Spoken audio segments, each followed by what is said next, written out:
there's lightning in my veins. I wasn't born to fade away. Taught myself to fly so I won't fall. Now I'm unstoppable.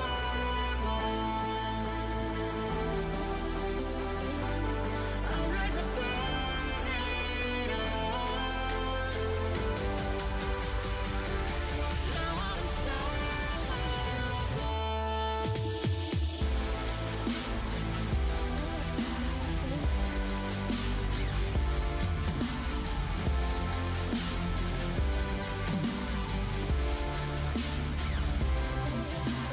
When you're born to survive, you always keep the fire alive. Taught myself to fly so I won't fall. Now I'm unstoppable.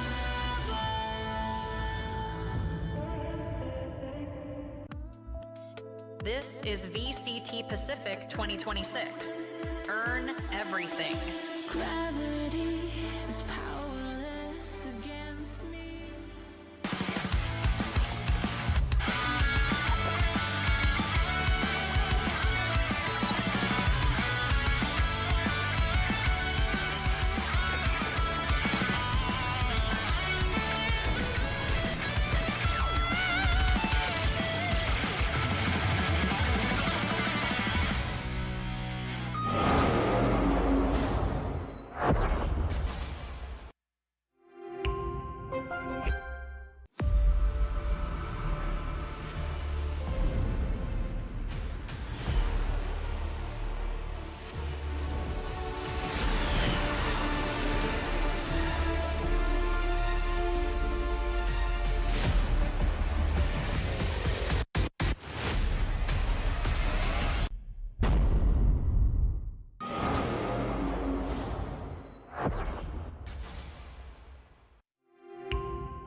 When you've played FPS as much as we have, You have tried every mouse, every shape. and we know shape matters. Shape is key. This one has both our experience, Our family name, the next piece of our legacy, built for the big stage, for the biggest moments. The Susanto Brothers Mouse.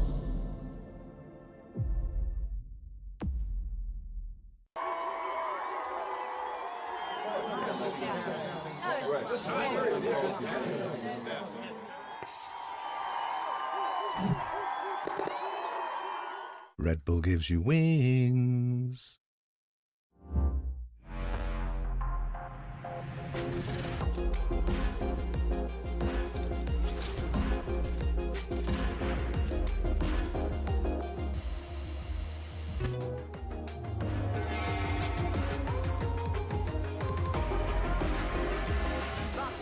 Push, push, push.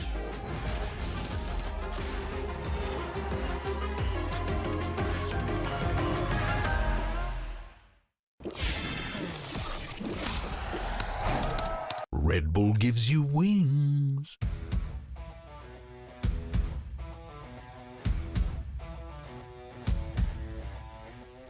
Maybe getting onto site a little bit ahead of the Nongshim rotations. Zeus here on the other side of the wall will be able to get himself the first kill in Pacific. Welcome to Tier 1. Finds RB. Go, go, go. Big veteran to put down. His team forward onto the side. Cosmic Divide now going to be called in. Go, go, go. Stop it. Noted. Sylvan on the late lurk, able to find it. Zeus shutting down Dambi on the reapproach. Ivy looking for it, coming through the wall, but Zeus turns back as Ivy's whipping, and Zeus, okay. That's what we're talking about. Starts coming alive. He's going to be looking further on fourth, and he gets it. Let's go. Going to be favored in numbers. He does have the reckoning for a retake. Ivy could get one kill. He could do something weird with the pit. He's going to be given the opportunity. He's pushing to the corner of the overdrive there. Xross able to steady it for one. Just put Kelly S on the floor. Can be res, but now it looks like Xross, it's his turn to take over! So he looks for that fourth and final. Will not be able to find the res. Attempt to come through.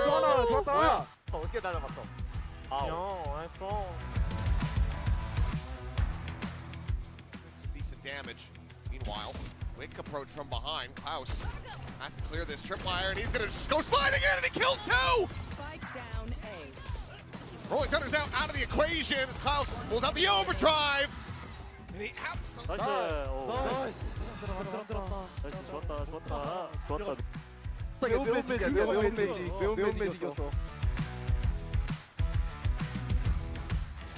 Klaus, another opener. Sends ahead, pushed out though, May. Filter of a shot. It's spotted. Klaus gets close. May, another one, but Klaus able to steal forward, finds Yatsuko, but May turns back, cleans him up. Now suddenly, just two players remaining for Varel. Trying to maintain this little win streak for them, but May on for an ace!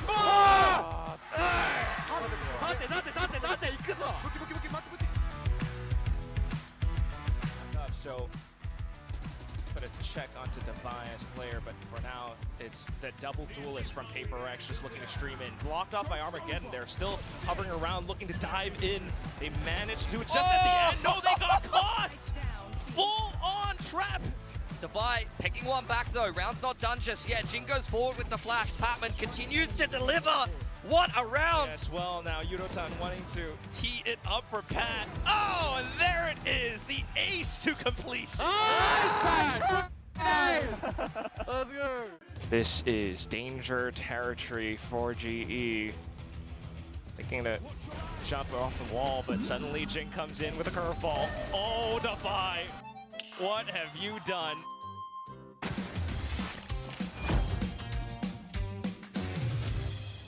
They've got 3 players on B. Slow, steady creep up towards C, but quick pivots coming in, DFM. 갈 생각하자 그냥. 미드 나온 거 조심. 이거 채우는 거 빠를 수도. 가라지 벽 깎게 갈 때. 빙 백사로 깐다. 콩나무 안게 콩나무 안게 고고. 가자. 있어 백사 있어. 아, 뭘 미쳤다.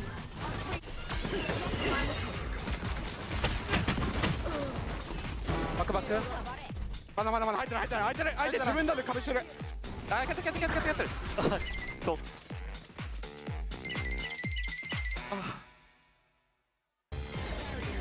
Oh, it bounced off the... it bounced off the box. Don't think that LB meant to pull an artist and just lock the whole team out. Now you're allowing PRX to possibly tie up the score. This is danger territory for GE. Looking to jump off the wall, but suddenly Jin comes in with a curveball. Oh, Defy, what have you done? I can bait for you, Jay. I can jump. Molly. Ready, pull, Jason. Pull. I time him. No, yet. I broke the thing. Wait, it's okay, guys. Wait, nothing. Take time. Phoenix. I hold on. Wait, 1 second. Don't play. Can you flash? Yes, wait. Huh? Just flash.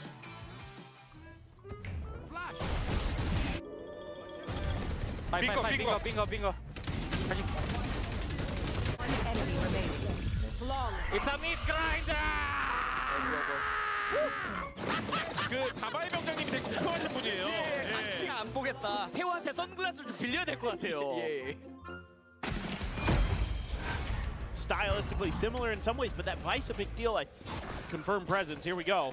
Prowler not really checking into the corner, but Hyunmin eventually able to find a kill as Ash dies to Karon's Thorn. 깠어. 원래 깠어. 나 어떻게 부서면서 가야 돼? 얘들아 A 안 보여. A 정해. 이 앞에. B 많아. 나 삐라시 오지. 삐라시 온다.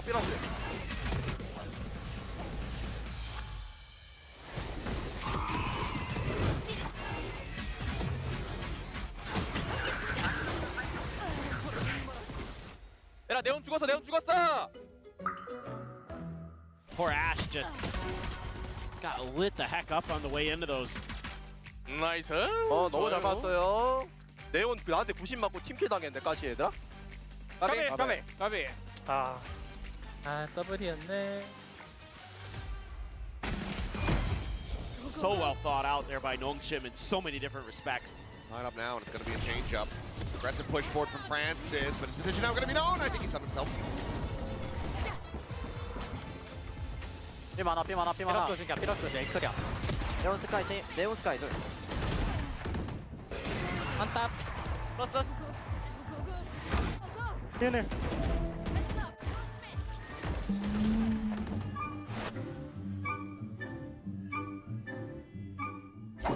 저거 몇 번째냐 저거 Molly into the corner. They will usher him into the open. RB is able to find it, finds his second. Down B. 서서서 둘 렌즈 쪽 네. Standing. 지렸다 지렸다 괜찮아 우미야 괜찮아 그냥 이겨 나도 그렇게 이겨줄게. 두 번 죽었어. 괜찮아. 이게 그냥 한 명 준다고 그냥 신경 쓰지 말고 그냥 자신 있게 아 형, 괜찮아 이제 그만 얘기해도 돼. 너무 그거면은 됐어. 빨리야. 그만.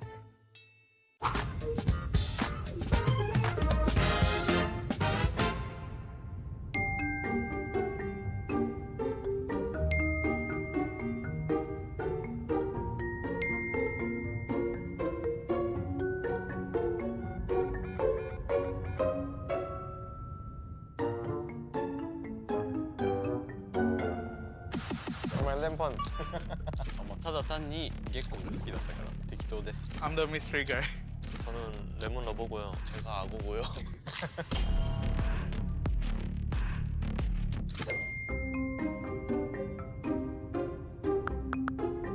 I don't know. I just cannot win against Fnatic twice already last year, so I think that was my worst experience. アセンションバンコク行ってたんですけどその時にちょっとタイ料理がなんかちょっと癖強めで印象が強くてそれで海外行くってなったらその食べ物が合わないとかは結構あるかなと思ってそれで選びましたね食べ物の話題を。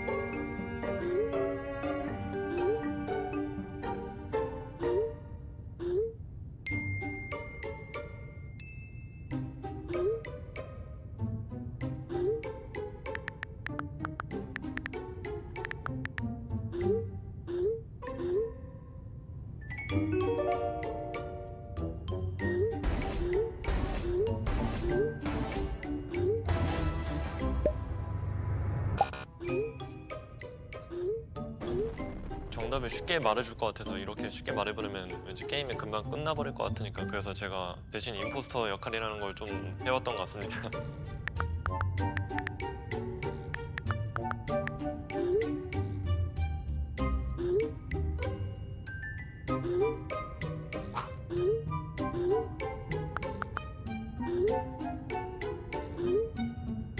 Demon 1 shuts it down! The man is dangerous no matter what!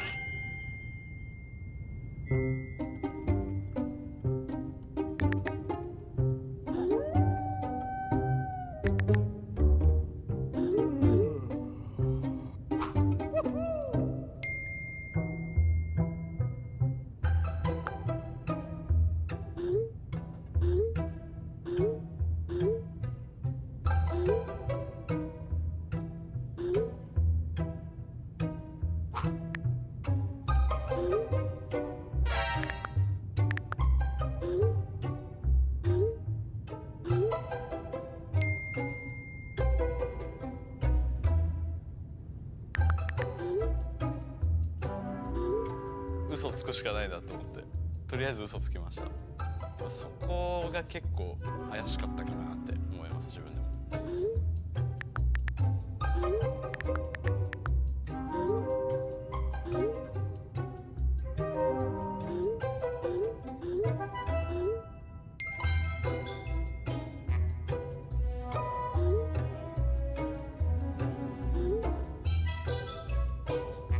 I just put like European countries, so they have to guess. Paris is like city of love, right? So I just put love, love.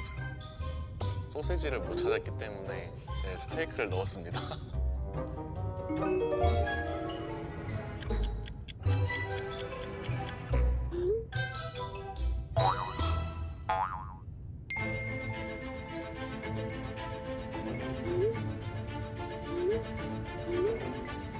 여기서 또 드래곤 놓고 얘기하면 재미없을 것 같아서 또 임포스터 역할 하려고 그냥 6시간 비행했다고 거짓말 쳤던 것 같습니다. I just put it 10 hour plus because all the journey that I've had going into like event is always so long, and I hope this year I'm able to travel like just like a short time. You know, if you go to Shanghai, it's like only 2 hours. 多分アジアから中国行くのはそんなに時間かかんないから、とりあえず6、7、8時間くらいって言っておきました。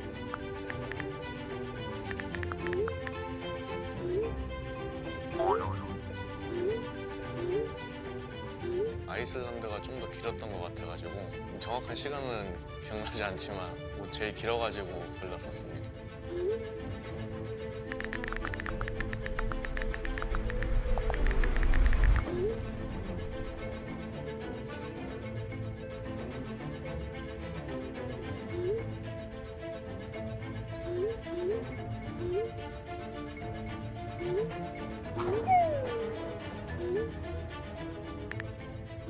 거기 갔던 라면집이 있어요.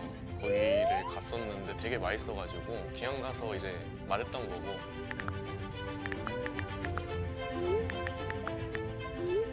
그냥 제 마음이었는데요.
Yeah, who's an alligator?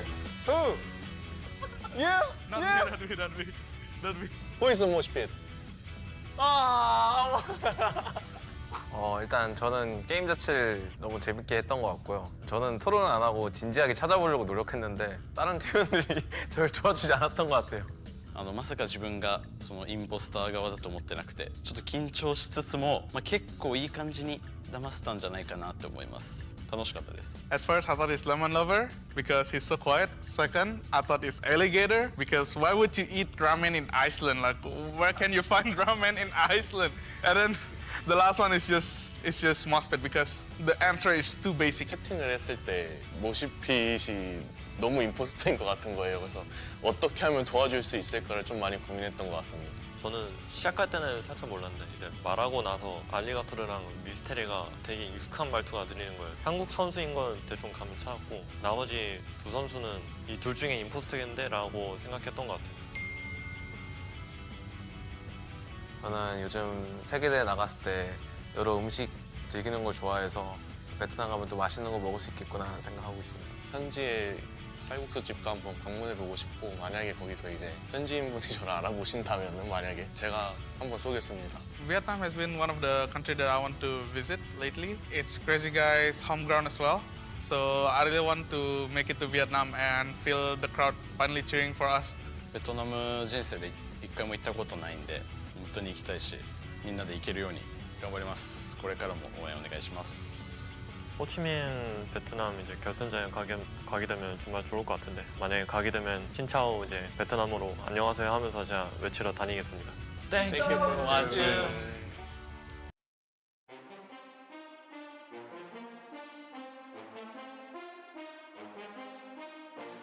This is VCT Pacific 2026.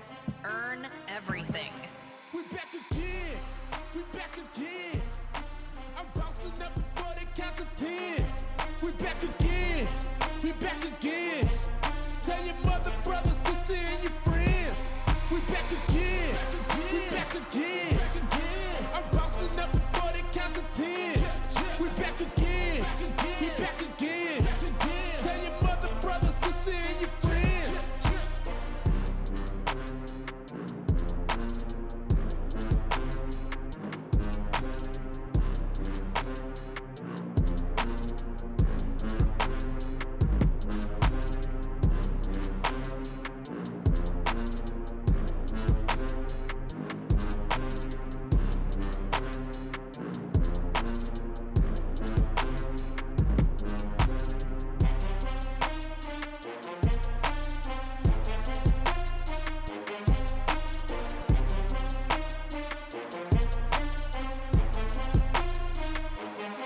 We back again. We back again. I'm bouncing up before they count to 10. We back again. We back again. Tell your mother, brother, sister, and your friends. We back again. We back again. I'm bouncing up before they count to 10. We back again. We back again.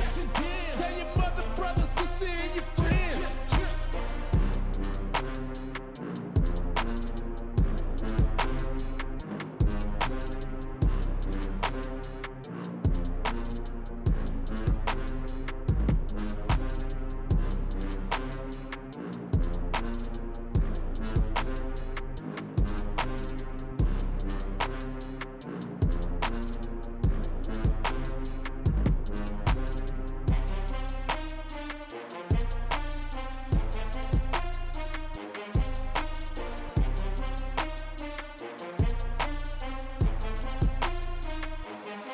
We back again. We back again. I'm bouncing up before they count to 10. We back again. We back again. Tell your mother, brother, sister, and your friends. We back again. We back again. I'm bouncing up before they count to 10. We back again. We back again. Tell your mother, brother, sister, and your friends.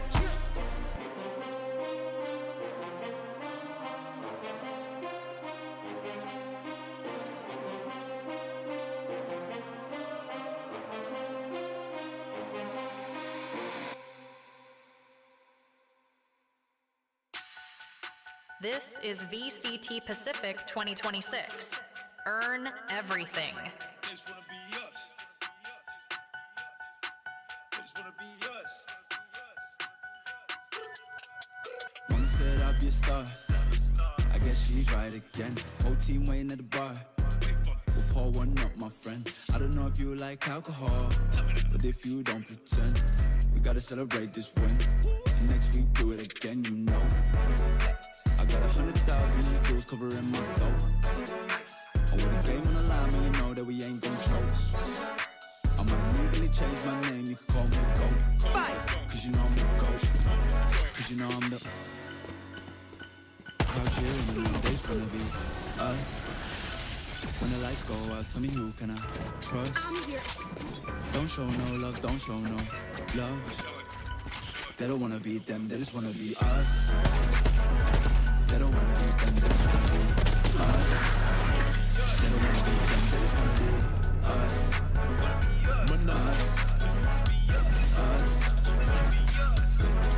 Cause I be riding around with a whole team on my shoulders. I told you I was gonna be like this when I'm older. But they just wanna be us. They don't wanna be them, they just wanna be us. Don't praise if you only do it one time. Gotta stay consistent. Been on the road like 3 or 4 weeks. Hit the gun, tell my family I missed it. But the job's not finished. But the job's not done. You ever climb to the top of the mountain, looked around to realize you're the one. With the last one's left. They try to say they can do what I do. Trust me, I won't hold my breath. Put my right hand up, put my left hand up. How can I not flex? Ain't not entertained. Ain't not impressed. Crowd cheering my name, they just wanna be us. When the lights go out, tell me who can I trust? Don't show no love, don't show no love. They don't wanna be them, they just wanna be us. They don't wanna be them, they just wanna be us. They don't wanna be them, they just wanna be us. Just security, us. Just us. Us. Just us. Cause I be riding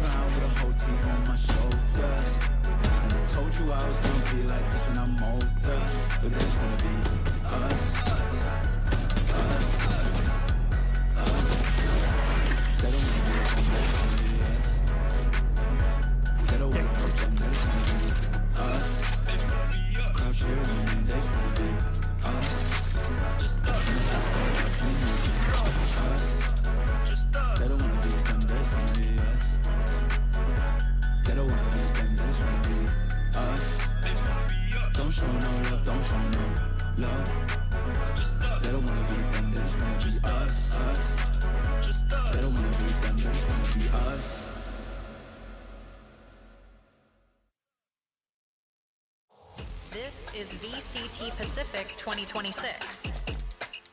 Earn everything.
This is VCT Pacific 2026.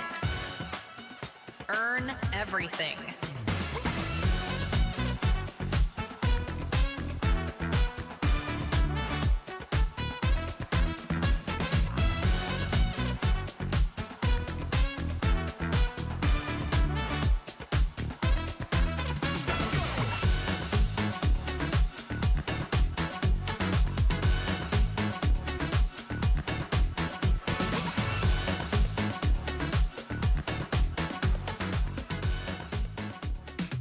Hello, everyone, and welcome to VALORANT Champions Tour Pacific Stage 1. It's the final day of Stage 1 before we go into playoffs. I'm your host, Victoria. We will be having our analyst with us in a little bit. But before that, we've got special guests. We've got Coach Alex from PRX and the one and only PRX, Tommy. Welcome, Tommy. Hello, Tommy. We've been trying to get this guy on the desk forever, and I'm so glad we finally have you here. Now, Tommy is the team manager for PRX. But the other thing is that you guys have a really long history together. How long have you guys known each other? More than 10. No, it can't be more than 10. Like maybe 10 years. I think 10 years. Maybe 10 years. 10 years as 10 years. teammates. Teammates, opponents, teammates again, coach to player, and now manager coach. Ah, nice. So everything. Nice. We've done everything. Well, you guys know each other so well. Tommy, you also know the players so well. You played with some of them, I believe, as well, back in the day, in your heyday. So we're going to play a little game, which is why we have the two of you here. It's a little bit of a mind meld situation. I'm going to ask a question, and then I'm going to count to 3, and you both give me your answer. Okay? Does that make sense? Okay. We'll start with a little easy warm-up question. So we're going to throw this up on the screen. Let's get the question out. Who is cuter? Coach Panda or Coach Wendler? It's pretty easy. Ready? In 3, 2, 1. Panda. Oh, yeah, he's pretty cute. Okay, he's pretty cute. I'm sorry, Wendler. Ash is very cute too. All right, next question. Who's the better Neon? Both of these players have showcased Neon. It's Jing and something. So on the count of 3, 3, 2, 1. Forsaken. Jason. Yeah. Jason. It's neither of these two. It's not this two. Forsaken? No way. Yeah? Are we gonna see any more Neon from these guys, or? Yeah, of course. Okay. Maybe not Jing because he's happy with his race. Okay. Yeah, he's looking great on it. And the next question is, if you could mute one player's voice comms, who would it be? Who, player only?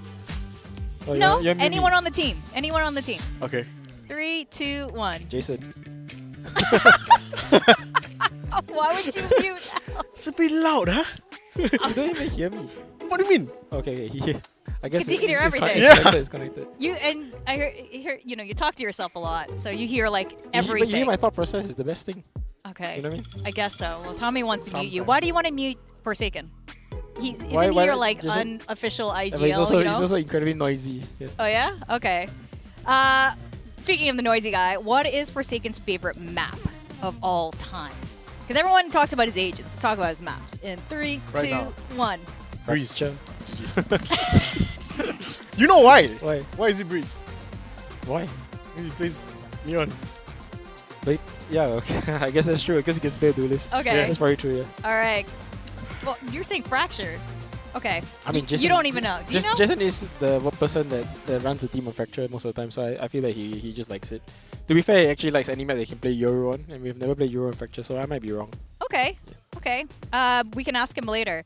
Now, who is PRX's strongest rival? What is who's it? the strongest rival team? Who beats us all the time? Who do you think is the strongest team that not necessarily beats you all the time, but you can interpret how you want? Like, Okay. who's the team that gives you the most problems, the strongest one? In 3, 2, 1. Genji. Oh, Genji. Were you happy to see they're not in playoffs? I mean, I feel like if we win an event, you want to beat everyone along the way. So Yeah. like, you can beat Genji would be nice, but of course I'm happy they're not there. Like, Oh. better not to have them there to have a cleaner run, you know? 'Cause Yeah. they have our number always. Yeah, I think they've for beaten us sure. like 8 times in a row or something. Yeah, it's pretty. It's It's pretty quite up there. devastating actually. Yeah, the record's pretty high there, and you won't be facing them in playoffs, luckily. And you will be facing KRX today. So, which player on KRX is the, the wall? That's the hurdle, the biggest hurdle. In 3, 2, 1. Mako. Mako. Oh, I said it a bit late, but I was going to say it. Yeah. You look like you're debating. Who's the other player? that- Hyunmin. Ah, yeah. I think Mako has been there since the beginning, going against PRX.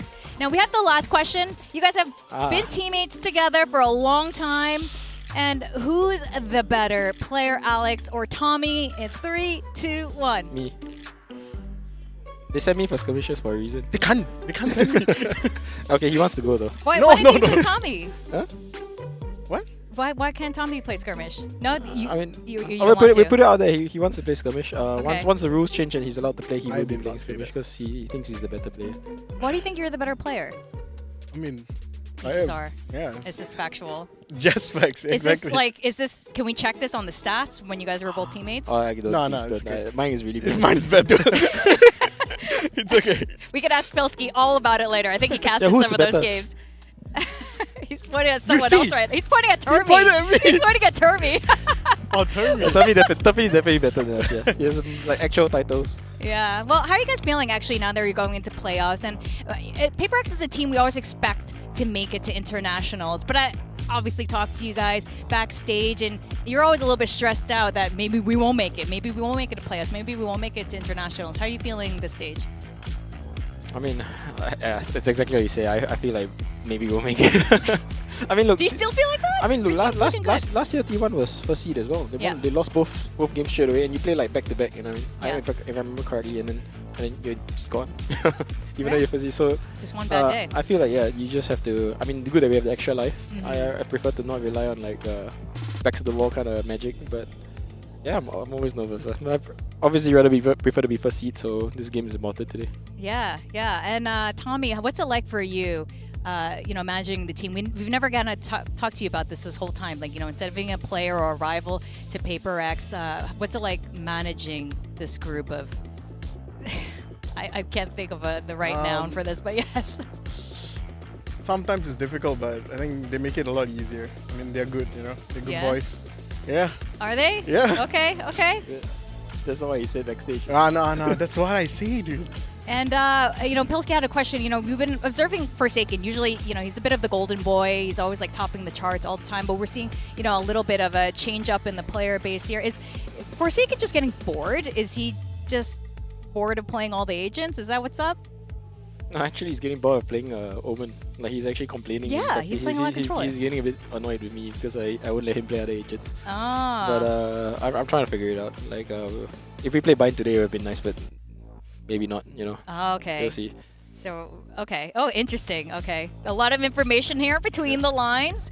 Tommy's probably going to scold you later. Yeah, he is. But I do know you guys need to get ready for your match today. Thank you so much for playing our short game. Tommy, Welcome to the desk. I hope we have you again. We me have so too. many more questions for you next time. We're just Okay. getting warmed up this time. He's very nervous. Yeah, I know. Very cute. Okay, well, good luck today on your match against KRX. Thank you. All right.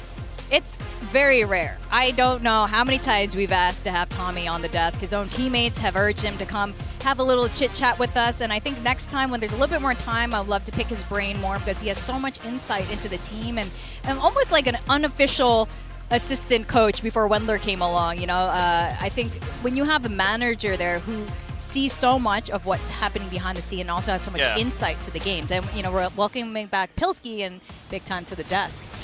Yeah, did you guys get to hear that conversation? A little bit. I mean, yeah, reading between the lines of what you were saying, though, I mean, the thing to reiterate is that a lot of these teams come from even pre-Valorant cores that existed and teams that existed competing within TAC FPS in Asia, both KRX and PRX included, you know, and you're seeing that prevail forward where people that used to be players and used to be core parts of teams and usually like supportive elements, like I look at both Tommy and Alex being kind of supportive players on teams that had some hard fraggers, and now they understand how to operate within that team structure. But even when they're out of the server, now they're a part of a team. They understand, oh, this is how a team functions, this is how I can help, and this is how I can kind of, you know, continue to be impactful. Okay, we couldn't see who you're pointing to. Who do you think was actually the better player between the two of them? Tommy. Tommy?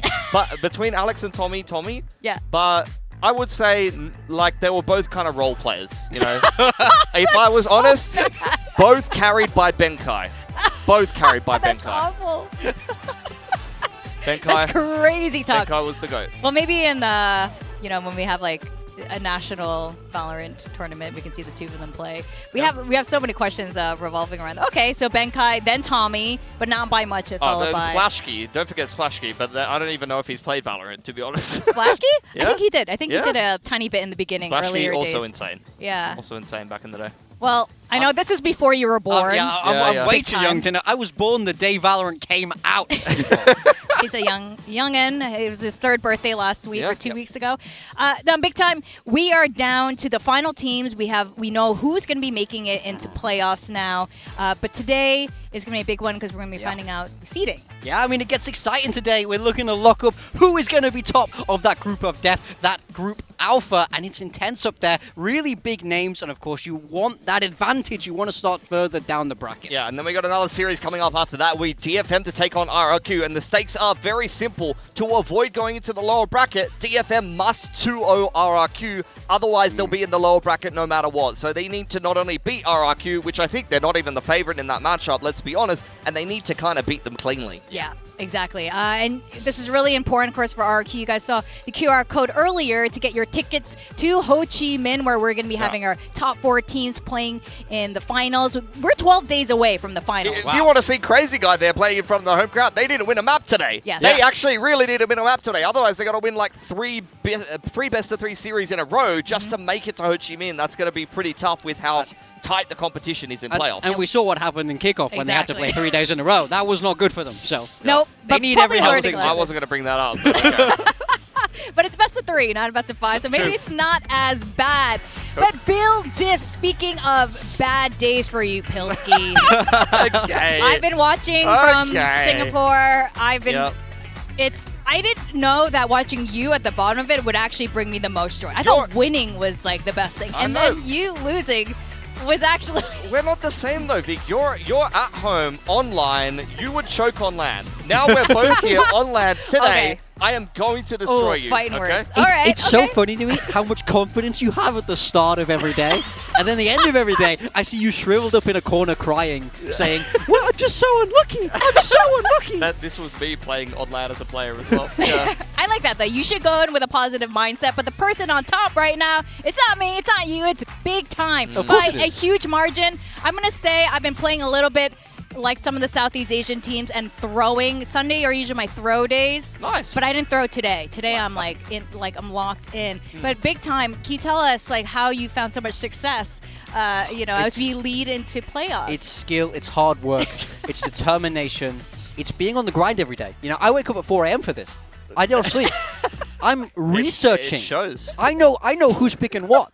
I'm in the scrims. They don't know I'm in the scrims. I'm putting in the legwork when no one else is. Their assistant coach is Discord screen sharing to me I'm reviewing those VODs, and I know who's playing well. This is why, you know what I mean? You put the work, you get the results. You guys will get there eventually. All right. You know, All we'll see. right. Let me talk you through my team. All right, big guy, yeah. for the Show day. us what you got But for today. I actually don't feel good about today, but I feel like I always say that. We got to go with Jemkin. I think Jemkin throws up crazy numbers for RRQ. Love the guy. Invi, quietly underrated on PRX. I think he's also due another little pop-off day. You're not putting him on a flex. Everyone puts Envy on their flex. Yeah, so, well, they're okay. idiots. They don't know what they're doing. Mako there on the controller. Of course, it's the Mac Goat. He's one of the greatest controllers we have in Pacific. Kaide for DFM. I think he's actually been really rock solid.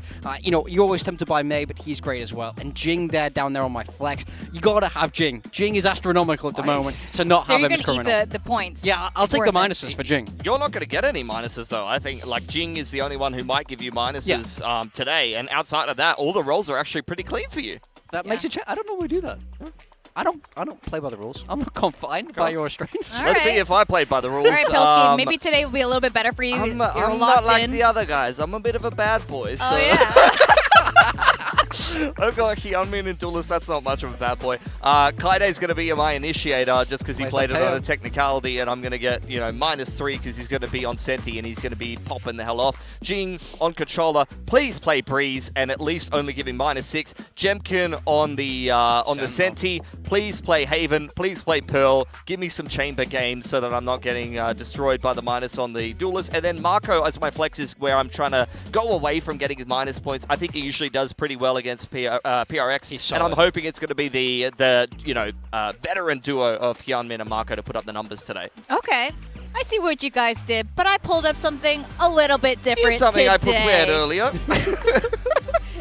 Morgan forgets that I also work hard and that I also Sure. often tie or usually beat him until I started throwing. Forsaken flex? Now, instead, we were talking about Forsaken being a little bit quiet, but I saw his girlfriend go home yesterday. He's not going to be distracted anymore. Something had a great game last week. You guys forgot. Him back on the jet has been absolutely Who was he playing, though? fire. He was against GE. He was against Frost. He's against Frost. He's invincible against Frost. He turns the dial He was even against sick. Frost. He was sick and he dropped 40 in 2 maps. But he's also great against Yeah. DRX, Yeah. formerly, you know. I think something needs to just put a photo of like Frost on his mirror. So every Yeah. morning he wakes up, he gets in that mindset of like, I have to frag out today. Can you imagine the first thing you see every morning is Frost? That's crazy. There's somebody who has that fate, unfortunately, out there. Commiserations. No, I'm just kidding. I love Frost. He's a handsome man. Well, today's matches are gonna be exciting. Okay, we got PRX versus KRX fighting for that first seed. They both really want it. I know KRX wants to get back into internationals, not just Vietnam, and of course PRX want to, you know, make their life as stress-free as possible. They have a lot of stress. They like to put themselves in bad situations, and like Pilsky was saying earlier, RRQ is in a precarious position. Yeah, I mean, RRQ, I mean, they just need one map today and they'll be feeling good. With DFM, it's a tougher. They need to win clean 2-0 to avoid that lower bracket start where things could get really difficult for them. Now, we had Bella have a little chit-chat with both teams. Let's see what they had to say.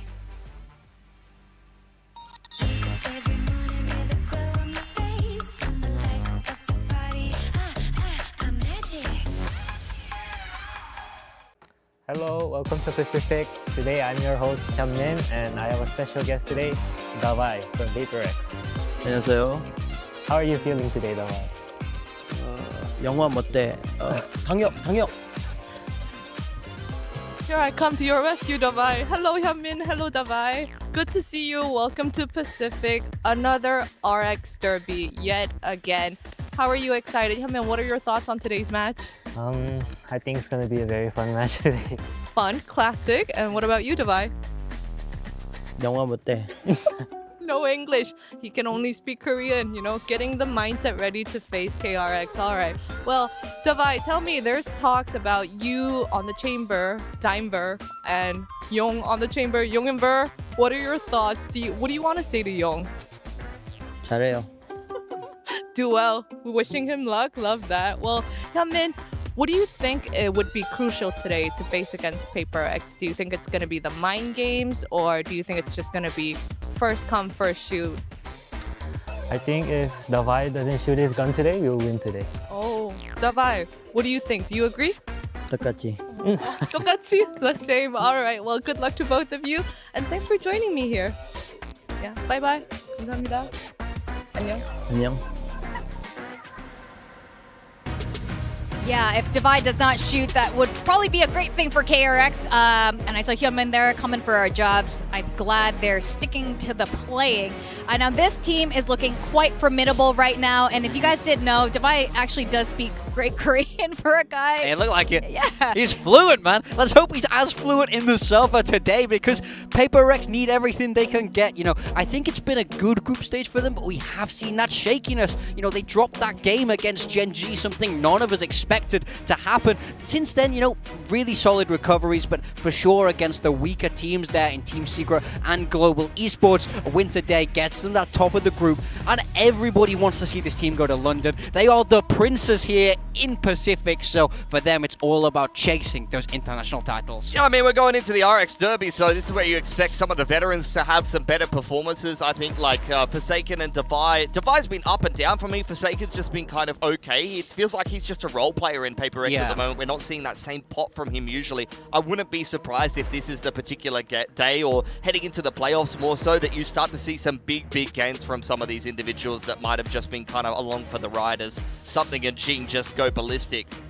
Yeah, back in the day in the RX derbies, when those two went ballistic, it was they were very unstoppable. And let's do a little duelist stats here. If we weren't already the best region, let's just talk about this a little bit. Yeah, more. it's not just Jing. I think there's a couple of players at the time when I was putting this together that were above the other regions in terms of performance. Like Primi was up there. We had Jemkin up there in terms of numbers, multiple players. Jing has just been phenomenal. He's looking like the best player in the world right now, putting up crazy numbers on both the Rays and the Phoenix, and even his Omen, he's had a crazy game on. Whereas you look at Kang, he's got some pretty decent stats there, but let's be honest, farming China, Kayak, good numbers, but easy group in EMEA. Zekken, I actually like Zekken. I'll pay we Zekken. respect America. We like Zekken. We like Americas. We like Zekken.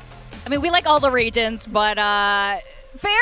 That's fair assessment. I've heard, analysts say similar. You can't argue with the facts. Jing is putting up crazy numbers in an incredibly tough group here in Pacific. Yes. He's not at an easy road, and he's making it look so simple. So it's no surprise there that he is going to be the golden boy moving forward. Yeah, I think we've been absolutely impressed how he's entered into stage one, consistently putting out really big numbers. But Jets are back, and it's really good to see the Jet back. Personal fan of Jet. I mean, I wanted to talk about this a little bit because nobody was really sure where Jet fell in this meta because I think it's one of those things where it's not super strong. I think there are better answers out there, but when you have the players that can go crazy, this is what happens. And we know Something and Hyunmin both have that capability. They've thrown it all the way back, and they're really kind of bringing out those old playbooks, making it work and making it look just as fluid as it did back in the old days. Yeah, I really don't rate Jet at the moment, but I totally agree with you. It's down to the personnel you have, and there's a couple of teams globally that their Jet players do very well. I think Foot's a great example of that. Like Zeus just puts up really good numbers on Jet over in EMEA. Hyunmin, I feel like he's very comfortable on the Jet, but for KRX, it's more of a case of them changing up the approach and maybe playing against a different comp. They kind of swapped him over onto it versus GE specifically. But you can see Hyunmin very flexible with his agent pool, whereas Something in the post-Yoru era, we were asking questions, where does he go in terms of his agent pool? And it was pretty flexible even back then. He was exploring a lot of different roles. The Neon was pretty hit or miss for him, but Jet is something he's been able to lead on as a staple. And as you mentioned, Vic, even just in that last series, he went back to his usual kind of output and put up some really good numbers again versus GE. Yeah, definitely. I mean, Jet is definitely one of his comfort agents. I don't think it was just, him looking at Frost and wanting to give him a really hard time there. But both of these players, absolutely fantastic on the Jet and really a delight to watch it. Now, KRX has also been on an up and up. They are fighting for first seed. It's been a while we've seen them look this comfortable on the server.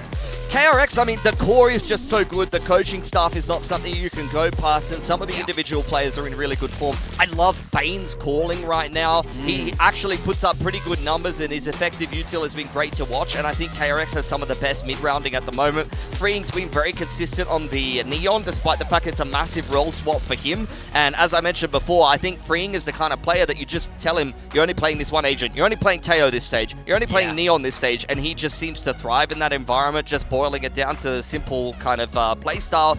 Hyunmin and Marco, I mean, these are great players as well. The big question mark is really Yong for me. It comes down to how much extra output does Yong put together, because we've seen Yong win the game for you against Nongshim, for example, but then I think, unfortunately, there's been series where he's just been a complete non-factor, and it feels like KRX are winning 4v5. Yeah, he can go a little bit missing, and, you know, when we kind of break it down by map, it's easy to see his strength. When he plays on Lotus, this guy is unstoppable. I don't know what it is about the map. I think he really understands how Chamber works there, how on that attacker side, you know, the timings you want to take as you're walking out on A, the util you want to be able to bait out. He's able to do all that and frag as well. It's on these other maps where he seems to struggle a little bit more. So as we move towards that map veto, I'm curious if Lotus is going to be an insta pick here for KRX. Yeah, I'm sure they definitely want to play it. PaperX hasn't been known to ban that map either. They will play Lotus, but it's really interesting. We've been seeing a little bit more come out from KRX in terms of creativity and agent comp. Yeah, I think this is a really interesting point because PaperX are so well known for being that team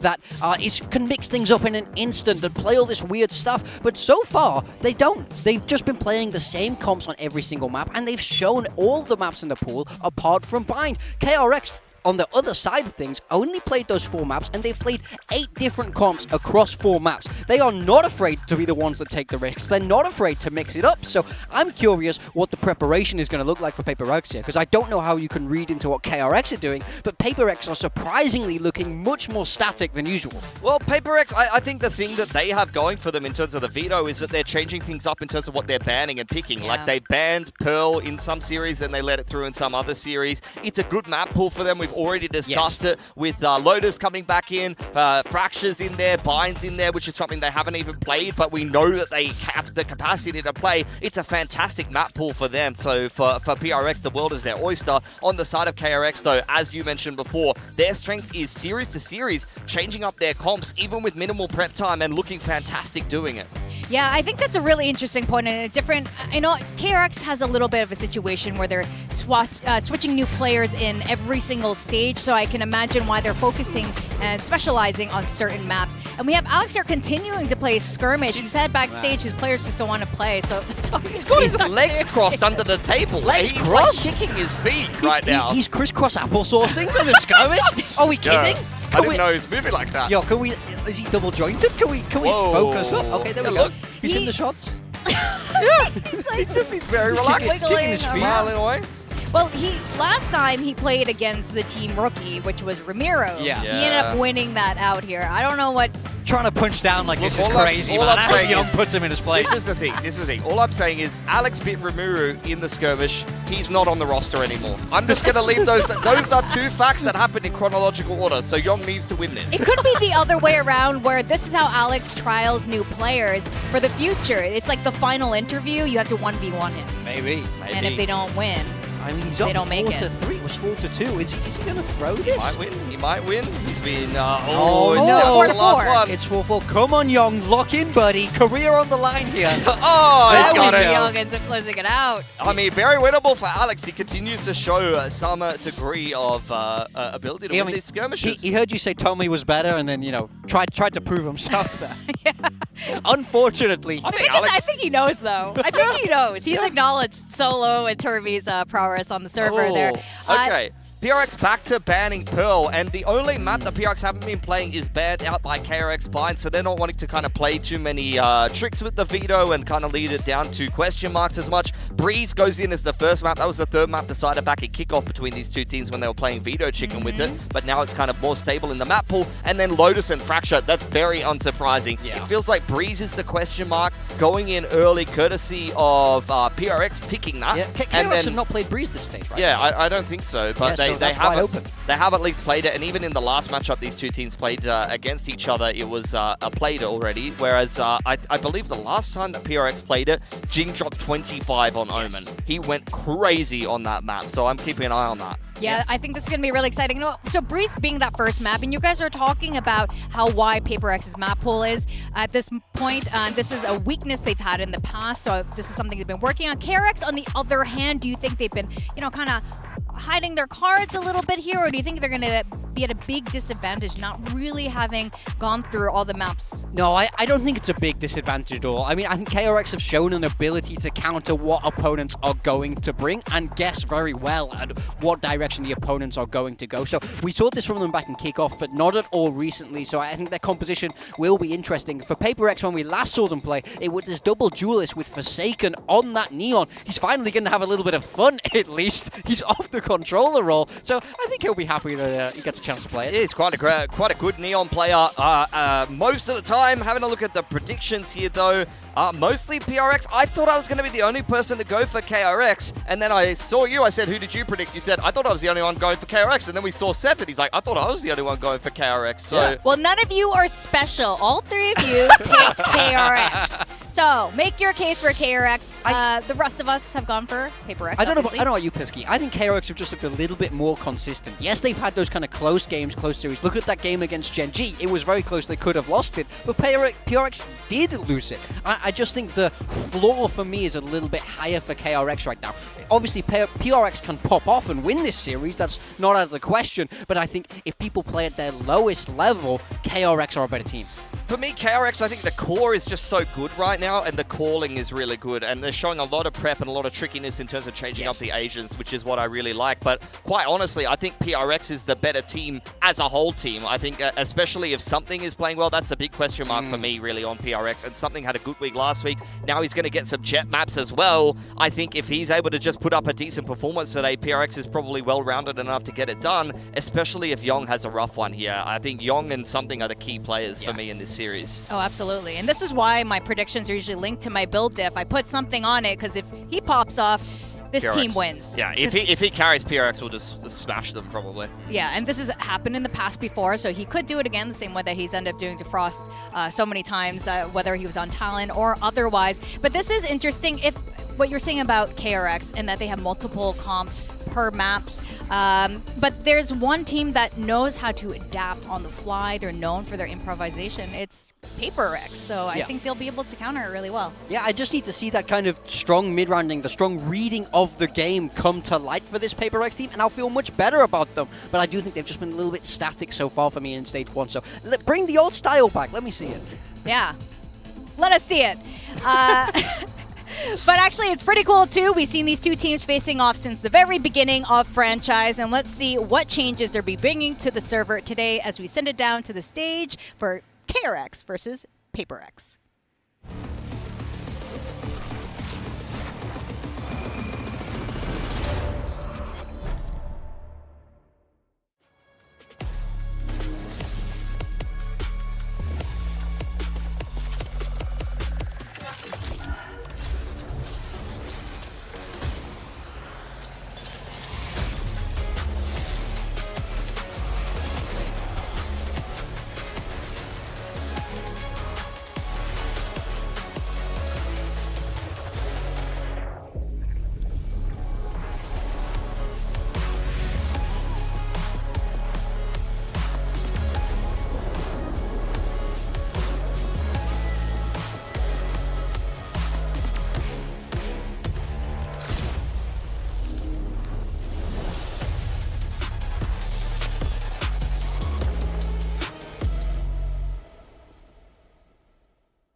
Today's matchup.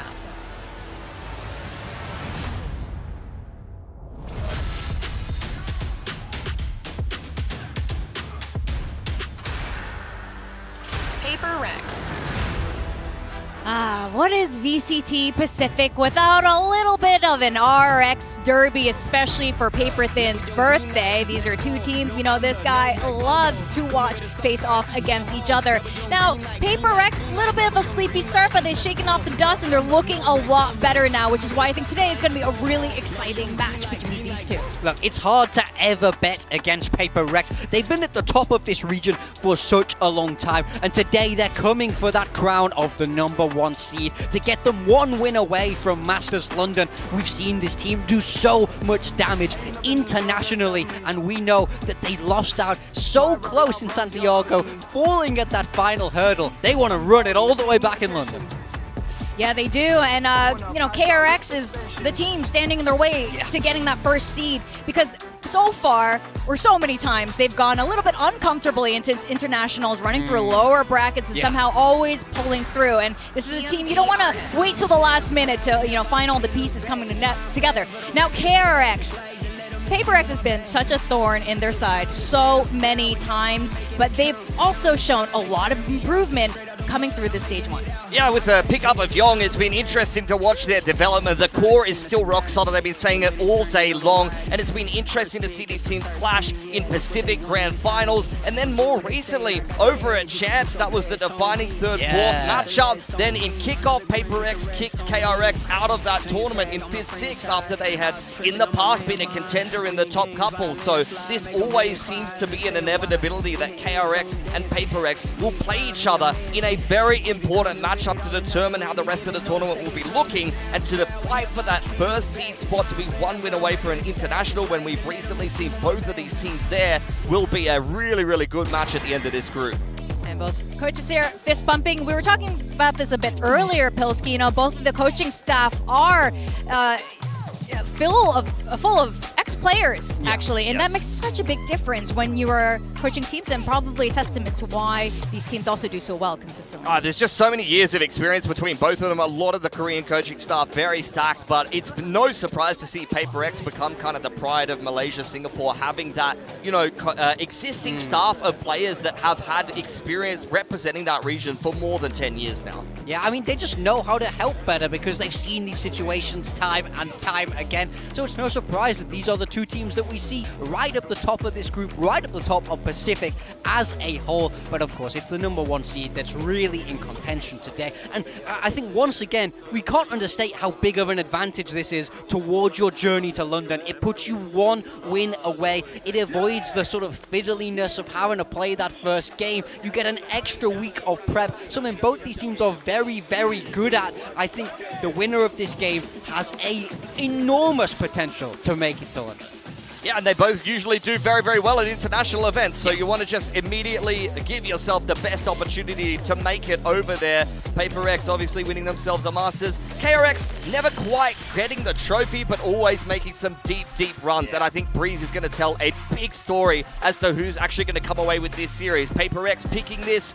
Comp is looking mostly the same. DRX is the interesting one for me here. You do have Yong on the harbor. Hyunmin's going back onto Phoenix. Look, I don't know how that's going to work out for them, but you're seeing a lot of teams piloting this harbor comp right now. Yeah, I mean, it's hard to frag on harbor is my problem, and Yong has not been a great fragger on anything but chamber. We saw Nongshim play this composition yesterday, attacking with it. If you get stuck in that A choke, things are going to be very difficult. All right, today's a very special day. We've got Achilleos as one of our casters, and the other, it's the birthday boy in his best birthday suit. Yes, your best birthday suit. Thankfully, it's this and not this is better than an alternative. Yes. So, but hello, it's a momentous day. We've got the RX Derby, and we also have a very special birthday boy. Wow. Great. So, Bella, go ahead. Okay. Thank you.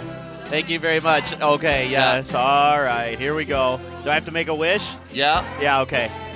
All right. My wish is, well, I can't say. Okay. Well, I had something drop. Oh, you're going to take it? I can't eat it on air? No. This is bogus. I mean, maybe we smash it into your face, but, we no, let's out, not do that. We hung out last night. I snapped this photo of you. Oh, and, yeah, that's a good one. Yeah, thanks. Yeah. So. Yeah. One foot in the grave already, yeah. Can't wait for the second one to join it. Well, let's get ready to go into the action. This is a huge game. Big teams, PaperX versus KRX, and that first place spot in the group is on the line. It is, and it isn't too surprising that it's these 2 teams in a lot of ways, just given their history, a lot of back and forth in Pacific, internationally. So this you expect to be a very close 2-1 series where I don't know who's going to win. I predicted PaperX just because I think overall they might look a little bit better, but it is still KRX, man. They're still damn good, so anything's possible. Anything is indeed possible, so let's go ahead and get ready to dive into this one. The Phoenix is going to be coming back through for Hyunmin on Breeze. To see Yong playing the harbor. He's had his ups and downs, particularly, the ups when we see him on Lotus. How is he going to fare bringing out the smokes? Let's go ahead and get ready to jump into the action and find out. Absolutely. Going to be quite curious. We haven't seen Breeze for a bit from KRX, whereas PRX has been tested on it a few times here and there. Some agent swaps across the year, yes, but seemingly settling on this Jet composition. And you heard the coaches talking about it earlier that they feel like Forsaken actually the best Neon on the team. They were asked who's the best Neon. Is it something or Jing? And they both said Forsaken. So here we are on Breeze. And I got wax on my monitor. Oh. Go, go, Not from when you blew out the candle. Yeah. Go ahead. I gotta scrape this off. Yeah, no, you go ahead. I'm just waiting for some action. A little bit of damage on a Hyunmin. Doesn't have any util, so it'll just be the curveballs. Whoop. Okay, we're better. You're good? All right. Yeah. I'm out of here. Good start to today. Yep. Oh, full push down into mid here from PRX.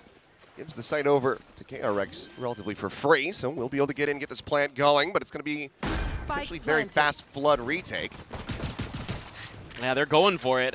They're already ahead a lot of the walls, but it's a pretty good relay bolt. Oh, yes it is, and Bane's going to be picked off there on that peak. Devi able to find the headshot with that Sheriff. The damage on to Forsaken, but Devi able to find himself a second as Hyunmin will fall. Slide around the corner, Forsaken able to find freeing. It's just the one kill for Mako so far. Now 2v4 and Mako quite a bit off on that spam. The defuse is just going to be held as push up into the smoke. There you go. The defuse to completion as Jing will clean up Yong on the back end of that one and PRX take the opening pistol. Yeah, you got to like the patience that you're seeing from PRX here on this retake. Really being diligent about waiting for some of the util to come out.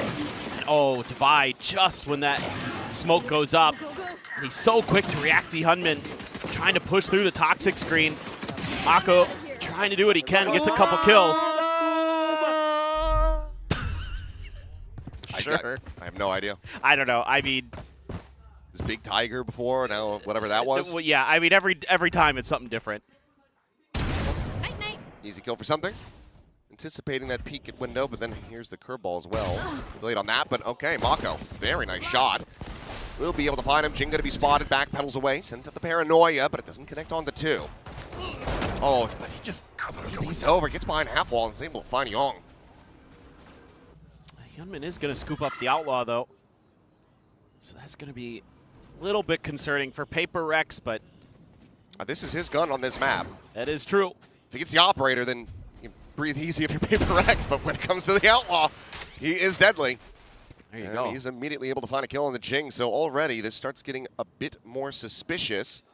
As KRX look to tie things up 1-1, but there's no plant, so it seems like PRX starting to get the read that this has just been a grab of the gun and a disconnection, but KRX showing similar patience here, like we saw from PRX in that pistol. Yeah, they're just really hoping that PRX will overstep the mark. Oh, but it's actually going to be Mako who gets caught out, trying to figure out what the hell's going on. Yeah, Spike still needs to make his way 30 seconds through. left. Plant now to come in. Second shot from Hyunmin. Able to find the kill on the Envy. Suddenly, I mean, Devi is well tagged. He's down to 31. So Forsaken with his Marshal is going to have to do a hell of a lot because there's no real weapons for him to try to collect here.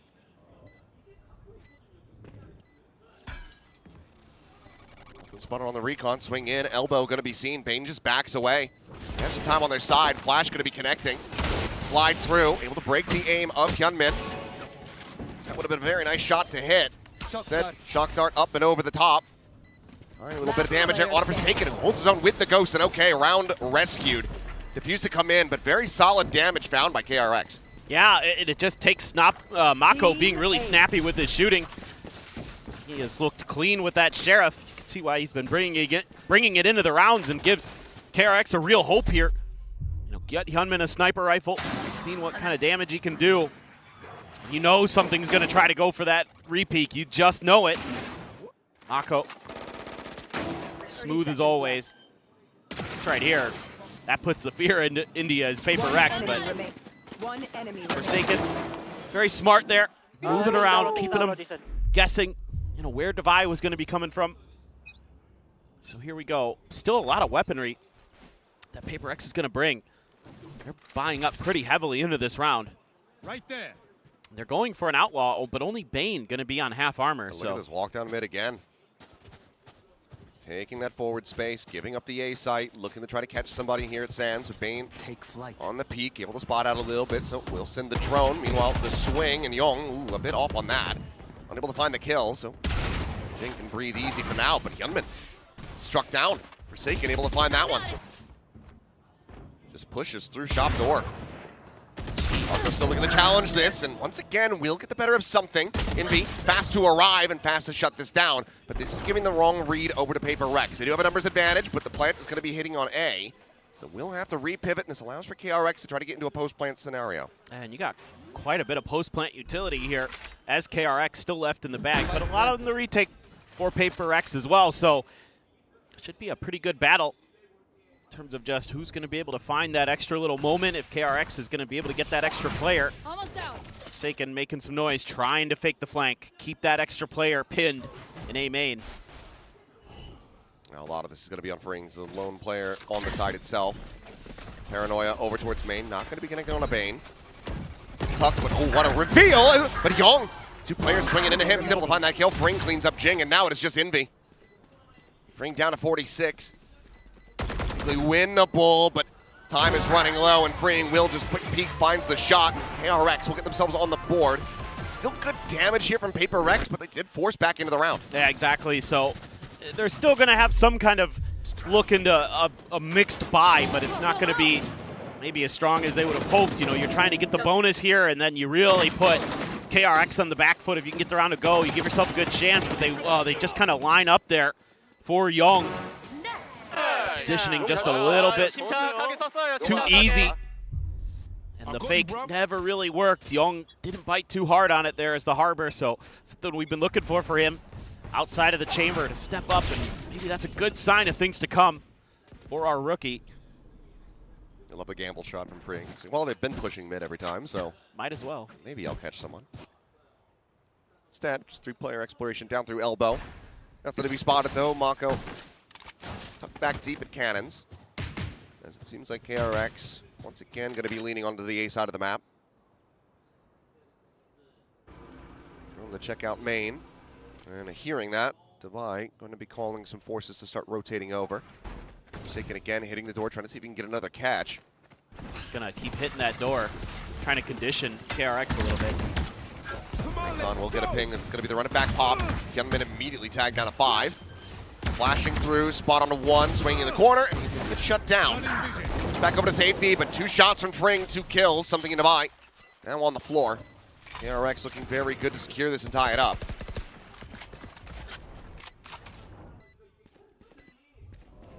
Approach from that backside position. Fring able to find it, swaps the short, he picks up a 4K.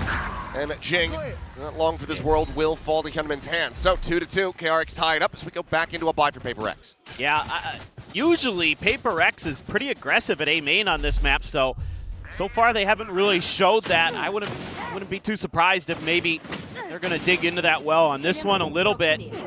See if they can create a little bit extra pressure. KRX is being very patient at the beginning of these rounds. They're giving up some map space that maybe PRX can just claim. But no, they're just kind of going back to a similar idea. Let's take a listen in. Come. Flash. One window. Great little trap set up here for PRX. Finding themselves 2 kills off the rip. Hyunmin and Bane both dead. Push forward through that fast lane and Freeing. It's going to be met with death as well. As KRX stumbling their way out of this round. All of a sudden, Mako, just the last one standing, the spike still stranded. Here's Forsaken jumping across and cannot find the insta-kill that he would have needed. Forsaken will just go ahead and scoop up a 4-piece. So, PRX back into the lead, and damn clean at that. Yeah, it just took them finding one of those little traps that they love to do around Jing in that elbow area. Saw a lot of this from them earlier when Jing went absolutely crazy on this map. But this time it's actually for Forsaken off that Paranoia. And he is the one to find the 4K. Jing gets 1. That's some clean movement there. I heard it from Alex at the start of the Analyst segment that Thinks that Breeze is probably Forsaken's favorite map because it's the one where he gets to play Neon. Doesn't have to be an Omen jail. Yep, so far he's kind of showing it. Something does have that operator.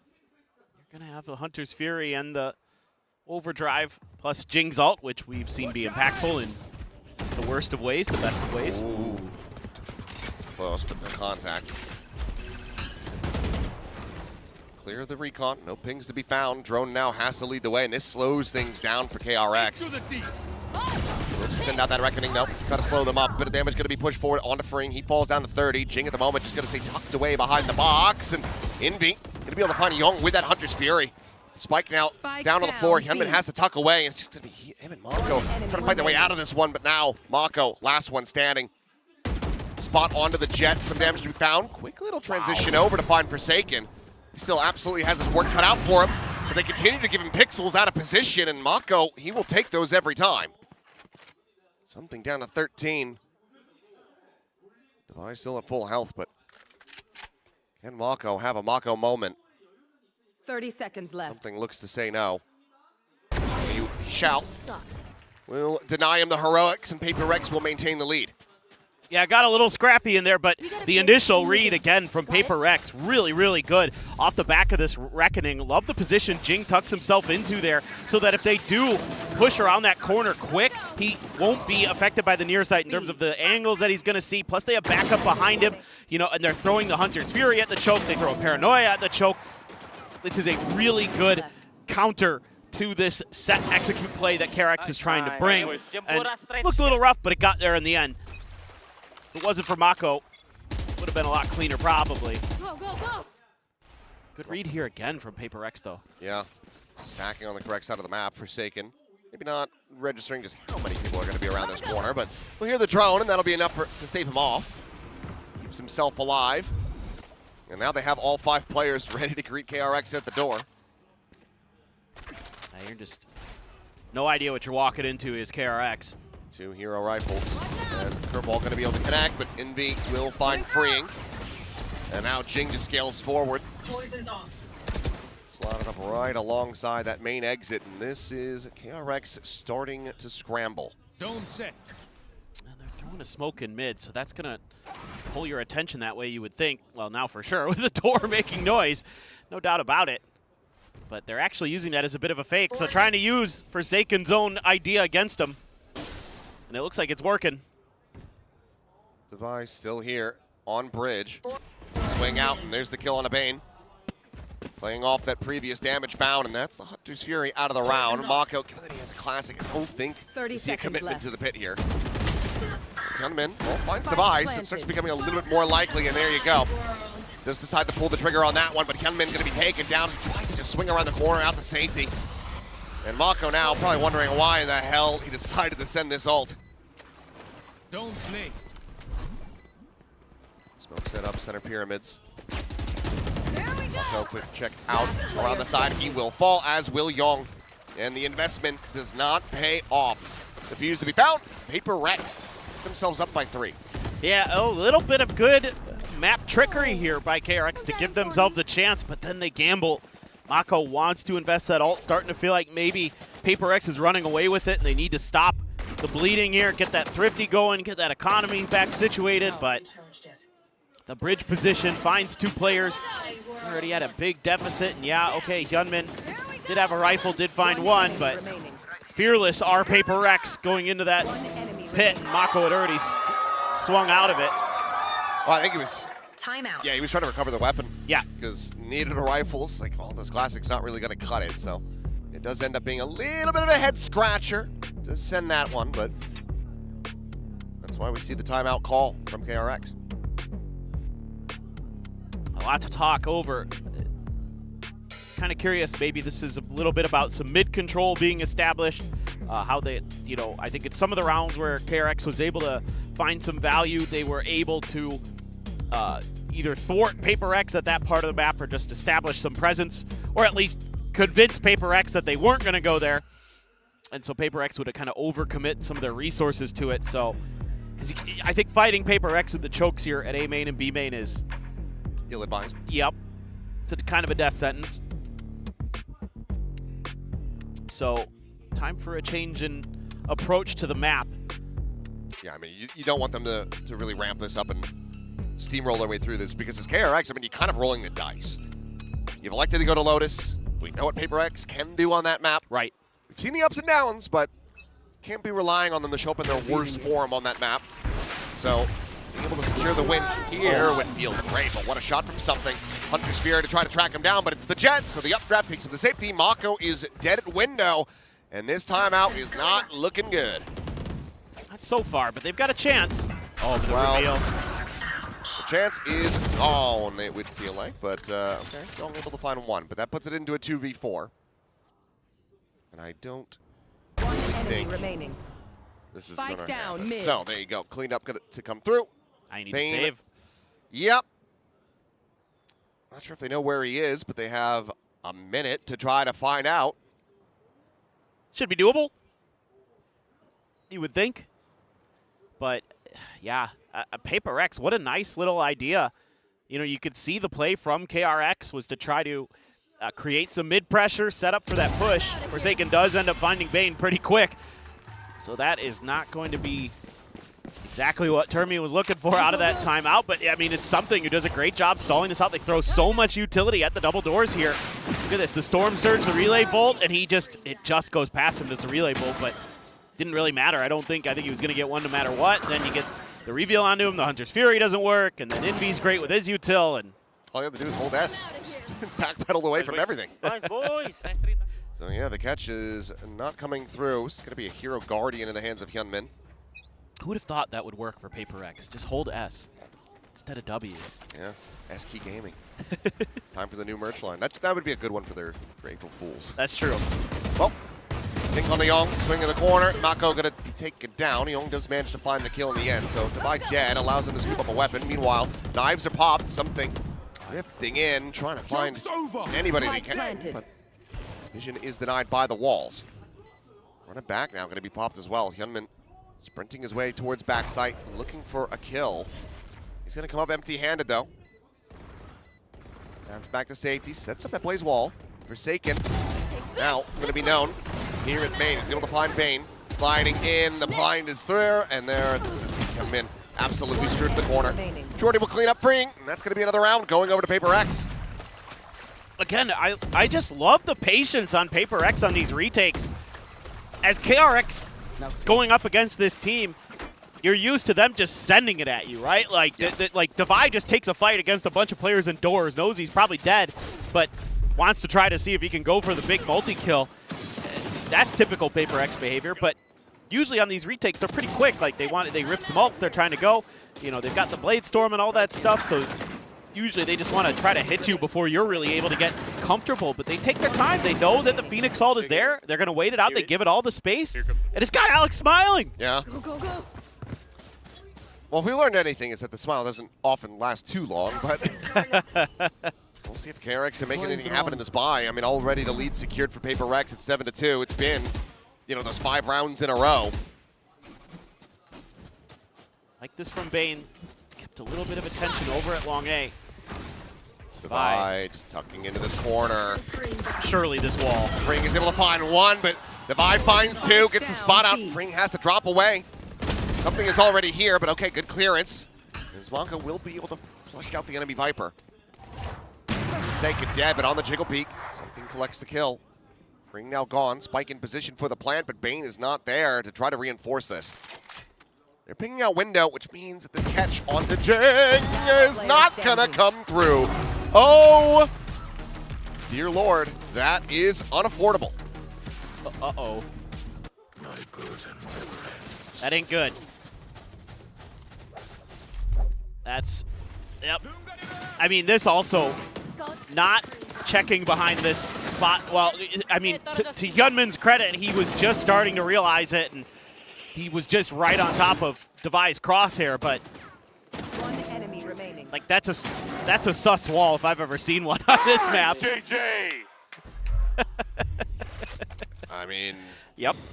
Bane is going to be kicking himself for that. That was on a silver platter. Kind of like what happened to Munchkin yesterday. Oh, something though. Trying to just disrespect that Molly.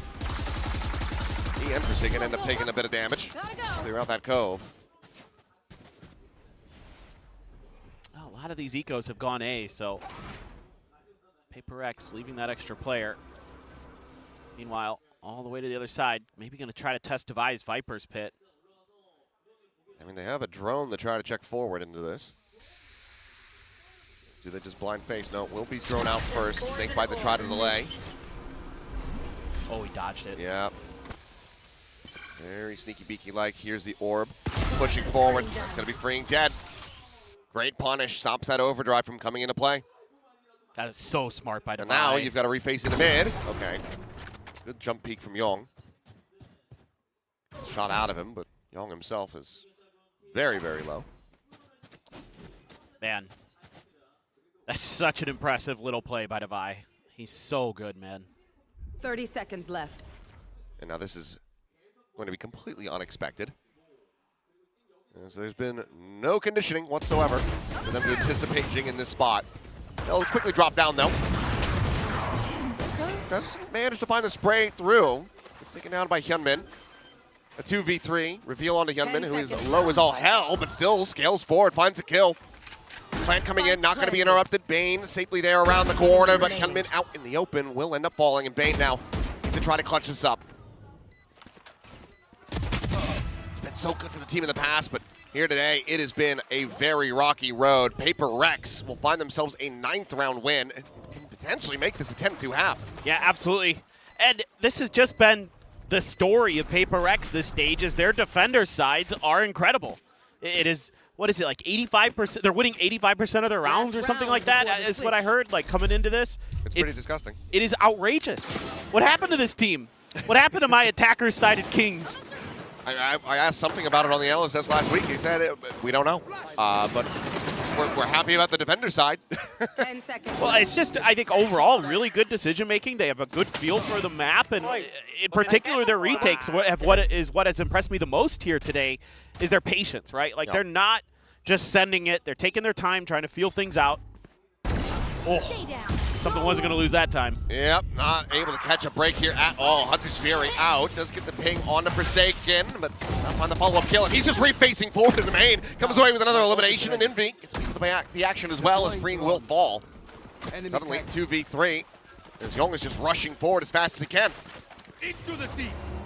Reckoning going to be sent towards backside, but that is not going to be connecting on to anyone. Walks off two, but here comes the Hunter's Fury. Bane, tag, likely dead. Yep, Envy. Not going to be whipping that one.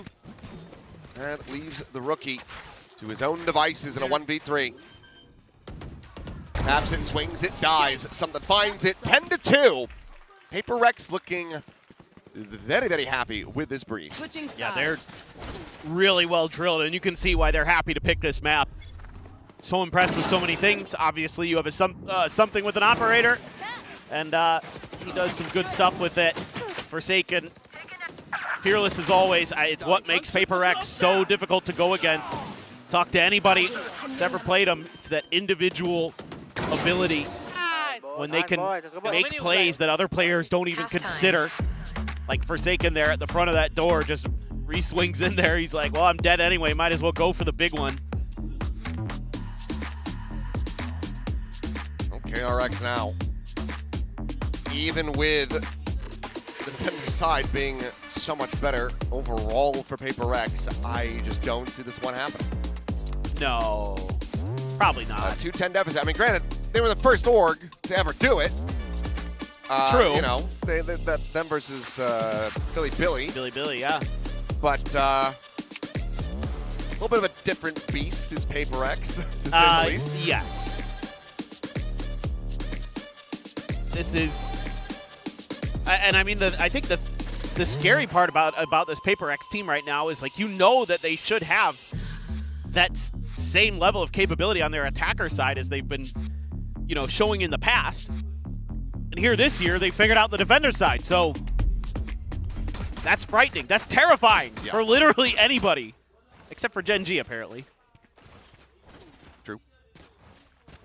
Jing has been incredible. This map might drop that ACS number a little bit. Yeah, it's tanking a bit. He's still positive by 1, but yeah, haven't been seeing the big impact from the Omen like we typically get from him. Forsaken's been stealing the spotlight. Why must Forsaken be so good at Neon? Well, just be like that.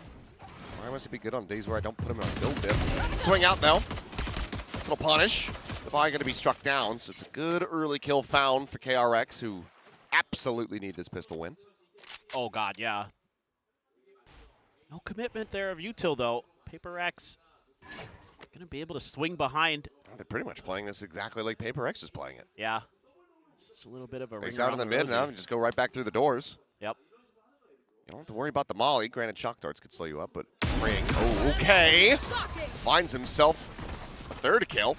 Jump peek. Finds Envy as well. Flash gonna go forward. Youngman, oh my god, Jing is slipping that. Last player How in the hell has he done that? Well, he's gonna be by himself, so getting a clutch from this position would be impressive. Gonna be able to find the 1. You gotta think that gentleman's wondering, how the hell did he get there? Just walked right by him. Never even knew. Well, all right. KRX gets the much-needed pistol win off of some fancy shooting from Freeing. Ooh. Caught Devi there. Out in the open. That is disgusting. Yeah, I mean, I think if we quantified like best ghost user in the world, Freeing would absolutely be my #1 pick. He's up there. That is for sure. We have seen some outrageous stuff from him. That ace on Lotus Toxin screen down. Was disgusting. Devi's got a Marshall. Jing's got a Bandit. Yeah, half of the orb gets the take there, does Forsaken. They get any kind of peak for Devi to play off of, but Mako plays it tight knit. And okay, Devi found a flash. Still found Mako. Going to be on the floor. One of the weapons now removed. Shock dart's going to be a little bit delayed on this, but Freeing still snappy with it. It's able to find something over a tunnel. Jump out, some damage on the trade, but Devi getting the worst of it. Now down to 14, but the plant is in play. PRX can at the very least make this round hurt for KRX. Push coming in, Forsaken unscouted, is able to find himself 2 kills with that Bulldog. Now it's down to Devi in a 1v1. And, you know, win or lose this round as PRX, regardless, you're going to be feeling great with what you have accomplished. The time is starting to bleed away. Devi going around the world, looking to try to catch him off guard as the defuse gets started, and he is not paying attention to this angle at all, but still does manage to pull off the defuse in time to get the kill. But it's just one player surviving. Man, oh man. Both of these teams putting up good fights on their ecos. Oh yeah. This is just Devi. Oh, that shot on Mako. So clean. Freeing here, looking good still. The follow-up, unfortunately, they didn't realize Forsaken tucked in there with the Bulldog and just barely. I mean, if there had been any damage done to Bane. But unfortunately, he was full armor, full health. Well, half armor, but. And while the first 2 rounds, you know, kind of mirror what happened with PRX winning the pistol, the buy going into the bonus certainly does not. This is not that full force from KRX. So, especially as that happens, I was going to say significantly more likely. Devi's angry about the pistol round. Seems it. Well, swing out, outlaw from something, cleans up Hyunmin. Paranoia through Young, try to hold his own, but it's going to be a little bit of an up and over into a knife from something! Oh, they are feeling it. 12-7 and 2. Chance to get a couple more. There you go. A 3rd for him. Oh, messes up the tailwind, but oh my God! It doesn't matter at all. That is disgusting. I love it. I love this team, man. This is something here. Just this is a classic him round. Go into the shorty. Knows he has him if he can get there. Close the distance. Knows he's weak. Tailwinds forward. Just clean even. Yeah. He was woo. That one not bad. God damn, what a play. Let's go ahead and listen in what I can only imagine is the best of vibes. Looking deep now. Joining last side, boys. Take more space, boys. Yeah, I'm joining for you guys. Double door. A lot of that as they get ready to go into the action, but Snakebite's the delay. But the damage going to be lobbed through it all. Forsaken's got to judge. See why they wanted to take more space to set up that judge. I mean, what are you meant to do? Here. Ball will fall. Ooh. Okay. It's back. He's able to find a 5, and something still alive. Jing posted up on top of bricks. Will be able to clean up for Mako now. Frantically backpedaling, trying to take a fight, but something is just on top of all of them. As PRX will steamroll their way already up to map point. Yeah, this is incredible, the form this team is in, and their decision-making right now extremely on point. They get the reveal, disrespect the util. Love it. Absolutely love that we got that listed in there. You got a really good moment to understand why they're saying what they're saying in the heat of the moment. Let's go, boys. Get that judge to go crazy. And that basically sealed the round. Well, 3 Sheriffs, 2 Guardians to try to string together 8 in a row. KRX, the pressure very much getting pushed onto them. They're going to have one hell of a Lotus. A little bit faster this time from KRX, though. Fingers out. Once again, pushed up the top. It's going to be Young able to find a vibe. Fring, good for one before falling. And okay, Bane. It's Forsaken. Some trade backs, but player advantage in the hands of KRX. Zinvi just cannot actually commit forward for this plan, rather. Neutralized. Oh, but he's able to find a kill. Young gets taken down. The swing in. Mako clean with a shot. Dispatches Jing. Now it is just Envy to try to clutch this out, and he won't be able to do so. A team ace for KRX to get themselves another round. Yeah, this was just great decision-making by KRX in response to the previous round. You're seeing the exact same thing from PRX, so just be faster about it. I don't know what Devi's doing there. I don't think he expected the whole team to be there already, but it do be like that sometimes. But you can see also that because PRX isn't able to take that space in this round towards that double doors, that it opens things up for KRX. So should see a little bit of a change, you would think, here from PRX. Or maybe not, you never know.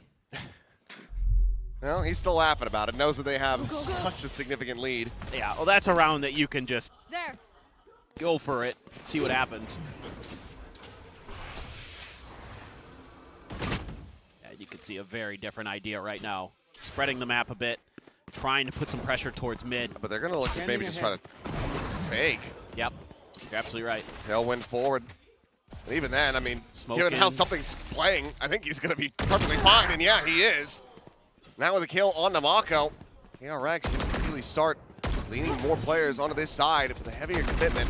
Spain even getting through the wall. Fring, and he gets the kill, but barely at that. Something takes him down to 10 health. I think they were looking for rotations and trying to catch people in transition off of that. They just held their ground at PRX. Frings walk past Envy at the moment. And I don't think Envy spotted a pixel there, but now with those shots flying, yeah, Fring's just going to re-swing straight into him. Oh, Devi. He collects the kill. Oh. Devi will get flushed out. And with the runner back, able to find that kill, gets him into a position where maybe they can still win out this round. Oops. Being a world away, but has a Hunter's Fury, so can help deny a plant. Left. Hot hands also there. We'll be hearing the footsteps at water, but to be suspicious about this. But okay, pixel spotted. Jing still just faster on the draw. Cover going out. Gunman dead, and now it is all on Bane. Go, go, go! Didn't even rip the Hunter's Fury. Go, go, go! Certainly going to be regretting that now. I mean, has a full kit, but is trying to get as close as he can without giving info away. But now they know, and Forsaken will take that fight. He will lose it, and Jing will clean it up. 3K from him to go ahead and close out this map. This was a one-sided affair, to say the very least. 13-5, PRX looking great on Breeze. Yeah, I mean, they are just getting better and better, it feels like, on a map that, you know, you would think historically not one of their favorites, not something we know them to be, you know, particularly amazing at, but they found the right combination of their players and the agents and the ideas in particular. Just so good. Again, a lot of the mid-rounding really nice here from PRX. That last round was great from them, selling a bit of a fake, getting in deeper positions, catching in players in transition. Well, look, maybe there's something in the water, in the air here in the Pacific this weekend, because take a look at yesterday, opening maps, 13 fives between Full Sense T1, Hongshim GE, and then it went into a full 3-map series. That's what I can hope for here between these squads. It's an RX derby, damn it! I want to see this be close. I want to see both teams test each other. I want to see Alex ball. Yeah, it's my birthday. Come on. I don't want to see Alex all happy all the time. I love when he gets to smile, but it should only be for moments in a map, But not it feels the entirety of the map. It feels unnatural, doesn't it? Like seeing him that happy for that long. Yes, it does. So it's bizarre. I don't even think Victoria gets to see him that happy for that long. It's really weird. But anyway, Lotus is going to be coming up, and like I said, this is a gamble. It feels like for KRX, because PRX can just show up. You know what you're going to be getting. Jing's going to move back over onto the Rays. So who knows? Will Young have another big chamber performance? We'll find out, but first we'll send it back to the analyst desk. Love the priorities. People's happiness should be sacrificed for the betterment of the broadcast and for the birthday boy. But unfortunately for him, Alex is definitely very pleased with the result right now, starting with a 13-5. Like the caster said, maybe it's going to be a curse kind of thing where we end up going into a really long series here, but PRX absolutely in control of Breeze. Yeah, for sure. In defense of KRX, this is what happened against Gen G. They got blown out, and then it was a very close series. But PRX just dominated them here, especially in this first half, man. It's not even close. They're running the Phoenix, and they're not getting out of these choke points. PRX just understand this map so well, and KRX had no adaptation. Yeah, there's nothing to defend. I mean, this was a complete blowout on an individual level. You know, PRX, bigger, faster, stronger. Forsaken finally unshackled from the controller duties, able to run around and have some fun. Both of the Neons having a good performance, but outside of freeing, nobody did anything on the side of KRX, and that's extremely worrying as we head through the rest of this series. And PRX, I'm extremely concerned from everyone else in this competition, because this map pool is already made for them, and Breeze is kind of the only question mark for me in terms of that, as well as the individual performances of Something and Devi. Well, guess what? They're smashing people on Breeze, and both Something and Devi are fragging. It's GG. Like, they're probably just going to Masters, let's be honest. Yeah, if they can keep this up. Yeah. You know, this is really why, you know, we're talking about predictions, we're talking about it in the green room just now as well.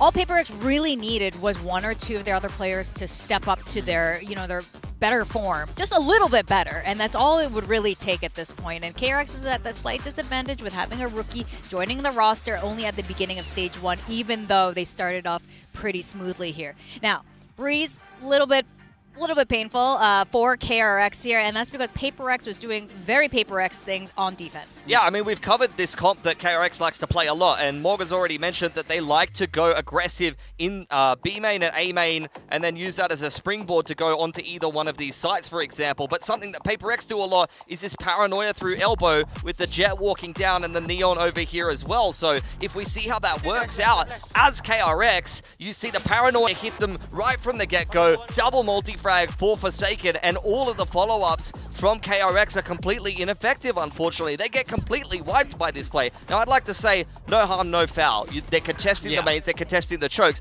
Unfortunately for KRX, when this happened literally in the first round of the last game against Team Secret, for PRX, and you're not prepared for this exact same play, then I've really got to kind of question your attacking side, especially when you're playing even more of a comp than Team Secret were in terms of needing to control elbow and A main and then execute out onto the sides. Unfortunately, from a macro and an individual perspective, they got dominated this game and they just weren't in it. Yeah, you gotta wake up, do your homework, and a big part of this composition that KRX are playing, it's about bursting out of that A main. So as the defending team, you want to deny them space. You see them use that one way, they fall back a little bit further there, and as soon as they try and burst through this A main choke, they drop that util, return it there, and get a 5v3 advantage here on the retake, which is enough to get it done. So I think from a game planning perspective, I was very impressed with PRX, and I was a little bit underwhelmed by KRX. I mean, those aggressive plays are so staple to PRX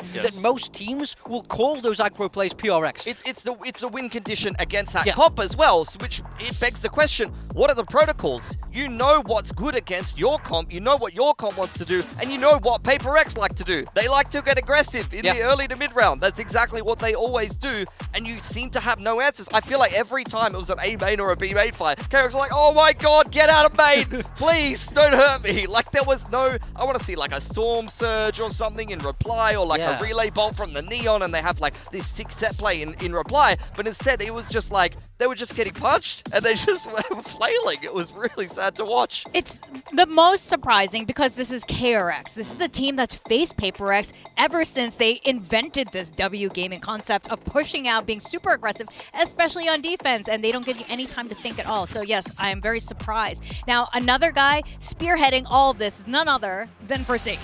Yeah, I mean, look, we were speaking a little bit earlier, but is he not bored playing all these controllers? But look at what happens when he gets to play the Neon. It's almost like this man can play anything. Shock horror, he's good when you let him go. It's a little bit different from Astra. Yeah, a little bit of a different play style. Slightly, just little tweaks there. Gone from playing RTS mode to just running around, you know, playing some kind of, you know, movement surf challenge. He's had a fantastic game there. 300 ACS on the Neon. Over 1 KPR, topping all the stats. He had a lot of help from the rest of the boys, though. And as we talk about, you know, in both of those clips, we were actually on Forsaken POV as he ran it down elbow or A main. He was up in KRX's face, and they had no recourse.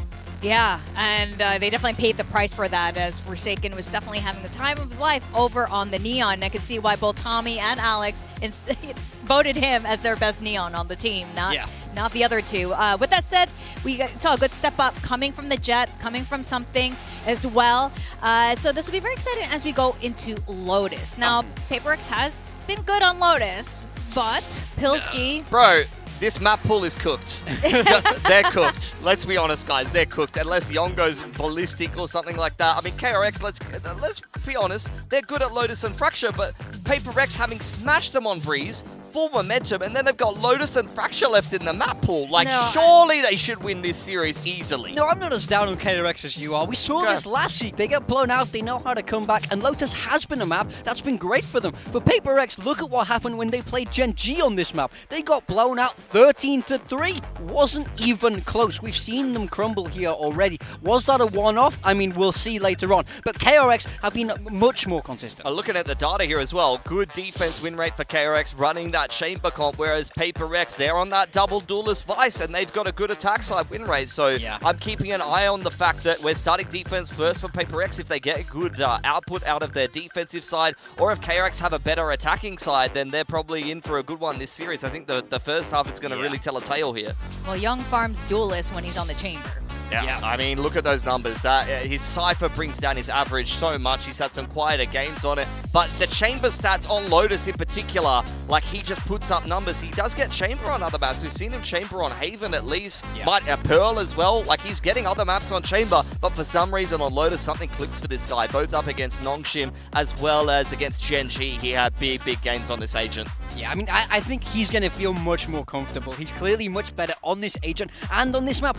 Guys, last map he was on Harbor. It's so hard to play well on Harbor, and especially when you're a rookie, bro. He's like, he's a young kid, he's a rookie. He's clear, like, aim is clearly his forte, and just like, hey bro, play Harbor, throw a wall up and just hide in this cove with a shotgun. It's like, bro, please put someone else on that agent. It's like, it's his first day, and they're like, okay, now go get us coffee, and just and then can you just sweep the floors a little bit? Let the guy loose, please. I mean, look, rookies got to do their time. You know, we had a little bit of a we like to haze here in Pacific. Hazing him by putting on Harbor. Harbor's the haze choice for KRX. Now, this is going to be interesting to see if PRX have fixed a couple things. You said maybe it was just a Gen G thing. I don't know, though. It looked like they were still figuring things out ever since the beta changes. Yeah, I mean, something was on the Neon when we saw them play this last game. You know, stylistically, I think they moved on from that a little bit, but I am curious how it looks on this map and who goes to where. I think that's going to be very, very telling and very important. For KRX, I mean, they've looked great on this map. I'm kind of not expecting a change from them. Yeah, I don't think there'll be any changes for them. For PRX, we've seen in multiple eras eras. They've been very, very good on Lotus through the Yoru era. They've been running the Jet in the past, and I'm really not surprised to see something back on it. Yeah. I think that PRX are going back to an earlier style that used to work for them.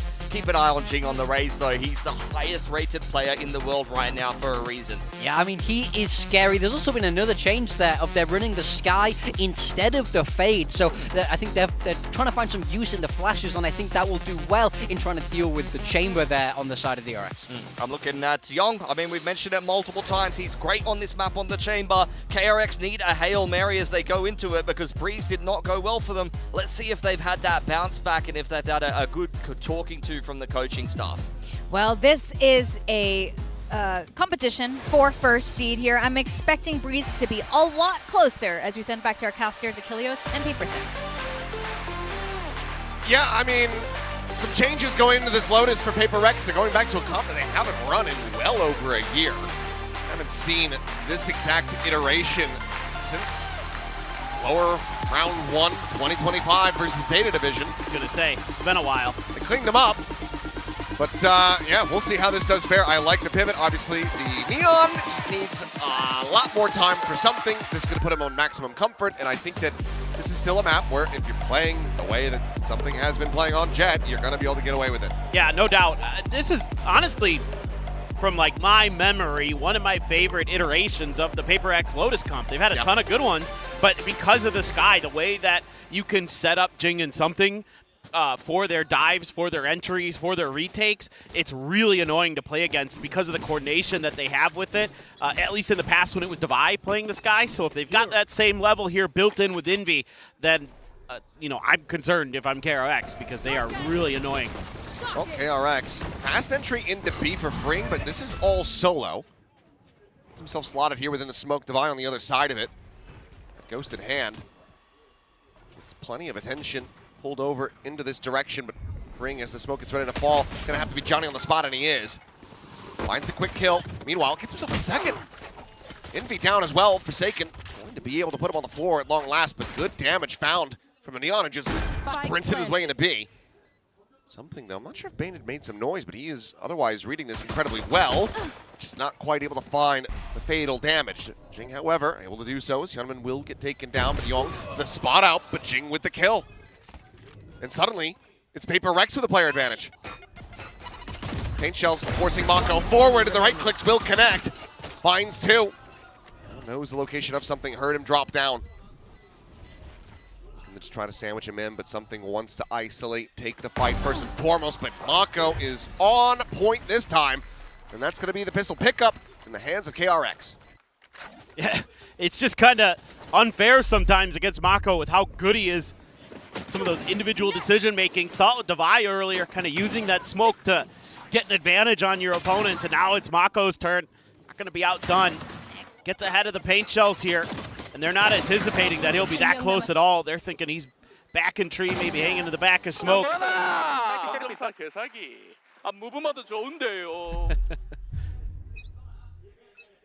So this is an old Zeta strat. But with that smoke there, they're going to start pushing up immediately.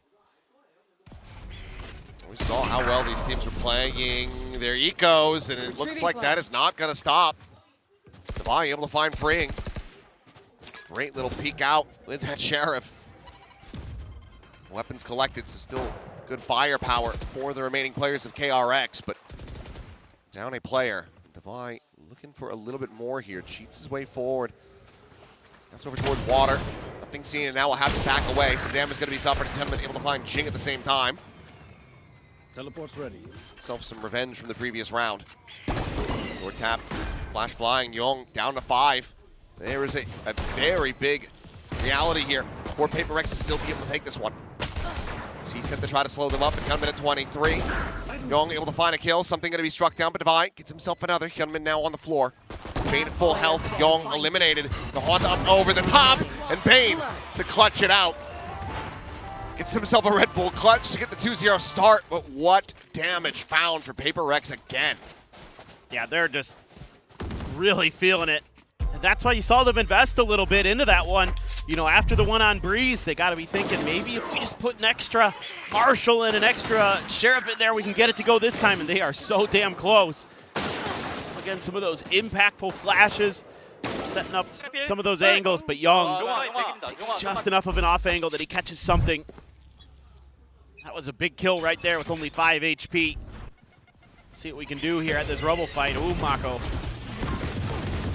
Pushing forward without fear, and Mako will be the one to get taken down. Swing out though from Fring, is able to find one, but the trade is there, and the trade up as well. Found as Jing cleans up a kill, cleans up a third. Suddenly it's just Youngman. Angel lobbed in, forces him forward, kill to be found.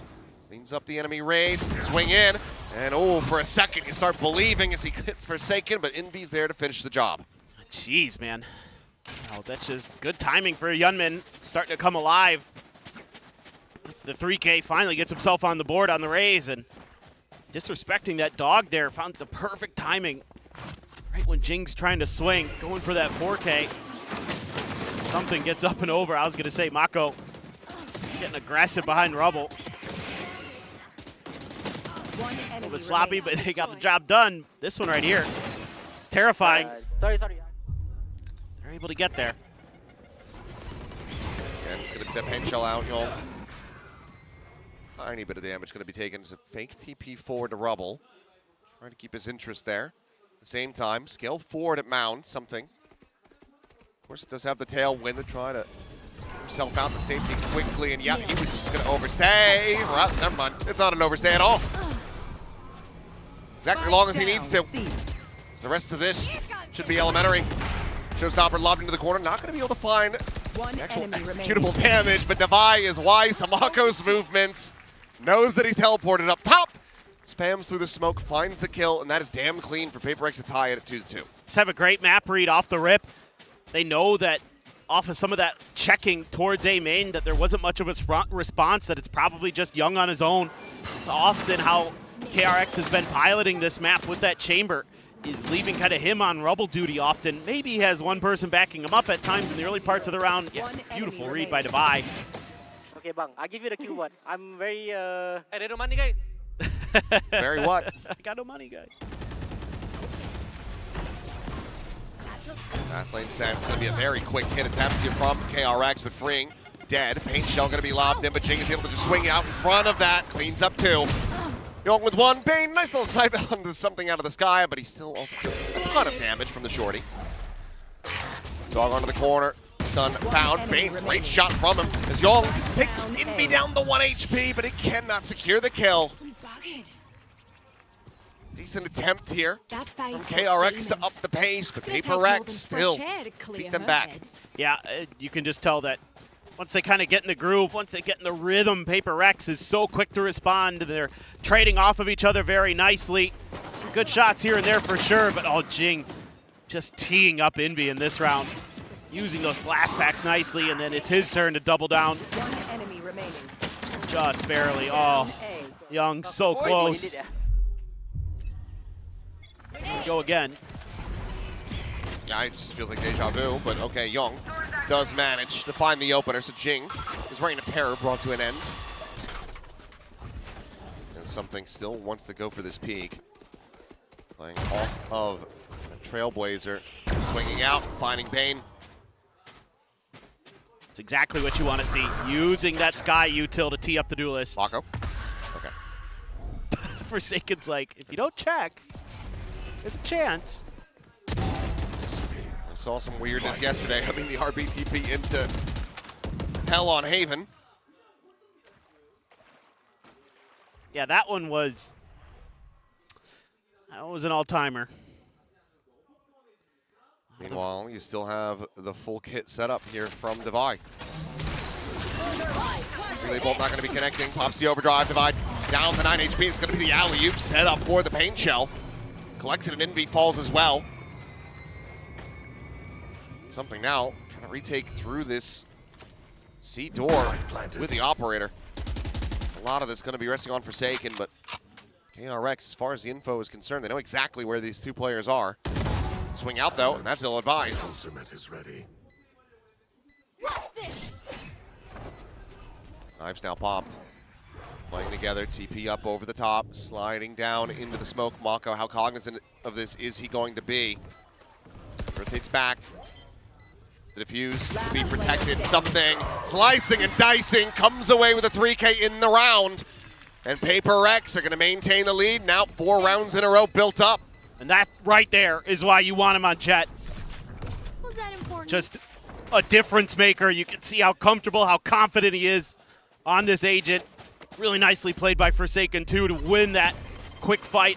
Nice little micro adjustment. Young quick off the rip too. Yeah, using that Sky combo.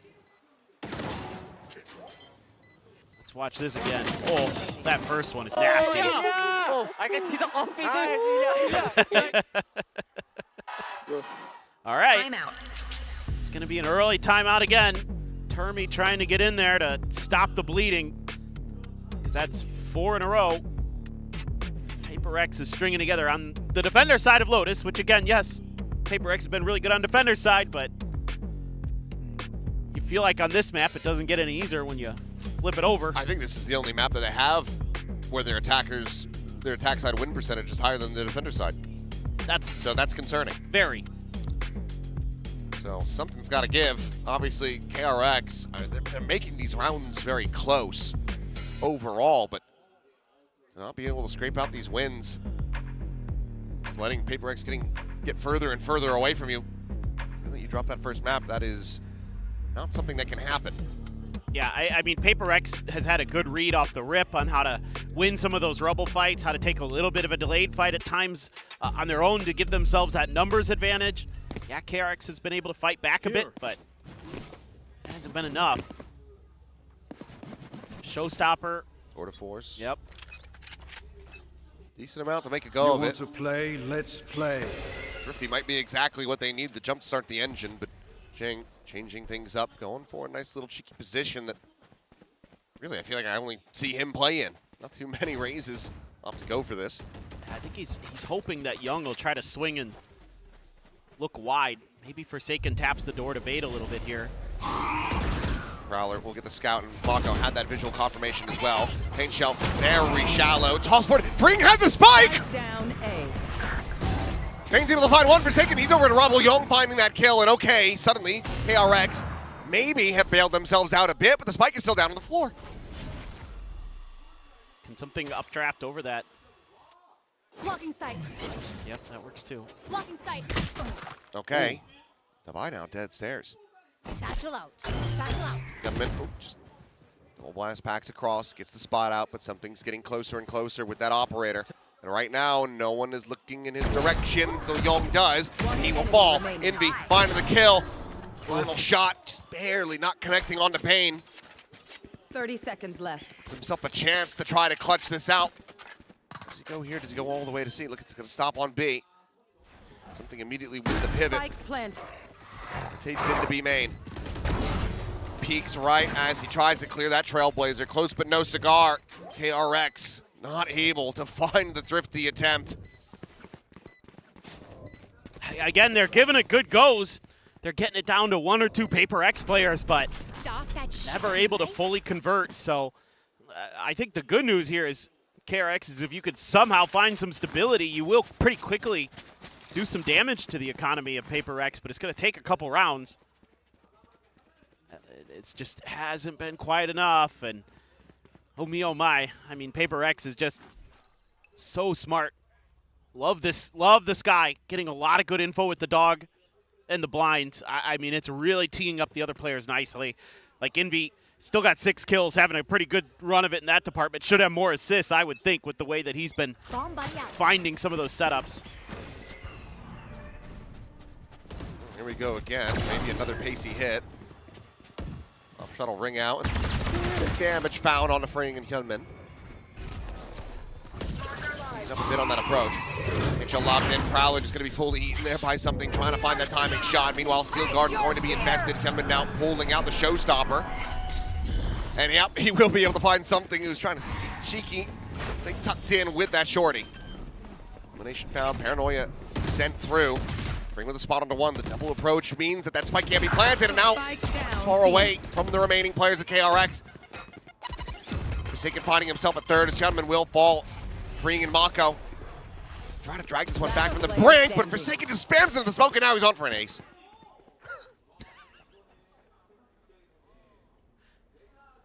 It's Mako, though. Quiet jump up to the short little step there, but yep, turned back from Jing. Finds the kill. Out trades for Envy. PRX. I mean, it's just feeling like Breeze all over again. It does, which I did not expect here at all. I mean, I know PRX is good at this map, but kind of been a big talking point. Spike down, B. Oh, about how testing PRX on this map, even for the best of teams, is a frightful experience. I mean, this is a map that they closed out a Masters on. So they've got a showstopper now, too. Looking for the shot, but okay, Young able to find Forsaken over on A. Looks like he was peeking out a door, so a decent enough first kill. Still don't know where that raise is, though. That's what you're trying to fish for here as KRX. Looking for that util. Not going to be given the chance. PRX reading this pretty quick that they're going to peel back. So Bane doesn't have the Prowler just yet. I'm assuming he'll throw that out when it comes back online, but we'll see if that works. PRX is hedging their bets. They're going 2-2. They have to know that this stairs angle hasn't been cleared out, but now, yep, they are fully well aware. Something on the full rotation, gets himself over there, and Hyunmin now dead. He's out looking for a little bit more, but you can see the head scratching from KRX, wondering, is this really the side of the map we want to try to end this on? And they say no. So Spike is slowly going to work its way out, as they just leave Young on an island, hoping that he's going to be able to make something happen. 30 seconds left. Not a weapon recovered, and okay. Wide shot from something, ends up whiffing, uncharacteristic. That's going to be the showstopper now, drawn out, chucked in. To Young's demise, so kill found. The exec gets ready to come through onto the C site. 3v3, but no one looking at Waterfall. Bring will fall. 10 seconds left. Bane flicks himself a gun. So 2v2. Still a pain shell for Jing, a guiding light for Envy. Bane just with a C's at the moment.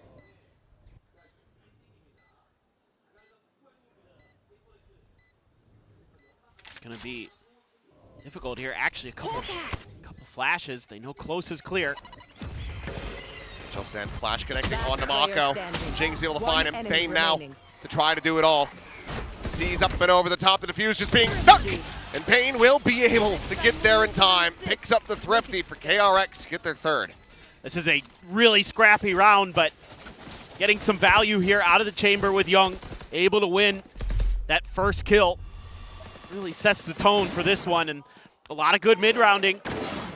You lose your raise, and you keep trying to put pressure towards A, and it does fool PRX enough.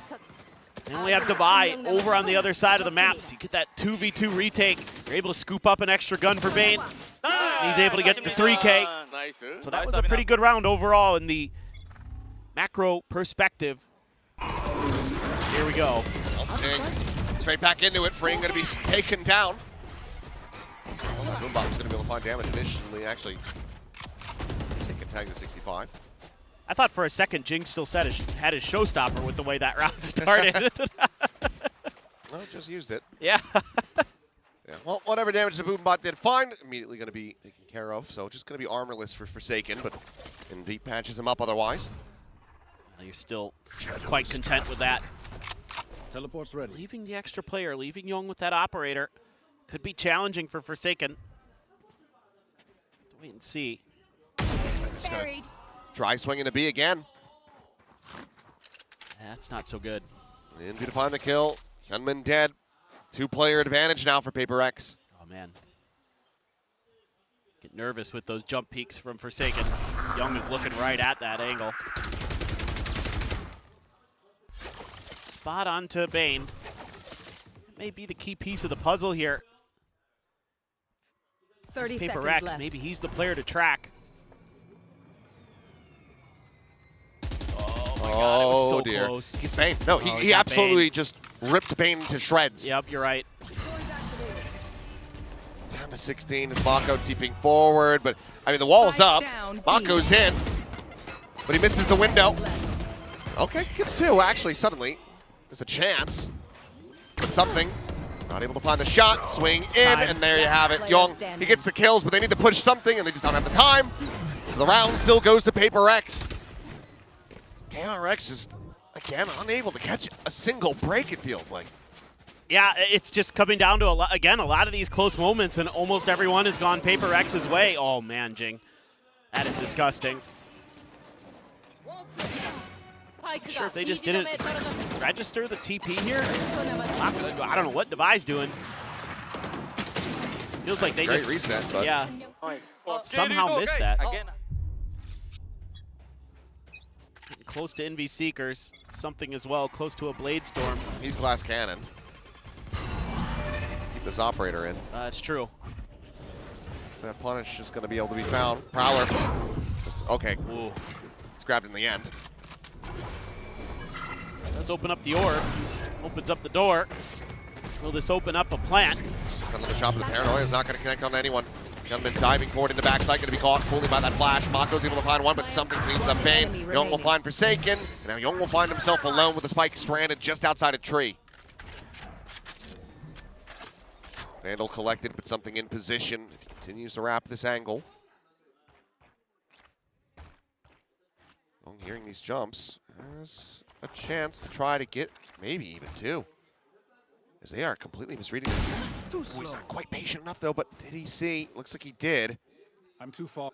He saw the front of the op. But now he's not going to be paying attention to Devi. As it offered up on a silver platter.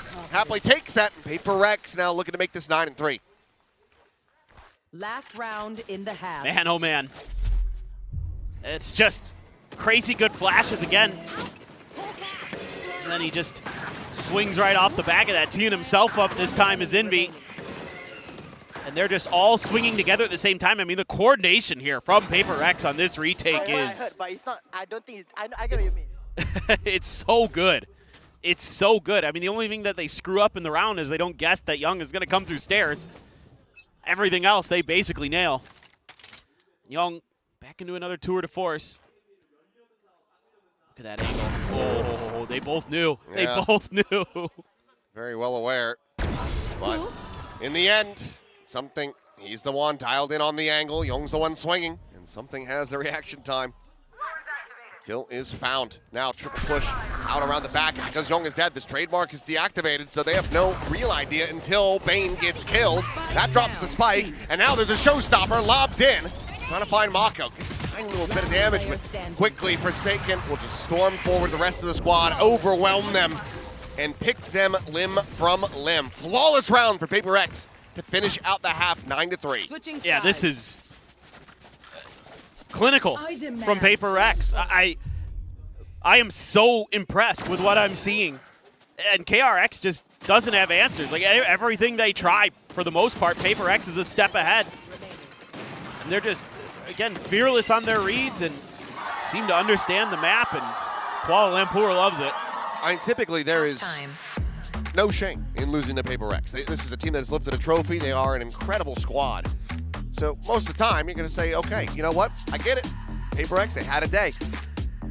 But the fashion in which this is occurring, especially given that KRX, you know, to come into this undefeated. Yeah. This is very concerning. It is. It is. They should be putting up way more of a fight. But right now, key players are not hitting shots that they should otherwise be good for pretty much 100% of the time. True. That's definitely part of it. There are occasions where they're not quite converting when they should, but honestly, I think the bigger story here is just PRX's defender side macro is incredible. Their timing on their retakes has been really, really good. Their ability to contest space when they want to, so impressive. Like their read on the maps has been extremely well thought out. Whereas KRX is, I think, just kind of getting beat in some of those moments, and probably what you're talking about where they're losing some of those fights they maybe normally shouldn't is getting into their heads, and they're overthinking the rounds. A couple of those rounds went down to the last second, and one of them they lost on time. And of course, just a reminder, yes indeed, whoever wins this match is first place in Group Alpha, gets that bye puts himself to 1 win away from London. Deep control here early, using that Prowler, but PRX was fishing for a fight over at C Mound. Didn't get one. Just gonna clear the Prowler. Kind of an interesting decision there to do that. I don't think necessarily need to if they didn't want to. Now you know Young is there. So many flashes. I mean, doesn't even take the rendezvous out. I don't know. Just feels great. Hello? That's getting tilted about Young not taking the That's TP, more tilting, to be honest. Something's just like, ah, here, have a freebie, I guess. Swing in the corner, relay bolt sent, Frings able to find Jing, but not before Bane gets taken down. The damage on the Envy will be finished off, as it's now just Devi who will get picked apart. So, both pistols on the map go over to KRX. They're 3-1 in that regard in the series, which is terrifying considering that overall right now they have 9 rounds, so a third of their rounds are pistols. That is correct. Good math. This was not good math from something. You think he was ahead of it? He must have thought he was outside of the blast radius. I wanted to see the rest of his player cam. What was his reaction following that moment? Yeah, usually he does the hands behind the chair thing. Yeah, that's more what I'm talking about. That's what I did, to be fair. Yeah. Oh, see, they're using that ice flash already, and that still means you have extra layers of potentially in the future when you have more money. Envy's flashes, setting up that conditioning where Young can't take those aggressive angles as freely, as easily. I like the way that PRX is establishing themselves in the beginning of these rounds. Well, this time something's in past Util. I can threaten him. Still have the rotation coming through from Kevin to try to get that paint shell layered in, but Bane gonna lose his life. Jing with a nice shot on that bandit. Gets him down first and foremost. Paint shell will find a decent bit of damage, but not the kill that they were hoping for. And they can heal up a bit off of that too. Oh. Something's still gonna end up getting caught. Top of the door though, trying to threaten this rotation. Trademark is still set up on B, and it's gonna be a slow creep back through.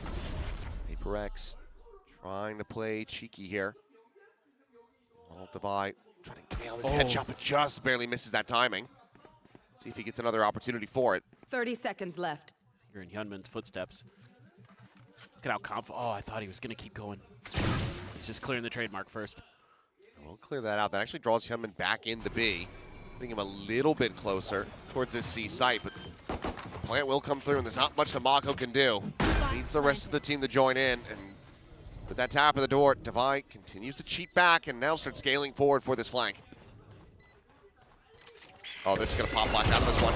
But it's right into Gunman, who's able to go ahead and put down 3 with the Guardian. And okay, for once, clean here from KRX in the anti-eco. Only lose out on Bane. I mean, it came close to losing a couple more players, but I like the idea from PRX here, honestly. Oh, yeah, it was great. Yeah, just Hyunmin was better. You're up. He must have been able to turn that flash pretty well, or just wasn't in position. Oh, he's behind the wall. Yeah. One enemy remaining. Around the corner, and I think Mako had fully turned as well, though. And Young just intercepts, finds the kill into the Devi. So, nicely done, but can they start the snowball with that? Feels like KRX really do need a bonus conversion here. Well, you got the right tools for it, I think. You got a Judge, you got a rifle, you got a Guardian, you got a Bulldog. That's not good, though. Yeah, Young dead. And then immediately breaking down the baby doors. PRX get their full forces clustered together at A lobby. I mean, poor Young just getting the PRX experience. Oh, and Bane is just sticking around on the angle. Again, I mean, it's decent damage found, but Envy's going to be able to patch that up. As soon as he gets out of the Trailblazer, it counts the way forward for the Duelists. Something just a tailwind. Wants himself here on the side. Hyunmin's suspicious about that smoke, and eventually will be able to find him. In fact, gets that kill. Showstopper online, drops out into the smoke. Didn't turn around, though, and Jing is right there waiting. Pushes forward, finds Spring to boot. Got blinded up, but doesn't matter. Forsaken has him covered. Maka will fall, and that is a very clean round in response for PRX. Yeah, that's heartbreaking for KRX. To not find more damage out of this. It's a lot of guns that get carried over. And PRX just doubling down on that position. I mean, there's always layers here for PRX. You know, even though something dies, Jing is right there to fill that space. He's 20 and 11. His gun's carried over, but you also could, you know, you invested the ultimate there. Right. Showstopper gone. Nothing, boys, nothing. Take off J. Gonna bomb this. Take off J. One more race and fight. Hey, close. Let me do the thing, guys.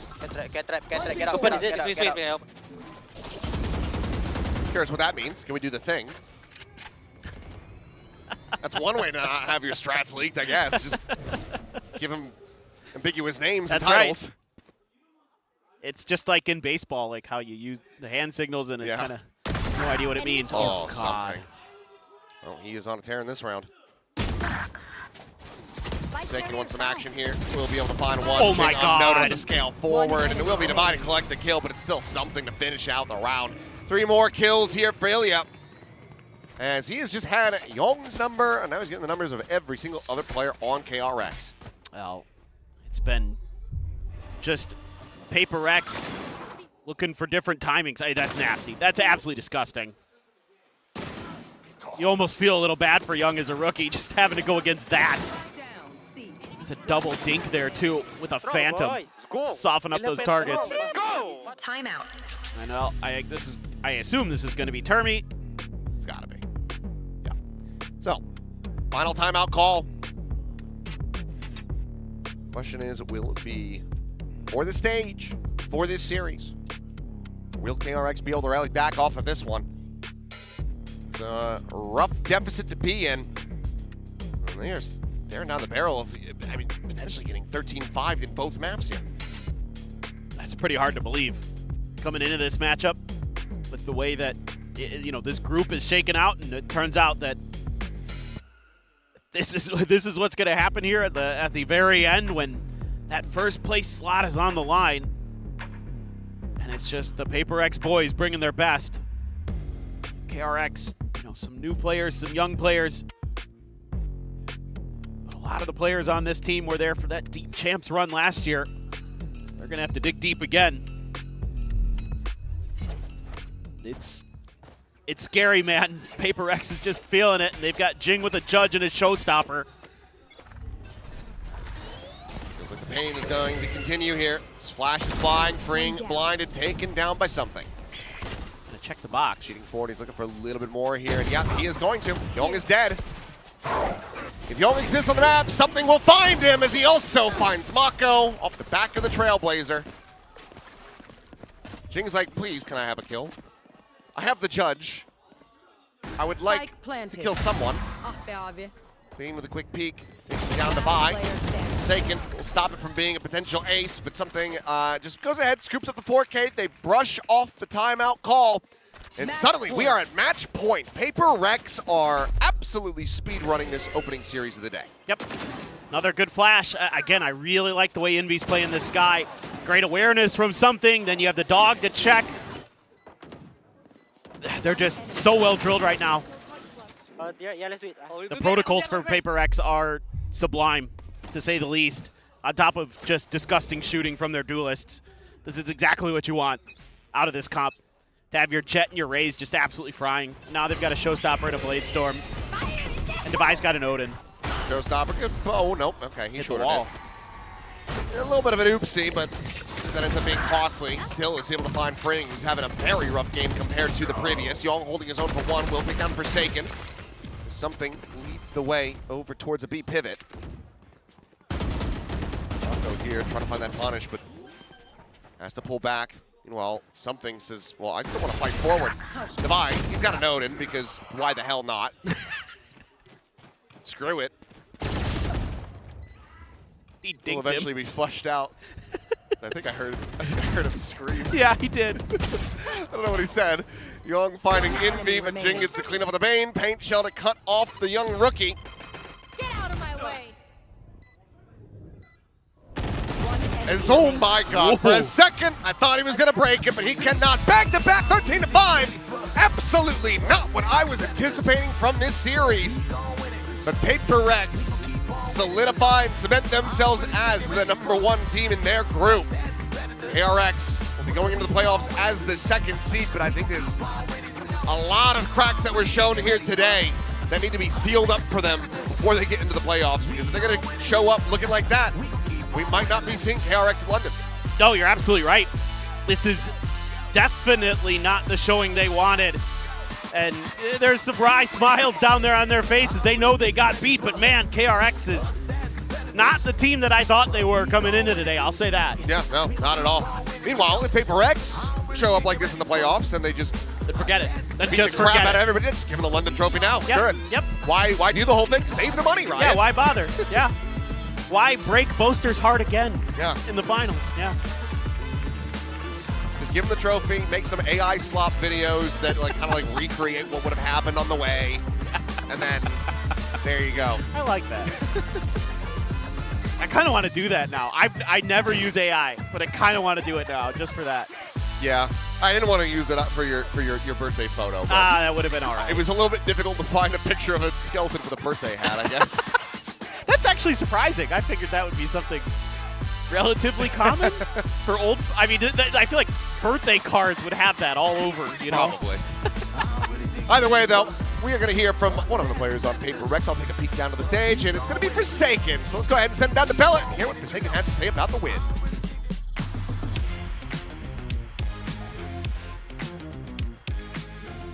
Congrats to PRX for taking that #1 seed for Group Alpha. 이렇게 해서 PRX의 포세이큰 선수 만나보겠습니다. 승리 축하드립니다. 네, 1번 시드를 PRX가 가져가기 성공했습니다. 오늘 정말 압도적인 경기력을 선보이면서 2대0으로 경기를 일찍 마무리했는데요. 오늘 들어오기 전에 이렇게까지 압도적인 결과가 나올지 예상했는지 한번 들어보도록 하겠습니다. Well, you guys definitely wrapped up the match very quickly. Well, did you guys know how... Were you confident? Did you see this coming? You guys were so dominant today. Yeah, I mean we've been practicing so hard, and we've been like watching a lot of KRX how they play, so we trying to counter them, I would say. But overall, I think for the past few days we've been practicing very hard. Yeah. 최근 들어서 연습에 정말 많은 에너지를 쏟고 있다고 이야기를 해줬습니다. 특히 상대였던 KRX의 이렇게 연습 영상과 보면서 좀 카운터를 잘 하는 방법을 좀 집중적으로 연습을 했어서 오늘 승리를 가져갈 수 있었다고 이야기를 해줬습니다. 안 그래도 근데 오늘 포세이큰 선수가 네온도 했지만 최근 메타 때문인지 모르겠지만 연막을 자주 맞는 모습을 보였거든요. 워낙 소화할 수 있는 요원풀이 넓은 선수이긴 하지만 어찌 보면은 좀 하나의 역할에 한정되어 있는 게 답답할 수도 있을 것 같다는 생각이 들었습니다. 어떻게 느끼고 있는지 한번 들어보도록 하겠습니다. Well, we saw you on the Neon and the Omen, and we know that you're a man of very wide agent pool, right? But I guess maybe it's because of the meta right now. You've been on the smokes more recently. So, how is that to you? Does it feel like you're kind of restrained to a single role in a way as well? I don't know. I think because I treat the role is kind of same playstyle with me. So no matter what roles, I just keep it simple, and I will think a lot. If my team need my util, I will throw, or if not, I will just shoot. So yeah. You're confident anyway. Yeah. 요원이나 역할에 상관없이 어쨌든 포세이큰 선수만의 색깔과 그런 스타일을 입히기 때문에 딱히 그런 제한적인 느낌은 없다고 이야기를 했습니다. 스킬이 왔을 때 쓸 수 있는 스킬을 쓰면 되고, 스킬이 조금 안 통할 때는 그때는 화력으로 승부를 보면 되기 때문에 딱히 체감하는 바는 없다고 이야기를 했습니다. 그리고 이렇게 1번 시드를 가져가게 되면서 좀 시간적 여유가 생겼죠. 그리고 단 한 번만 이기면 런던행 티켓을 PRX가 가져갈 수 있게 됩니다. 이번에 좀 쉽게 갈 수 있는 길이 생겼거든요. 어떻게 좀 확보할 건지 한번 들어보도록 하겠습니다. Now you take the #1 seed, you have more time, and one more win is going to guarantee London for you. This is potential easy way ahead, right? Well, what are you gonna do to have it this way? We still gonna practice a lot, practice hard, because I think all the team in VCT are really, really good. So even though just need one more win for us, but we still take it seriously, and yeah, hopefully at the time we're ready, because in playoff gonna have SN also, right? So yeah, we're gonna prepare for it. So yeah. 이제 뭐 단 한 번의 경기이긴 하지만 그만큼 무게가 있는 경기이기 때문에 정말 진지하게 집중해서 연습에 임할 거라고 이야기를 했습니다. 특히 뭐 이제 퍼시픽에서 이제 강한 팀만 있는 퍼시픽이기 때문에 한치의 그런 뭔가 여유를 갖지 않고 계속해서 연습에 매진할 거라고 이야기를 했습니다. 더군다나 플레이오프에 진출하게 되면서 더 막강한 팀들을 만나기 때문에 연습에 집중을 할 거라고 이야기를 했습니다. 이렇게 해서 페이퍼렉스의 포세이큰 선수 만나봤습니다. Thank you Forsaken and congrats on your win. Thank you. You're watching VCT Pacific 2026. All feels correct in the world when you have Forsaken back in the MVP spot of his team. It just feels more natural, and it's something that we were a little bit worried about with PRX. Yeah, I mean, this guy's hard to beat when he's on his best day, and today he really showed up, as did the whole of PRX. Looks like incredibly easy. They dog-walked KRX in a battle that was for top of the group. Oh yeah, we have Wendler on the desk with us, so you're going to see his voice like piping in here. But yeah, this is really great for you guys getting into that first seed. Yeah, it feels great to get over that hump. That was obviously a goal we had, make our life a little bit easier from kickoff and not be stuck in the lowers grind. So hopefully we can protect the 1 seed a little bit going in and keep carrying this momentum forward. There's a lot of improvement on the Lotus since the last time you guys played, especially against Gen G. I mean, was this something that Alex was molding about behind the scenes? I think we definitely both were molding about it because we knew as a team that our Lotus should be a lot stronger than what it's shown. And there was a lot of fundamental things we sort of didn't remember from maybe last year going to champs or just were overthinking. So it was a lot of just re-drilling those ideas and then a little bit of a game plan specific work into DRX that helped us get over the map today. Whose idea was to bring back this old comp? Because this is a comp we've seen, but like a while ago. Before you joined us here in Pacific. It was a mix of both, I would say. Like both me and Alex and the guys. Like Ilya's jet is just kind of unmatched. Yeah. So rather than like force the Neon narrative, just put them on comfort and just have it work. Yeah.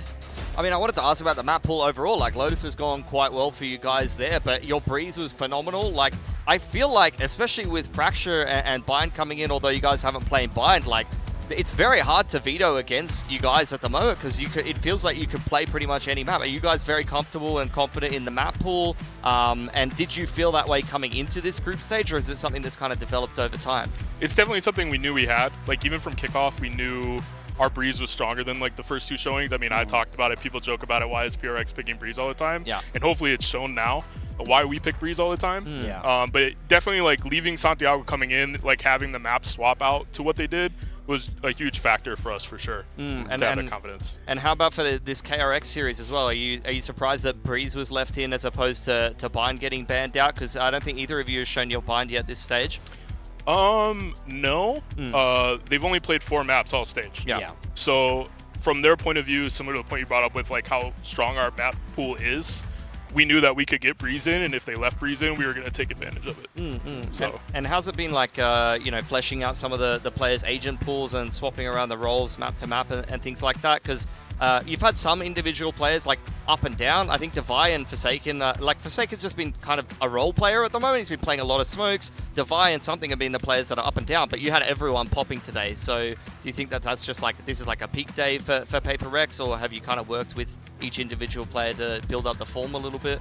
Yeah, like I think we're finally hitting that spot in the groove where everyone is comfortable and just being able to flesh out more map-specific details now. And it's a lot easier for players kind of to fill those gaps. Like you saw a little bit, like when we first brought the Sky back in, there's a little bit of shakiness because Envy's trying to find what position he needs to be in on top of being able to play make, on top of being able to help the other two guys at the same time or whoever he's around. So I think everyone's just sort of hitting that settle point where now we can just keep building up from it.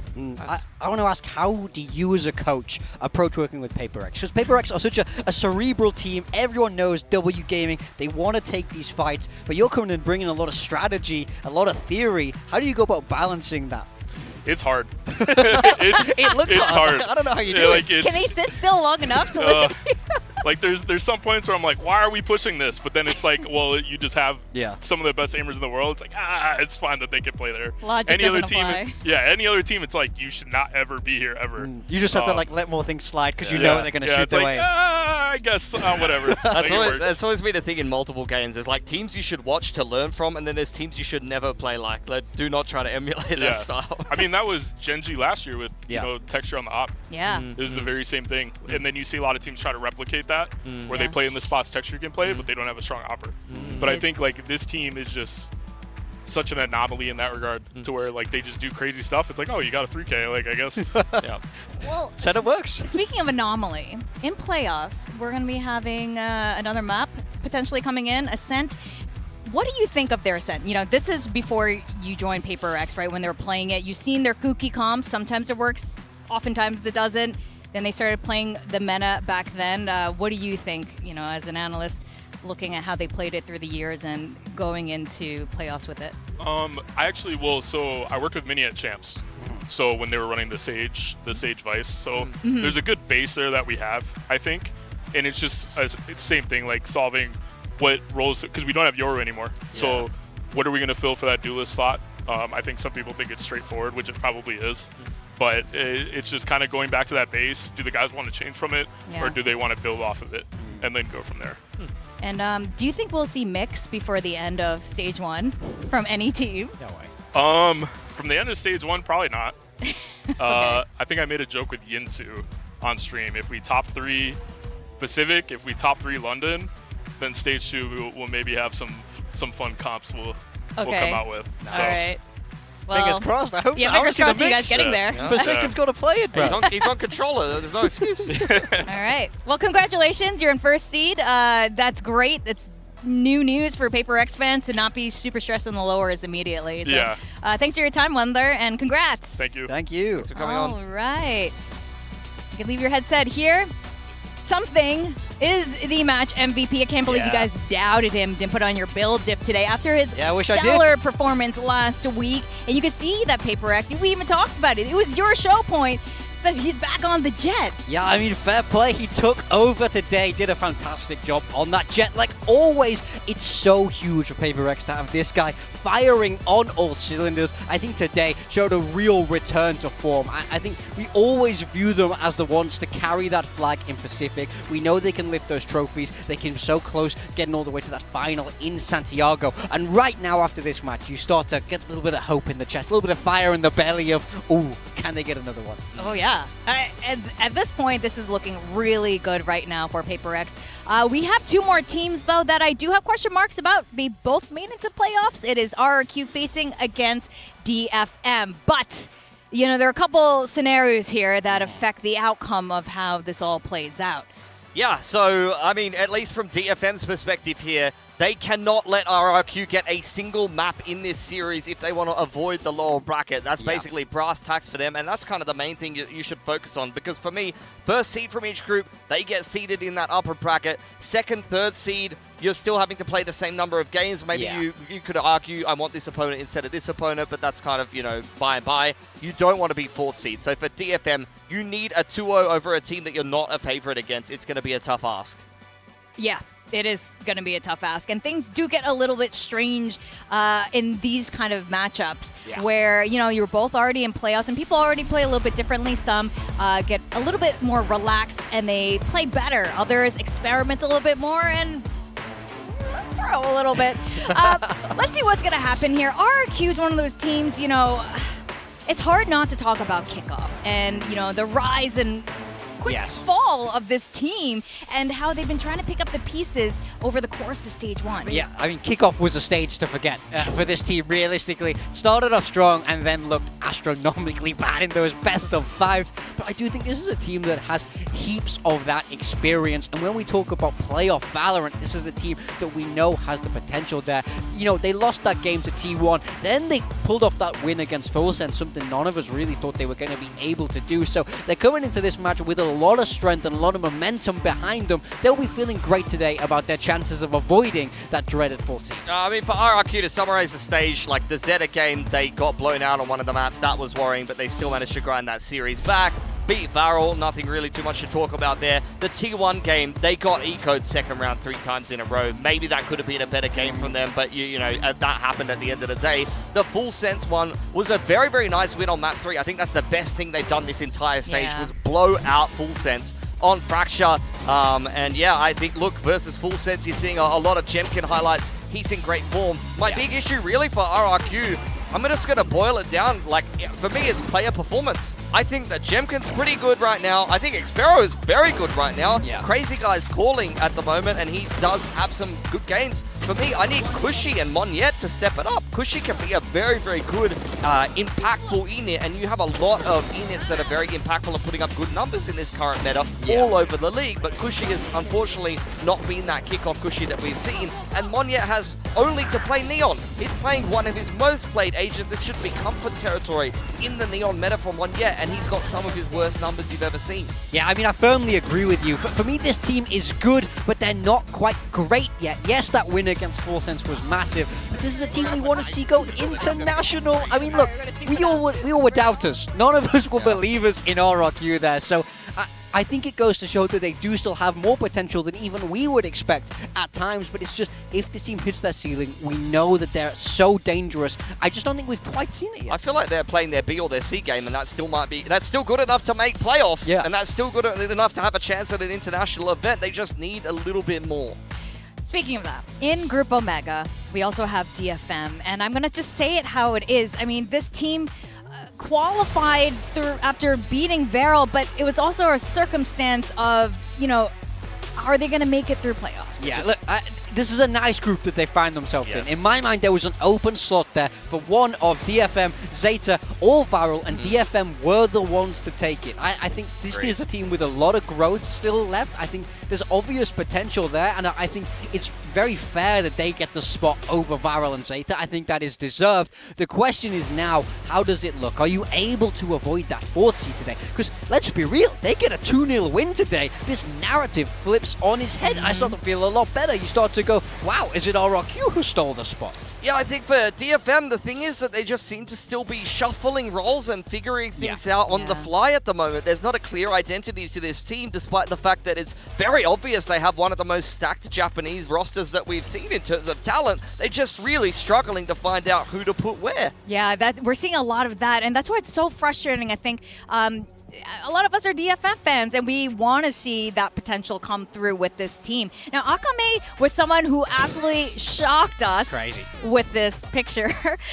When he went on the Neon against Zeta, look at those numbers. It was astounding, but then going against Varel, even though the team ended up beating them, it was a little lackluster. Yeah, I mean, that's a side effect of playing into some of the Varel comps, the deadlock and this and that, but that's where you, as a Neon specialist, you need to understand how to pace yourself. You need to understand what your role is. There are games where you can farm on Neon when the other team is not responding well to it, when you can snowball. But there are games where, as the Neon, you're basically, a Sky Flasher doesn't pop or a drone. You know, you're baiting out utility, you're a util sponge, and that's just how it goes. So that was good enough to win against Varel, but that's where the best Neon players in the world will find ways to bait out all that utility. You'll be able to play into double senti and still have some impact as well, rather than just being an entry.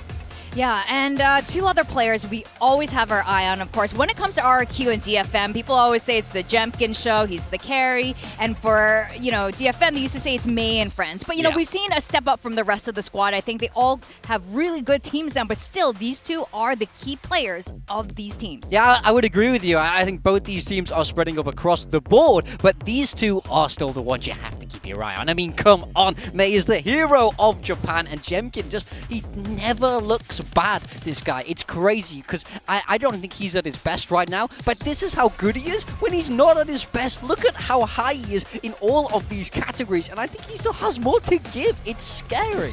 Yeah, just calm down a little bit though. We're not at 1.49 KPR. That's a bit insane. Now, I think it's KD, KPR, and then ADR, guys. But still, those are great numbers for both of them. That's true. 0.9 KPR, you're getting 150 plus ADR. These guys are good for a killer round. That's basically what you're seeing for both May and Jemkin at the moment. And Jemkin, I think Jemkin's pretty good at the moment. He's had some kind of meh games. For May, I actually feel like outside of his last series, he's just been kind of okay, to be honest. I think there's more levels that May can hit, to be honest. I want to ask you guys, we're not seeing a big disparity between him and his teammates, and we can say that the teammates have been stepping up, but do you think that there's something missing from May that Yeah, I mean, potentially. DFM needs to show. I think he still has more to unlock. I think it's very important that he's able to be set up in the way he was in the past. Now, something else I want to touch on here is the Fracture. This is where, in my mind, a map where both of these teams have looked exceptionally strong. I think it's really important to highlight the differences in style here. Both of these teams approaching the meta in very different ways. RRQ, it's textbook. It's that double duelist. It's go, go, go with the veto. But the veto is built to counter this composition that DFM would bring out on Fracture. Yeah, for me, this is a perfect example of DFM playing a comp that I don't think actually fits their players. I think that they need more individual freedom for some of these players rather than playing something prep-heavy like a Breach Teo. I don't see DFM as this exceedingly cerebral team that's going to be able to play double init against the most elite teams in the world. For RRQ, I mean, again, this is a Monyet Neon map, but I think Xfero on the veto is a player that he's in very good form, and I think that he's the perfect example of a player who understands how to use the TPs and go for peaks when he's feeling confident, which he is at the moment. Yeah, I mean, I think Fracture is a map to watch for when we get to that veto. I really hope it does come out today and we get to see how that plays out. We got the skirmish though now. Let's see who's going to get out on top. Akame in there 1-0 up. You know, Kushi's another player that's been a little bit quiet from him over the past couple weeks. You know, he had such stellar moments over in kickoff. We saw Kushi that we always wanted to see, and we said it since the beginning. You know, if Kushi steps it up, this is like the last little thing that RRQ needs, and I wonder if that's going to really be applying to stage 1. I mean, like I said, I think they need more from Monyet, but whenever RRQ is winning, Kushi is fragging. He's not just an init player. He has actually very, very good mechanics, and he's got great positioning, usually in the Sova meta. I mean, right now we're in a Sky meta, and Sova is kind of only an agent on certain maps, but I think Kushi, he's phenomenal when he's in the middle of the pack. He's thrown out a drone, he's darted, he's broken some utility, Monyet's got in on the entry. Put him in a post plant, put him in a messy situation in the middle of the round, and if he positions himself well, he will multi-frag, and you see it from the skirmish there, 5-2. Mechanically, he's just dominated Akame. Yeah, that's what we want to see from Kushi, and I'm glad at least we're seeing a little glimpse of it over in the skirmish there, and that leads us to our map draft. We're going to start with Haven. Haven and for you're going to DFM. get your Fracture. Yeah, I mean, I hope it goes the distance. I would really love to see the Fracture piece. Yeah, it could. For me, I think Haven is a safe pick for a DFM. We remember their chamber. They don't play that anymore. I mean, we've been begging for them to go back to the outskirts chamber, but it's just not something that they've kind of been going towards. I want to see if they can kind of breach that territory. For RRQ, they've been a little bit all over the place with the Haven. They had Jemkin on a Killjoy, but now since they've seen sense and gone back to a comp that's a little bit more sensical for them, Lotus going to be the pick for RRQ. Is an interesting one. Yeah, they've not played Lotus yet this stage 1, so I think to play it in week 5, you know, is a little bit strange, but I think they must really care about avoiding that 4th seed, so I think they've got something tucked away there. Well, of course, Haven is this start, and like you say, I mean, I'm very happy that we saw RRQ change comms. I'm much happier to see Jemkin on that jet. Yeah, I totally agree. Jemkin always a big player on the jet, but on the other side of things, we saw May on the jet. Let's not forget that May ace against Varel. I honestly felt like, especially when I watched the game back for a second time, I felt like Varel could have won Haven if it wasn't for May picking up the op and having so many big impact rounds, quite honestly, on the jet. I think that that's going to be an electric matchup to keep your eye on. Well, we did do talent predictions. How confident are you guys in an RRQ win today? I mean, there are 2 of us on the DFM train. Yeah, I mean, I'm pretty confident.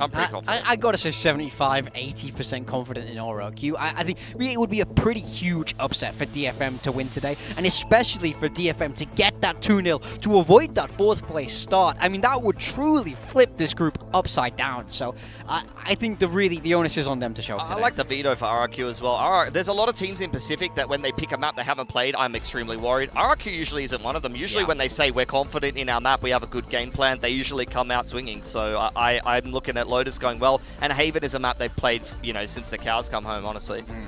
Well, I've only seen improvements coming through from DFM, so I think they have a good shot here, and they do. I think we'll have a lot more believers on back on the DFM ship. I think it's time to send it to the stage. We're going to have RRQ facing against DFM.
RRQ.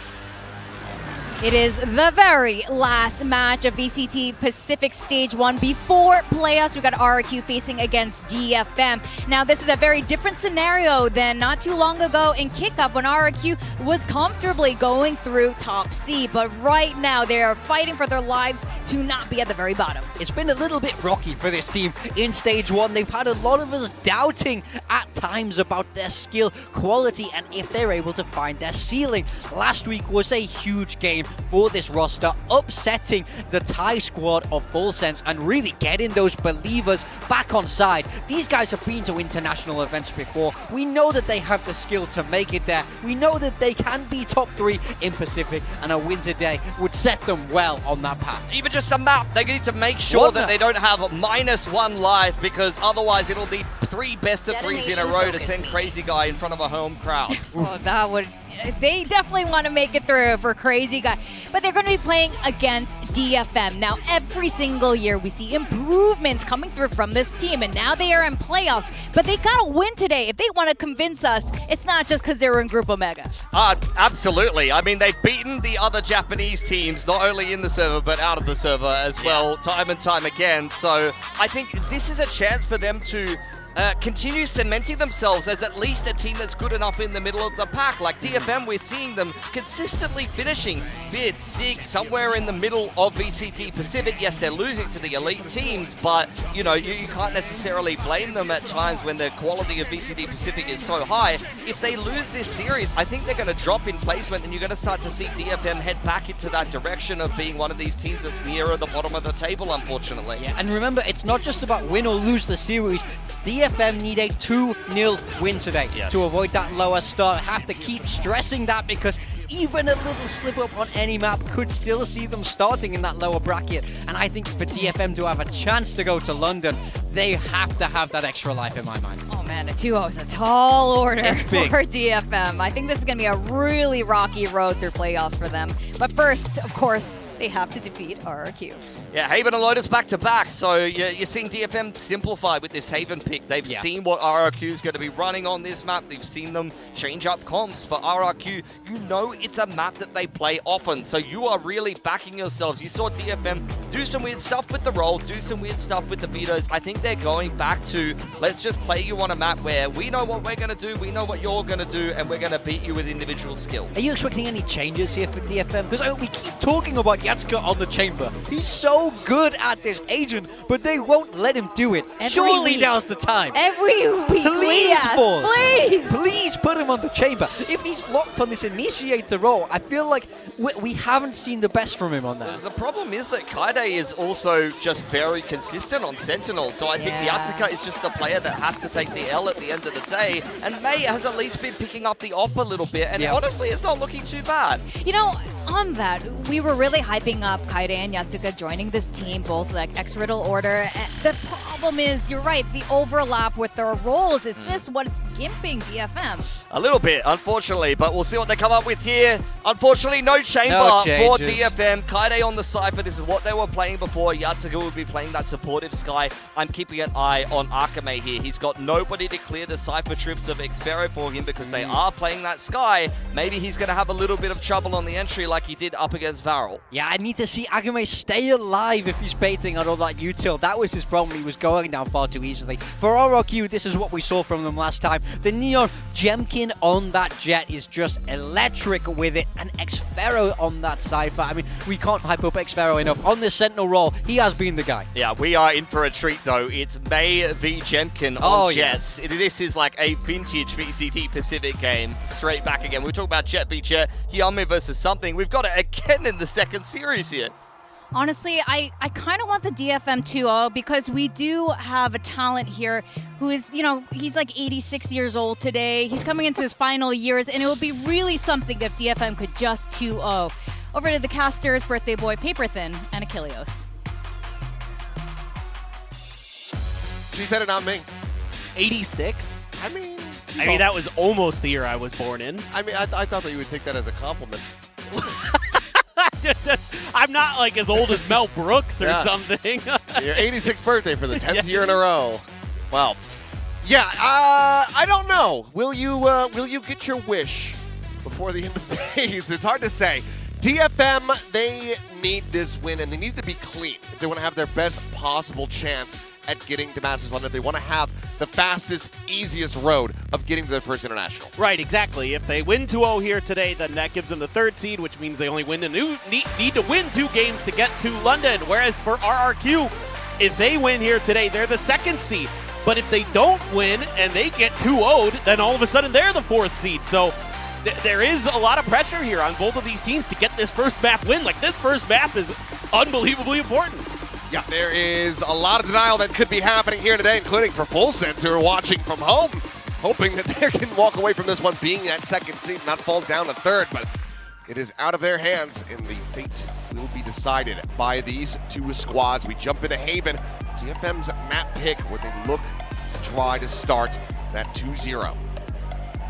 All right, and it's going to need, you know, kind of what we saw a little bit, I think, from PRX from DFM here, getting those duelists activated, getting Akame and May into the fray, and having some success.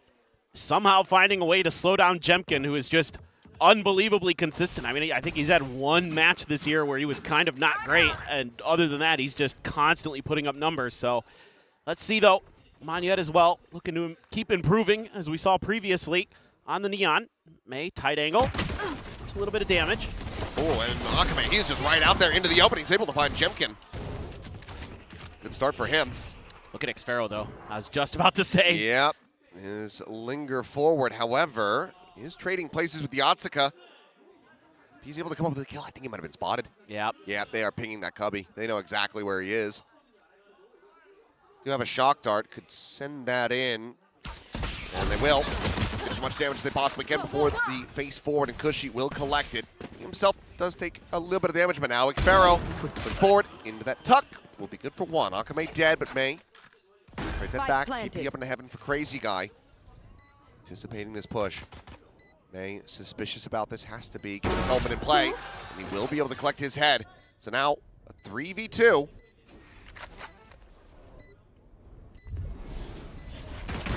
Smoke falling, tailwind over to the side, another shot there from Monyet, has to reposition, but Kaide scaled forward onto the side. Now Cushy has to do it all, finds himself 3, but May will be able to do the same. He's the last one standing, the fuse is in, and DFM find the opening pistol. Yeah, this got really weird, really fast.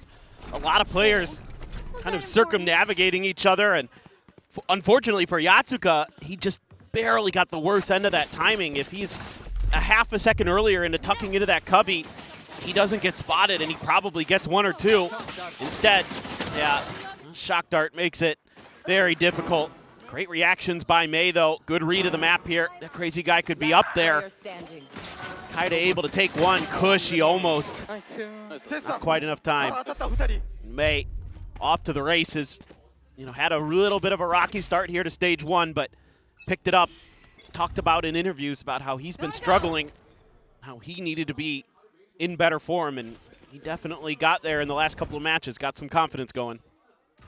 Posted up top, just 100% on the angle, drops back, getting taken down to 50 HP. Kaide, however, pushing forward, will end up dying in the end. This is still very much DFM closing the door on RRQ at B. Fast scale forward, Cess working his way up and around the back, so they know that this is going to be a pivot to C, as that Trailblazer also checks around in mid. Plan to be committed to. Xpharaoh arriving when they least expect. Finds a headshot. Akame down. Still a 3v2, but that's one of the weapons that's going to be lost. Just a Spectre for now. Says maybe missing a timing here. Cushy turning back, but it's okay because May catches one of his own. Cushy will fall. Crazy Guy with a nice right click. Shadows traveling. Take him out of that. Burst there. TP's over to the side, but Yatsuka's right there. No TikTok please for you, good sir. Gets the defuse, DFM, okay. You know, they carry over the 2 key weapons, the Bulldog and the Vandal, but they lose out on 2 Spectres and a Ghost. Yeah, it's still definitely not how you wanted that round to go as DFM, and it's got to be a little bit concerning already. Some of the lurks that Xpharaoh's been able to pull off, that's got to be something that needs to be addressed rather quickly here on this defender side. May, again, snappy to react. It's another 2K. Yatsuka's like, nope, not today. Won't giggle about it, but let's see. Get a bonus conversion from here. DFM going to be looking damn good on their map pick. Pilsky was talking about it. This is a mainstay map for RRQ. Always a bit of a risk that can come with picking this into them. Where's the camera? Kill cam, yeah. Well, pretty good read on the map so far, does DFM have. Although the dog, with the timing, doesn't see much. And, well, there goes Kaide.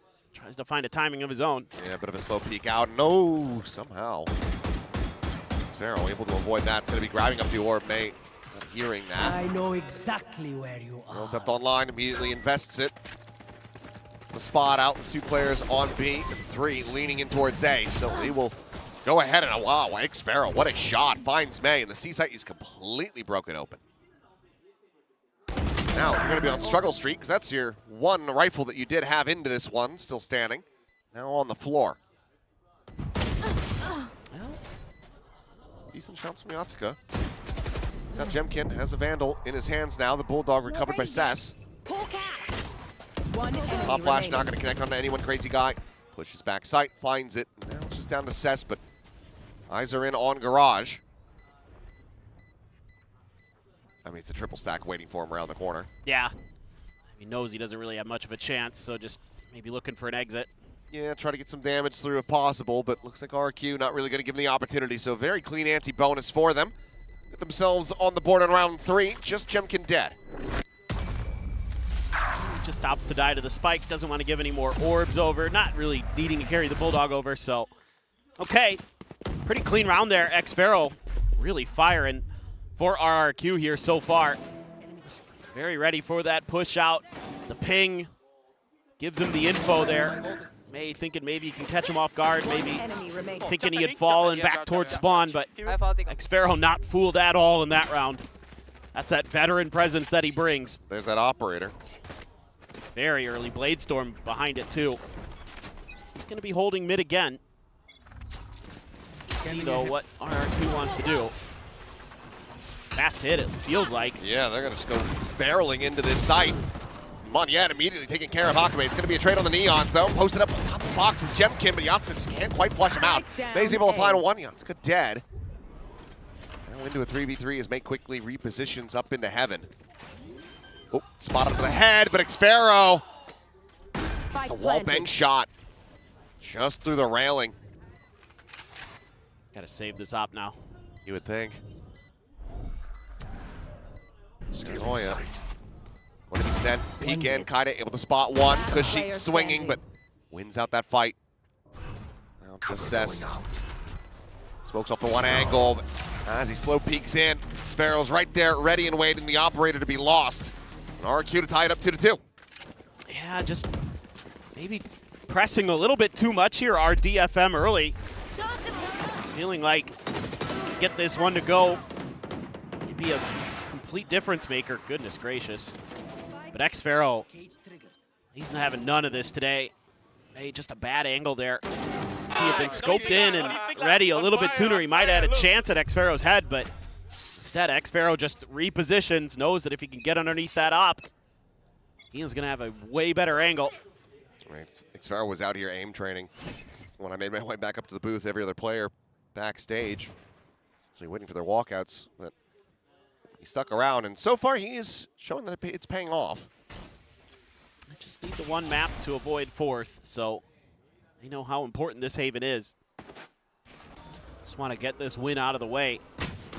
Feel a lot more comfortable going into their pick. It is a bit surprising that this is the map DFM wanted to lean into, given that they lost it against Veril, but still feeling like they've got something to show here. Just being very cautious. Our RRQ poking and prodding on the map. But Sess has gained a lot of space, so DFM can, at the very least, lean towards C and B here. If Kaide could get a kill, he could get his ult. Just have to wait and see. Spot off that, and xFaro maybe finding a timing again, but no, it's going to be May up and over, looking for the knives to connect, and he'll only be able to find the one as xFaro holds his own for 2. May and Yatsuka both going to be struck down. Akame now forward into the garage, but no sight lines given over. Just that Sheriff in hand. Jimkin waiting to try to get himself on the board. Kill's going to be taken by Moniette. Still going to be killless, but RRQ are going to be taking the lead.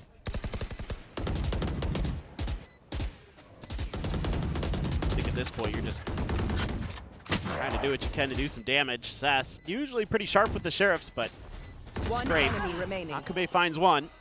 We'll stop it from being a flawless, but that's about it. Okay. A little bit of a odd late toggle on the camera there from Xfero. Gives one over for free. Akame will happily take that, grabs himself a Vandal, and can just sprint his way out to safety. Carries his weapon over. It's going to be one off the overdrive as well. But RRQ now in the lead. DFM, I mean, kind of looking like they're suffering the same fate that we saw from KRX.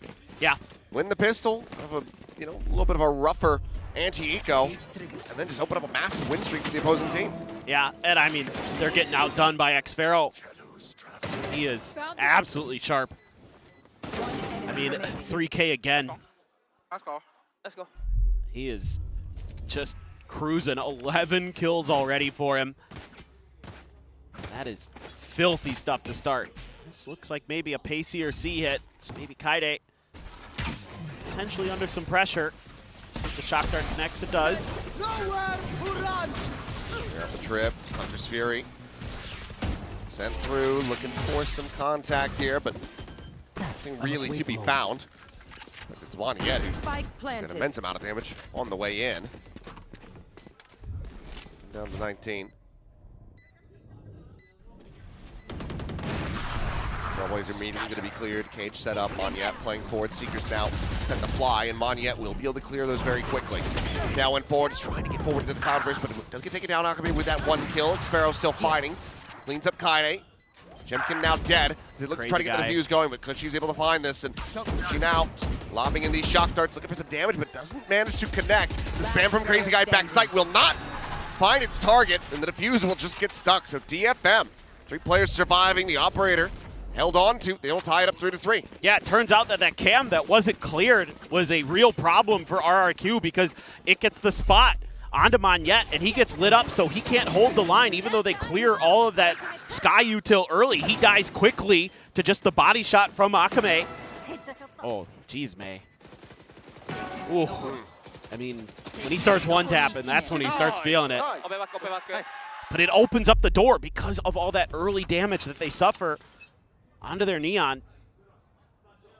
DFM's able to capitalize back into the operator. Oh boy. Oh, what a shot. And yeah, May able to find Jemkin, who continues to live on Struggle Street. Cushy with a nice punish, though. Will trade out the Jets. 1 for 1. As Paranoias get exchanged here on the side. Seth's going to go TP back plat. Now the Narrow Theft, the second one going to be invested. They get the reveal, but slide to the backside.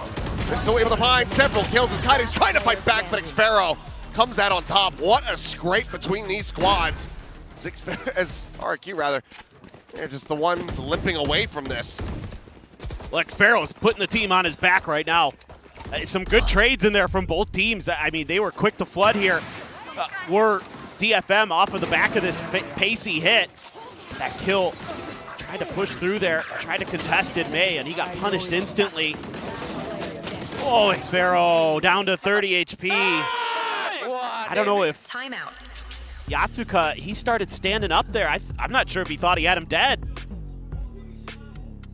Because he was in the middle of the spray, and he uncrouched. Yeah, maybe. Could just be a misjudge, but that is the first timeout call here for DFM. Obviously, just the 1 round separating, but these are round wins that they've gotten. Well, the one, I should say, outside the pistol and the anti-eco. Didn't really come easy, too easy. And they keep getting decently close in a lot of these, but RRQ are persevering. And that's all in spite of Jemkin finding no value yet. And it's only a matter of time before he starts kicking into gear. Yeah. We've seen it before where he'll start off weak on a map, like think about the bind. Nice, get him down there, let him dance with Akame. That's right. If he wins, maybe we can make it happen. I mean, I have to admit, Akame had the slick sunglasses move during his day. That was pretty good one. That was pretty good. Crazy Guy's gonna grab an attacker side Odin. Not gonna spam that early sewers angle or anything, just holding outside of C long. Once again, DFM making a pretty decent read here early. Success with just a classic.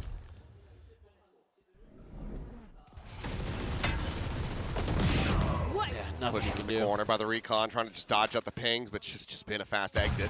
Akame going to walk about into mid, and yep, cannot escape. It's sliding a little bit further into the open rather than tucking towards that C side. Would have kept him safe. Meanwhile, May trying his hand at this. Does manage to peek out a little bit more, but with the Odin on the other side, just have to back away. Updraft in.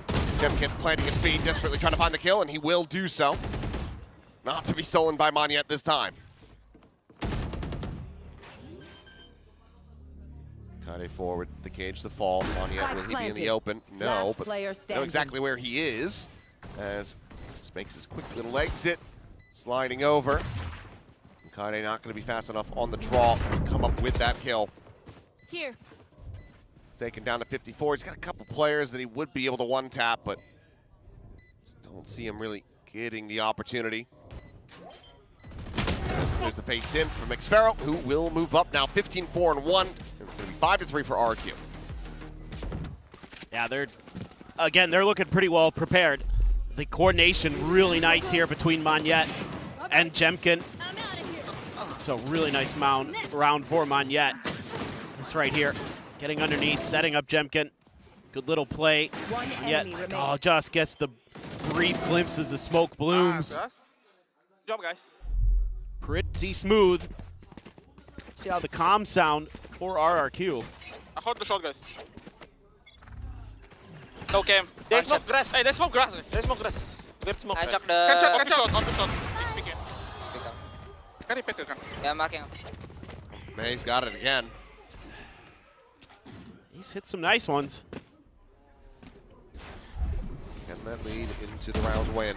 Cage triggered. This is the guy right here that you're worried about. Xfero just constantly getting info, finding timings, finding kills. He's going to try to do the same little lurk insert to A that he did. Back in the pistol. Meanwhile, Paranoia out, Monyet. Blind as a bat, slides forward. And the echolocation's not working for him, so Cess will come up with the kill. Cover going out. Crazy guy's just going to wait for them to try to re-clear. Just knowing a tendency. I mean, is Cess going to have any idea? Should be somewhat aware that you've given up all this space and you have no info. Just trying to play a little bit quieter, but now Crazy guy's starting to move, and Cess. He's heard that TP. Yep, so we'll just have him dead. 30 Easy seconds enough left. pickup for him. Meanwhile, A site is open, prime for the taking. So Xfero and Cushy will make some noise as they push forward, get that plant in play. Yatsuka at the same time trying to swing out. It's right into the Odin. Natty just stood still. Yep. Watch that angle. Would have been favored in that fight. It's too Gun barrel. antsy. Gun barrel. No, that's not where the head is. Doesn't manage to find it. Xfero, once again, tucked into the corner, comes up with one, but Kade from hell, able to come up with two. He, however, is low. Crazy guy has the Odin, the defuse being stuck, and he has the transfer. That is a disgusting Red Bull clutch using the most dishonest weapon in the game. That's pretty nasty. And now you're going to have all of your ults as RRQ. Yatsuka just feels off today. He looks uncomfortable. Also, Cess just not reading the map. But Yatsuka, yeah, a couple rounds here where I feel like he's gone for the play when he shouldn't have, and this is... But why shoot the gun barrel? I mean, you can hit the hand, but yeah, the barrel itself not going to do any damage. You should be able to tell where his head's at, or at least, you know, get a chest shot. Yep. Puzzling. Regardless, operator not in play. It's going to be two Vandals and some pistols here. Frenzy for Yatsuka.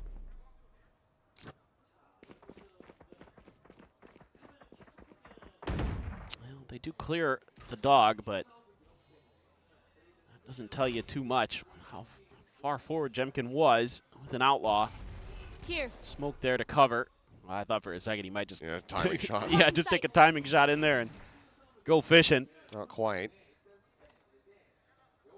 May staring down the sewer. Akame making that noise, and he's going to immediately fill this space. Tripwire set up. Next barrel. Oh, he beats right back into it. And, well, there goes a third neural theft of the half. All the info that they want. Now it's a quick send over to C with the TP forward from Crazy Guy to get that spike planted. Yeah, they're just too antsy to make the big play. They're just a little more patient. They'd be able to get these advantages in these rounds. They're going to have to fight their way through a lot of ults and other things. Wow. Dash away. Nice shot from Kaide. Jemkin just can't catch a break. Still, though, RRQ should yet be favored in this round. As the smoke will drop, and not yet. It's a gorgeous little three-piece. RRQ securing themselves a lead at the half. Yep, they look really solid here. Obviously, it is Haven, it is attacker side, but DFM has to stop this bleeding. I mean, Akame probably thinks he's going to catch him completely off guard, and man, you can't do that against xVero. He is one of the longest standing, most experienced players we have in Pacific. And the guy's been in Valorant since day one. He's 17-5. My word. I mean, the name might be different, but he did hold a global kill record. Slide into the corner, lightning fingers out. Jemkin able to collect one there with the blades. May do very much the same, but a bit of damage. Peek out, it's going to be Cess. Put up the goods on the Jemkin. Akame still forward, not going to be caught by that shock. Looks like DFM finding their footing here with one more round yet to be played. They keep 4 players alive. That's exactly the kind of shutdown that they need. Yeah, I like this little change up here where they're going to get a little bit aggressive at long A, throw the relay bolt early to control some of this space. You know, RRQ probably feeling like they could just keep running it down until DFM proves they can't. Crazy Guy gets caught in the TP. You know, Akame there, not much, or excuse me, Yatsuka, not much he can do in that spot. Trying to do whatever damage he could, but they able to find some value out of the Blade Storm. Cess getting a couple kills, so the coordination much better for DFM there. Just finding their moment, getting a good read. And had a picture of Akame's face with Neon's hair. Camera going to be spotted, cleared out. Saw a little bit of a ruse attempt, but May's able to find the kill. Now the neural theft will go ahead and tell all for DFM. Well, Yatsuka in position to do some damage. Oh, the up and over, but Yatsuka's not able to find it. Just puts a couple shots into his shoulder. Cess will be able to find a fast shutdown on him. Turns over to the side. xVero taken down as well.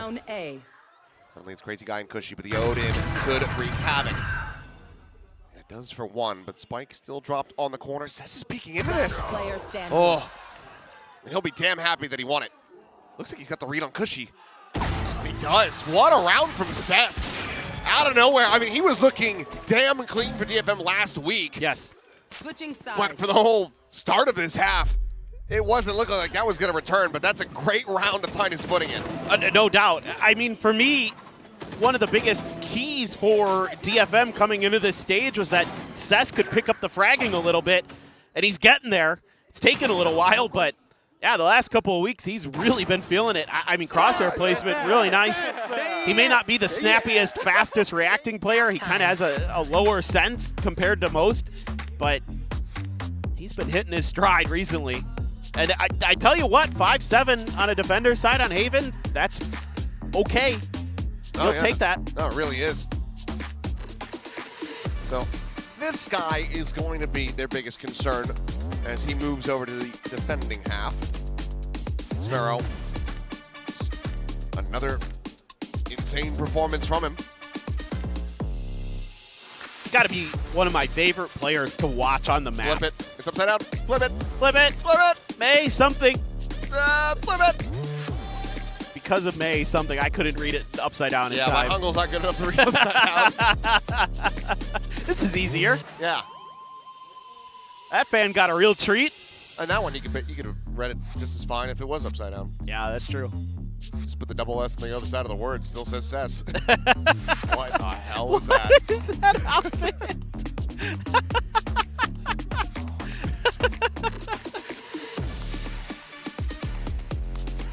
Is that a duck with a chef's hat on?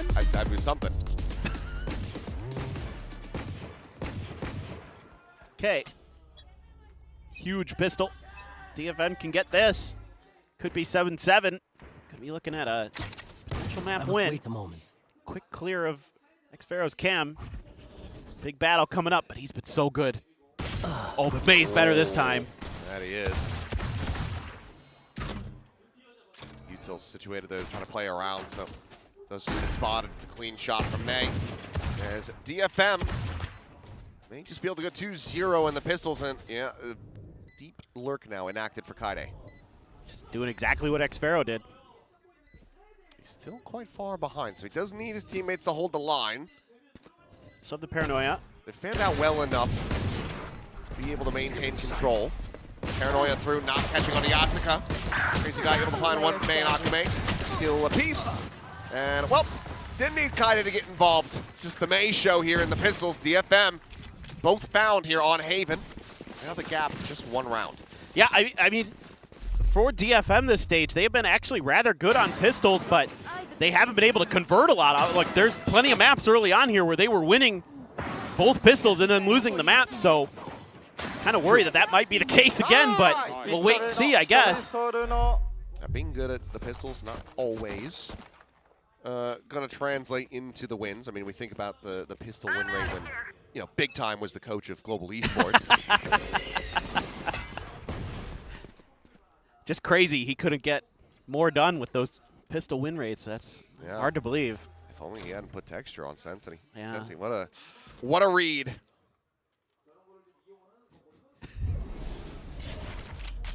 Trying to play close in the smoke, but May tucked in the corner. A read, though. Yeah, looking to try to get the punish off that, but oh, May does end up going on red, and he tears him apart! Knives now online. As he's on for an ace, we'll see if Jemkin gives him the opportunity. Because he's going to have to make his way over to that side of the map. Planted. And this trip is going to tell him exactly where he is. It looks like May's like, I think you're going to clear it and then go the other way. May's like, I got an ace last week. I got to do it again.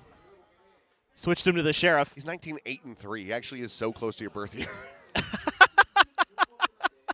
2 assists away. Kaide, give it to him. He's trying to play him in. He really wants to play it in. Oh, but don't be too much here. There you go. Just the one kill given over. That's a good teammate. And that is a Predator ace for May to tie it up 7-7. Well, we're talking about Xfero, but now May has passed him in the kill department. 20 off of that ace. They were considering that corner, but Akume, the sacrificial lamb there, dies for the cause.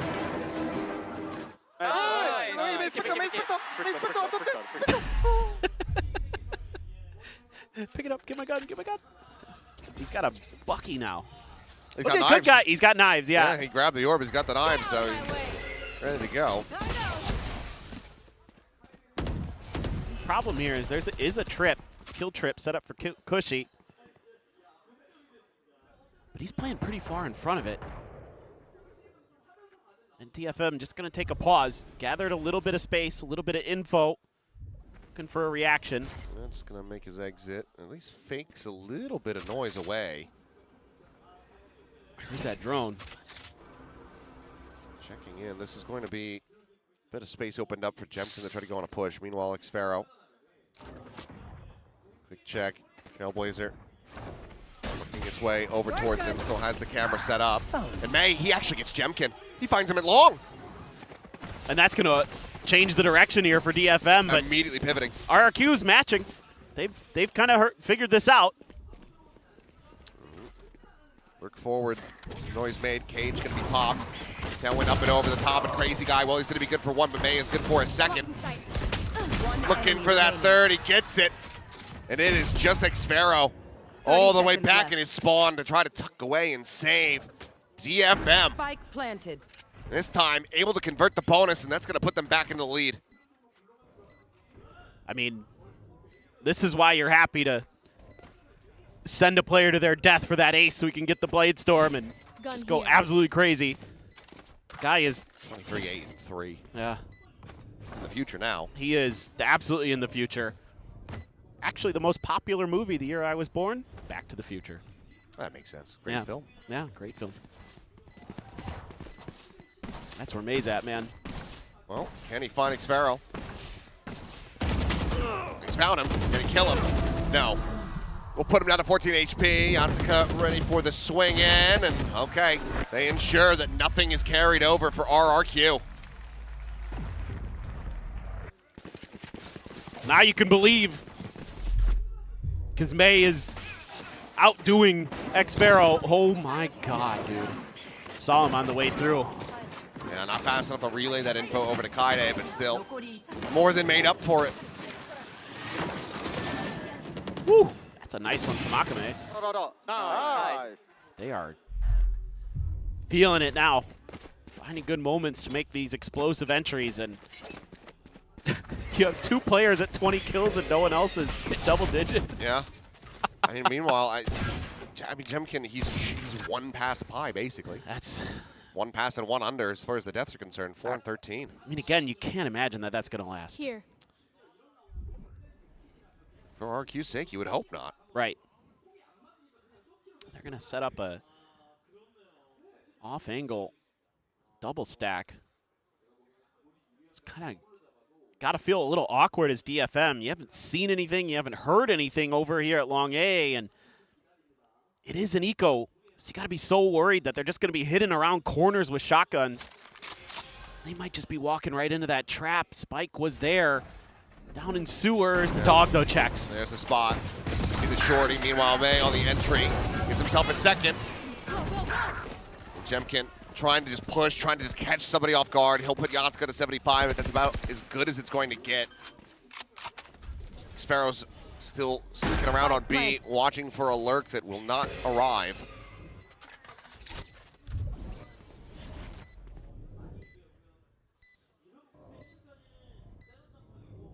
Moniette could just slink away. Tuck here at connector, maybe see if he can kill an exit if somebody decides to get a little feisty. And otherwise, die to the spike. Yeah, I mean, honestly, I'd just throw Kaide out here just to see with that outlaw. I don't think you need to go too crazy on this. Well, they're going to try to multiplayer push this. Well, now they know exactly where he is. Slide in. He does manage to get 1, but it's a 3rd for May and maybe a 4th as Xfero will be able to shut him down once again. Just trying to keep pace. Akame clean up the kill, sprints away. Nope, okay, not quite going to be fast enough. So a little bit more damage than they might have expected, but it's still a 2-round lead. There's plenty of money for DFM. Yeah, that's very true. You can afford to start taking those risks. And you know, for confidence too. Just putting the moral damage into RRQ that we're not afraid of you today. I mean, I will say that. From the very beginning. He's like, why me? Why me? Why did he kill me? Poor Kaide. Didn't need to speak Japanese to understand that one. That was universal body language right there. Smoke top C. Top C. I'll leave it just. No, Can be shot, just. You're walking. Can be shot, can be shot, can be shot. Apa yang dipasok Go garage. I'll let it. Catch up. Dog engage. Ahide. I break. Heal Suffer catch. An off online for Jemkin at long last. And we'll be able to find 1. Akame dead, Cess is well gone. Outburst thrown down. It's going to be a quick pivot attempt here for DFM. He's still sticking around, waiting, trying to see if he can find anything. Meanwhile, Kaide, he's here behind him. One able to find the 1 though. Now Yatsuka dead, and Cushy will go ahead and clean things up. So, a round rescued, first 1.5 for RRQ. Keeping things close. Yeah, it's just a little too readable. DFM goes for the quick hit, and you could hear it in the comms that right off the back of that dog, they knew exactly what was going on. A good paranoia into a follow-up for Crazy Guy, who's been loving the Odin today. I mean, pretty much every day. That's true. That was a huge round for RRQ, getting that money back into a stable-ish spot. Uh-oh. Have to know. Okay, well, they don't swing into this. For a second, I thought Cess was going to. He didn't take any damage. Yeah, damage not taken, so no harm, no foul. I'd like to see a little bit of working of the map here. Being said, you know where the Odin was positioned. He's on that A connector side. Go pushing in, and Akame does get taken down, but okay, clean tap from May. Puts the Odin on the floor as the plant comes through. Spike planted. I've got your trail. Don't have much for post plant here though, other than bodies. Enemy mark. Seekers out just to try to see how the players are split, but it's just a 2-2 approach on either side. Monyet storming his way into backside, but Cess barely able to hold his own and come out on top. Take it down to 33 as Cushy Shock Dart should be able to finish the job, and it will. Pushing forward, doesn't read. Yatsuka, however, flush against the wall. Xpharaoh now needs to swing around the side to try to clear him out. Managed to do so. Jemkin with a shot. May going to be taken down now. Kaide to this 1v1. Going to have to be a quick shot, and it is. A damn good one for Jemkin. He's looking a hell of a lot steadier with that operator in hand. Yeah, no doubt about it. And again, that's what's scary. Once he starts to come online, he can start taking over the match just like we've seen from May. Oh, they flash him and he still gets the kill through it. So I could see why they did what they did there and lost Akame for it, but it's so scary against that Odin. Man, Kaide, he anticipated the swing just a little bit too early. He had to spray there, but Jemkin just patient enough. Now the money's starting to run dry for DFM. 9-9 in May. Another kill with the blades. The up and overs looking for a crazy guy this time. Won't be able to quite take him down. Drops down, however, and he gets very far forward. It's Cushy. Cleans up a kill. Swing into the corner. Doesn't even send out the knife. Spike planted. Crazy guy tagged to 26. Runs out of bullets. Tucks back. Goes for the reload. Trailblazer checking out around garage. Meanwhile, Cess is just pushing forward. Completely and utterly fearless. Gets himself that kill. Crazy guy's down to 5, and May has found him. Another kill collected. Kaide finds Cushy, and Jemkin this time will not be able to put that operator to use. Has to save it, has to backpedal. Meanwhile, May on the prowl. Hunting him down. Check over to Long. Nothing going to be seen, and this could be a battle of the reaction times! And May absolutely destroys him. A 3K to drop the 30 bomb. He ain't done yet. He's on pace to put up one of the best you'll see. Oh my, he is just outrageous sometimes. Cess is going crazy today too. He's having some big moments, but. One enemy remaining. Yeah, you know what? When I see May play like this, I want to get back on the ship. Give me a ticket. Get my little sailor's cap. Whoa. They might be sold out. I don't know.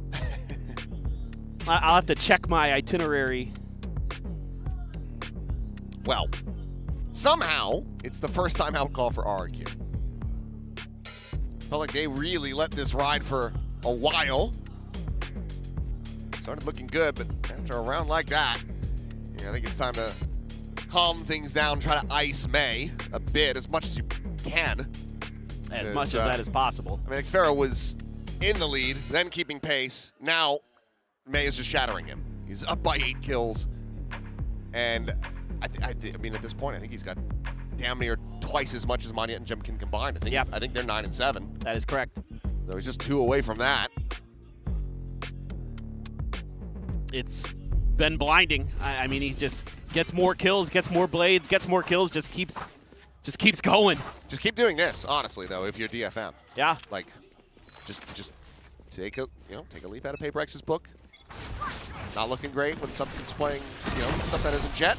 Okay, just put him on Jet the entire time. Just put May on Jet, regardless of the map. He is unbelievable on Jet. Scanning ahead. That is, I think, his best agent. That's recon forward as well. So footsteps made. You have Xpharaoh here in heaven, but now we'll be smoked off. Oh, the reveal. Akame also having a bit of a rough time. It's been the sacrificial lamb for DFM. How quick does RRQ want to get on this retake? Let's go look for the spot in case that peak does come through. Protect May at all costs is pretty much going to be the mission. Incredible flash, camera on the slide in. Yatsuka able to find Monyet. Cess getting Cushy. Jemkin with the knives, able to pop one, but Yatsuka still forward into the smoke. Coming away with the kill. One enemy remaining. Now suddenly it's a 1v1. It's chaos here on the site, but the smoke about to dissipate. Of course, May is good for it. 32-12 and 5. DFM up to 11. It's just a meat grinder there at the front of that door. A lot of damage done. And even though they lose one player on the entry, I mean, again, Akame has to do so much on these entries. And yes, he's dying a lot, but it is giving them space. It is giving them the ability to find trades at times as well in previous rounds. Oh, Sass. Oh my God. Yeah, May just outmaneuvering and absolutely in the zone. Here they go. They're just going to keep it up. Xfero just backing right off. It's a weaker buy for the most part, other than Jemkin. And this time he's not getting any little freebies here off the util. That being said, Yatsuka does get spammed out a little bit, down to 78. Wallbang shots, but Trailblazer immediately going to be invested, sent into garage. And May is dead. Okay, Jemkin able to find the raid boss. Spam him through the box. Oh, forcibly gives May the day off. Big reveal on Assess, has to reposition. Paranoia flying out of garage. Crazy guy able to find himself a second kill. Shock Dart connecting, and now Sess trying to clutch up, but he cannot. An RRQ in thrifty fashion. They managed to answer back. Keep things damn close. Thrifty. Yeah, I did. Not sure how I feel about some of that post-plant positioning here for DFM. Going up against an eco, I think you're better off just spreading out, heading back towards C-Long, heading back towards your spawn a bit. You know, don't give them May for free behind that box. Make them earn it. They've got mostly sheriffs. So I'd say that was a little bit of a kind of a given there for RRQ. And now because of that, you get the operator back online for Jemkin. Yep. 4 ultimates to work with, though, for DFM. Now they try to contend with this one. It's Monyet. Forward immediately just sprints his way through long. That's 2 kills off the rip.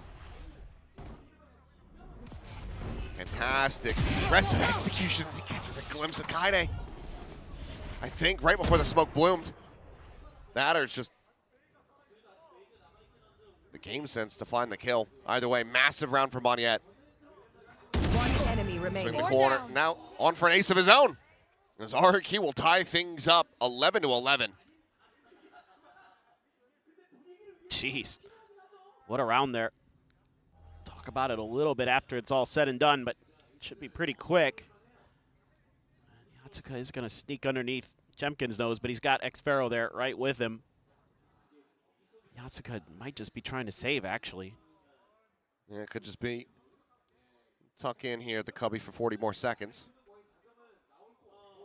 That's when he does like the most unexpected thing and he rips the Seekers. He's going to be walking in, thinking maybe he's cleared it out, but double setup there from RRQ on B. Ensures he cannot get any closer to a plant nor a clutch. So it looks like DFM going to be calling their final timeout now. Yep, I think this makes a lot of sense. Just a little overconfident here from DFM. They haven't had that much pressure that close at long A, even when there's been deep relay bolts. So Monyet changes the game, changes it up a little bit based on previous conditioning. So a very important timeout here for DFM. Again, they need both maps if they don't want to be 4th seed. So Vors and Melifovia want to get in there and see if they can close this one out. Would be the most RRQ thing ever if this goes to our OT. Yeah, I mean, we're never safe from that. No. Given how close how close, Jesus, what the hell is my brain saying? How one-sided the first series was. It does feel like this would be, you know, them compensating for that. Yes. But today is going far too quick. Yeah. They were like, we have to hit our quota. Guys, we gotta do the fans a solid here. We gotta give them a little bit more of a show. And that's what they've been given so far, for sure. I mean, the May show, Xfero's been having a great one. Crazy guy, not too bad at all. 17 kills. But all those ults for DFM. Akame with his overdrive and not going to buy a weapon behind it. To smoke this angle off. They just go swinging into this one. Okay.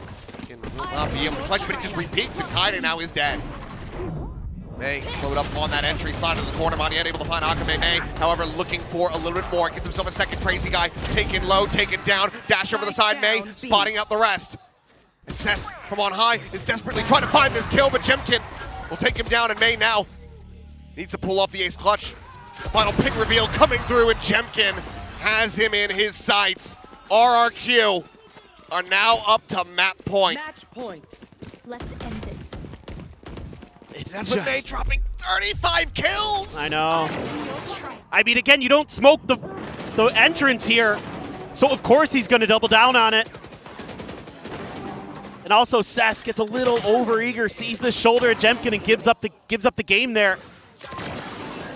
I know you're trying to bail May out, but just again, these little antsy moments from DFM where they have opportunities to do something bigger, and they just kind of pull the trigger a little early. Okay, giving up a gap in front of that, and Kaide recognizing it, not gonna get too much further forward, it looks like, for now. Maniette with a shotgun. So does May, though. He has the blades again. But this feels like it would be backbreaking if Maniette can just stop May's roll before it gets started in this round.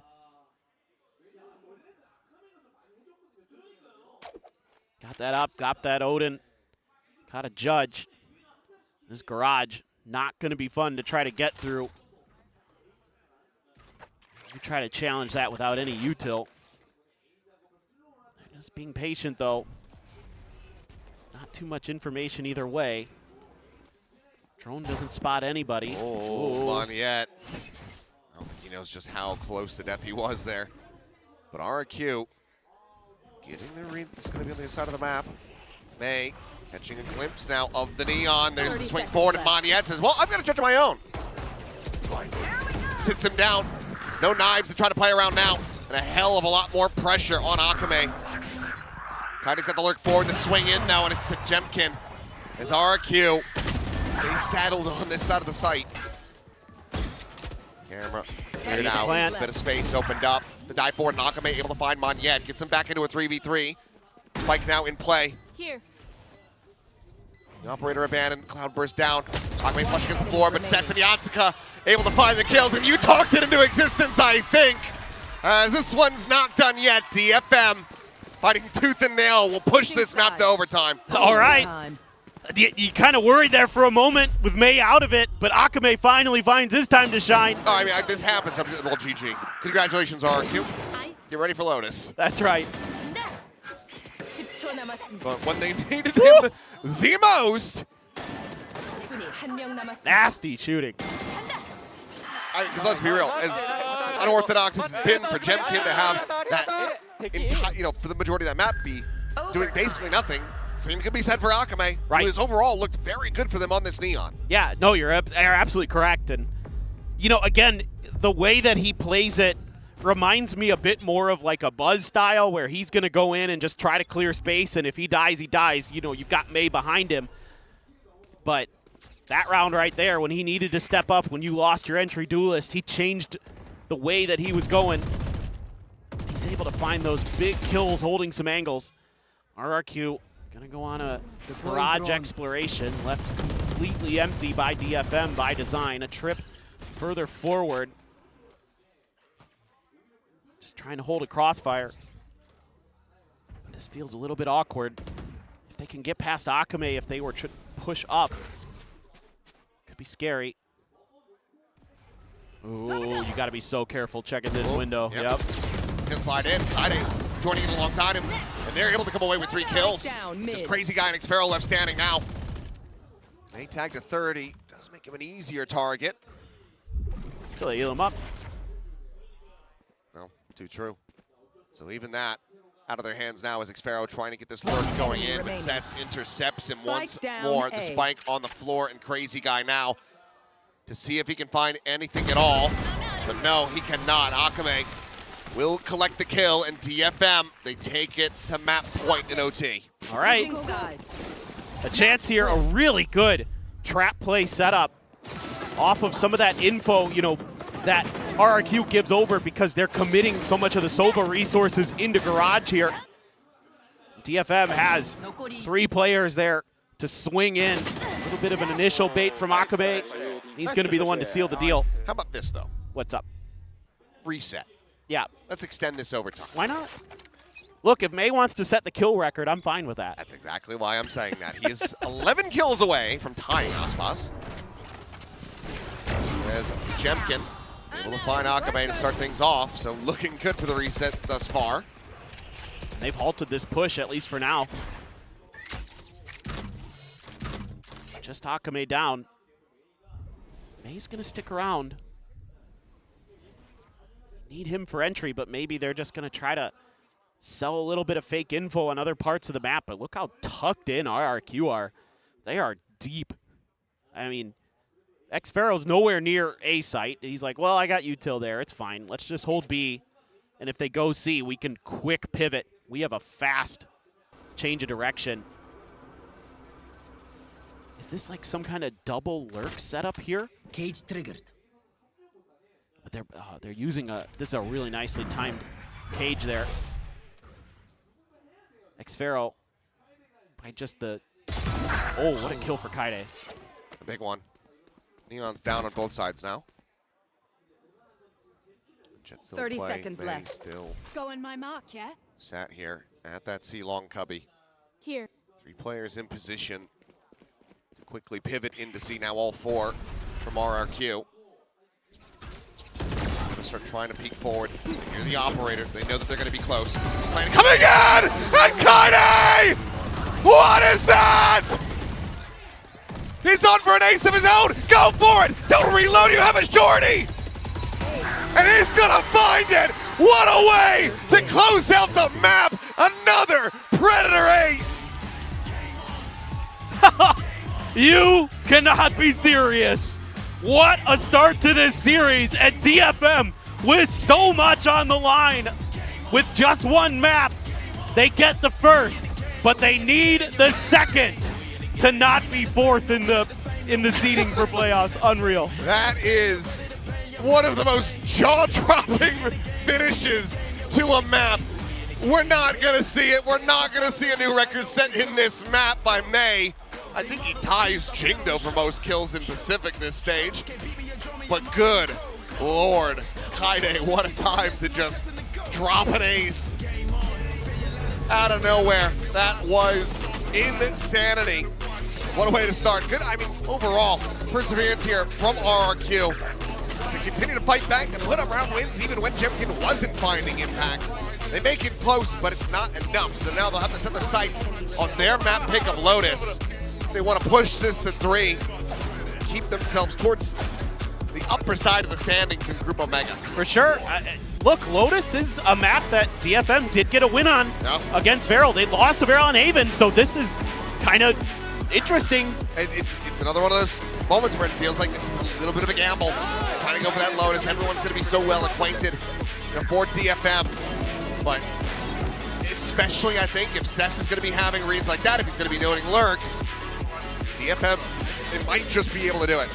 Yeah, some good lurks from Kaide in a couple of those moments, and honestly, a pretty solid effort all around. I think there's just some jitters in DFM right now that they need to get out of them, and they have a good shot. No, they really do. Well, there's so much to talk about from that opening map of the set, so let's go ahead and have the analyst desk chime in. Woo! What did I tell you guys? What did I tell you guys? That DFM had something a little special in them. And it's Paper Thin's birthday buff coming in strong. Should have known. I should have known he DM'd May before the game. Honestly, we're straight back to baseline though, aren't we? RRQ go into OT and lose a map, and May drops almost 40 kills. I mean, you know. It is so good to see May back. It is always so fun to see him go absolutely ham. Yeah, no one picked May. No one picked Xfero in build diff. We're all frauds. It's Good job, guys. It's looking that way for sure. Yeah. It's fraudulent everywhere here, but it's not in the server. My goodness, both those two guys were absolutely phenomenal. I mean, it was a true battle there. Really wanting to get their teams across the line. But it's May that comes out on top. It's DFM that come out on top. Kaide with the ace in OT in that last round as well. I mean, especially this attacker side for DFM. I feel like They kept things simple. They didn't have to do anything fancy because they were trading out so efficiently. They're always getting onto these sites. You're getting a little bit nervous as RRQ now, surely, because if you drop Lotus, especially a map you haven't played, you picked it against DFM, who have already at least played it so far. They've got some match fitness on it. You lose that map, and there you go. One loss away from missing out on Ho Chi Minh. That's going to be rough. Yeah, that's going to be super rough there. And we did see an almost comeback by RRQ. They did push it into that overtime there. But we have to talk about the first half. Yeah, they had a good start with Xfero. We'll talk about it chronologically. This round was phenomenal. Let's first highlight DFM playing against Farrell last week, and something that they did. They pushed down into C lobby. May gets in this deep position. A lot of teams love that C cubby position, DFM included, and Xfero understands that and plays around it so beautifully. We go to the present day. Akame pushes down mid. Cam spotted out, so Xfero knows that he's there, and Xfero just pushing over towards C long. He makes noise. He breaks the cam, and then he fakes footsteps running away, baiting Kaide into the peak. And note that he's 2 off of the neural theft here. So Kaide pushes into him, he kills Kaide, drops the cage, and then he's going to be able to ult the body and basically win that anti-bonus really cleanly for RRQ all by himself. And from there, he just went on a tear. Yeah, he beat DFM by himself. I mean, he did in this round. In that round. Okay, in that round. That was my bad. That's not on the rider. That's on me. We should have amended that highlight title. No, but I mean, even throughout the rest of the game, man, Xfero was the guy for RRQ. I feel like, especially this first half, he could just do no wrong. He was winning every single fight, and I think if he's not playing at all this well, this map starts to look like a blowout. Well, he slowed down quite substantially. Like, what was he, 17-5? But he ended up like 26-18. So I think he went straight back to baseline. He had a monumental start to the game, but unfortunately slowed down, and that's where this guy stepped into the limelight. Yeah, I mean, May just started to take over, to be honest. I mean, on this attacker half, this is what he's so good at, is he's just hitting every shot. He's taking these risks that are appropriate for him and landing it every single time. It's so textbook May. This is why this guy gets so much fans, so much hero-dom by the community, because he just looks like he can do no wrong sometimes. Look at the mix of weapons and situations as well. You got Sheriff rounds, rifle, aces, Blade Storm on the entry. He was pulling the op-out on defense. This is the most complete Jet player you can possibly have access to. So many Blade Storms back-to-back, because he was just getting his ult every other round with all the multi-frags. Yeah, it was crazy. We talk about Pacific being the neon region. I would say just on today alone, we actually have a lot of really fantastic Jets, and of course seeing May back in full form is really exciting for us. And Jemkin is also known to be a fantastic Jet, but I don't know what happened on this one. Honestly, good recovery. Yes. Because it was a rough start. Oh, it was seriously dire. I mean, he was, what, 0-7, if not worse. He was like 4-13. It looked like probably his worst Jet game I've ever seen from him. Even before this game, we were talking about just how great this floor is. Even when he's bad, he's still quite good. And I mean, he showed that in that second half when he started to recover, but still, like, what, it was that less than half the kills that May's putting up? I mean, May was phenomenal, but Jemkin was missing in this game. And when it goes to OT like this, when it's so close, Jemkin will be kicking himself because he knows he could have done more in that first half. And now they're one map away from losing and then being that 4th seed. That was DFM's pick, though, and they barely scraped it across the line with a 36 bomb from May. I mean, I'm not saying that they can't 2-0 this series and potentially make sure that they avoid that lower bracket. It's definitely possible, especially given this. Haven't seen Lotus from RRQ. We have seen it from DFM. They've at least got that match fitness. They were playing the Neon Rays most recently, so look, we'll see if that ends up working for them, and I want to see what RRQ is going to be picking. I'm so nervous for RRQ. It's kind of crazy to pick this map that you've not shown all year into this very important seeding match. I really do think that this match has a lot of ramifications if they want to make it to Vietnam. They want to move forward. Now, it's a double-edged sword. It's either that they've been hiding it and they're really confident in it, or they thought today would be a bit more of a breeze. Yeah, I think very few teams can hide a map and surprise us with something phenomenal. I think that happens less and less as the years goes by, as the longer Valorant, stays in esports. But the last time we saw RRQ play a lot of Lotus is when Ewok was still around. So I do wonder what kind of changes will be be bringing and what they plan to keep, because they did have some good Lotus days. Yeah, and they're not saving strats. You know, this is an important game. This is not just like our end of the group stage doesn't really have too many ramifications. It's the difference between having an extra life and an extra best of 3 into Ho Chi Minh, and they don't even need to win the series. They just need to win one map, and unfortunately, Haven, although they were very close to getting it across the line, it slips through their fingers. They can't afford for Lotus to be the same story. Would you want Jemkin to stay on a duelist role for Lotus, or, you know, the Jemkin Chamber? Well, I mean, the two options are you're going to go like Neon Rays, same was from DFM, or you're going to go Neon with the Chamber, right? I like Jemkin on the Chamber. For me personally, I feel like he understands that role really well. He's really great at it, and I think the Rays will get a little bit trickier. You could bring out that Jet like we saw as well, but after map 1, I kind of don't want to see it again. I mean, I wouldn't be No surprised. second chances? I think Jemkin's either Rays. Yeah, I would probably say Neon Rays is what I'd be expecting from RRQ, but they do, at the same time, they're not really striking me as a double duelist team right now, to be perfectly honest. So yeah, I'm not really sure what they're going to back themselves with here. If they do play a slower comp, it's probably got to be the Chamber, because you need to probably be playing that double controller. So let's see what we're going to be getting from DFM. I mean, the comp that we got last time was Neon Rays from them, double duelist, a quick one. They played Lotus before. If they win this map, they avoid that lower bracket curse, and then maybe DFM can again try to finish 5th, 6th in VCT Pacific. They'll start out on the attacking side. It will be the Neon Rays, and there you go, RRQ, they are going to back Jemkin on the Chamber. Yeah, I mean, I think this kind of composition makes so much sense from what we've already seen from RRQ, and we know Jemkin can play this Chamber very, very well. He's obviously a brilliant opper. I want to point out as well that DFM have allowed them to start defense first. They had the choice of side here. They've opted to start to attack with the double duelist here, but that will allow RRQ with the slower comp that's actually hard to attack with to be able to get comfortable on defense and throw a few chamber setups that DFM probably haven't seen from them yet. I think I kind of would have liked it the other way around, especially with them running that Vice. If it's only one Neon, Vice does great against the Neon, and you can't be getting 2 people past that wall. But that's Valorant at the end of the day. You go into the loading screen after picking attack, and then you have to adapt on the fly. You don't know what RRQ is going to be picking here. Yeah, you never know when it comes to VCT, but I know DFM wants to prove all the doubters wrong and close this out as we send it back to our casters, Paper Thin and Achilles.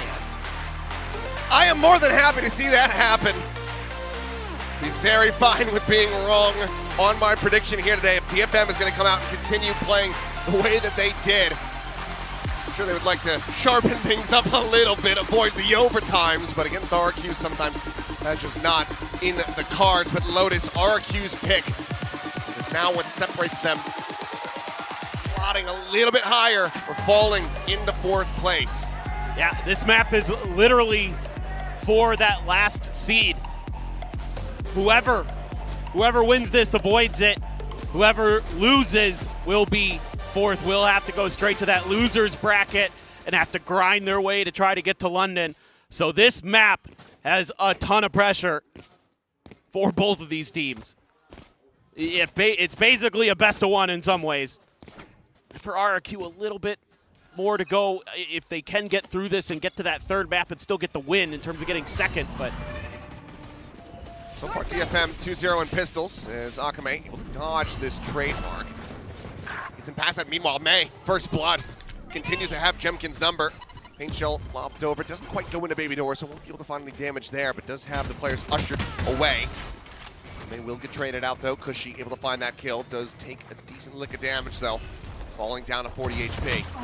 Kaide out in the open, eliminated, but May finds a second. Monyet now gone.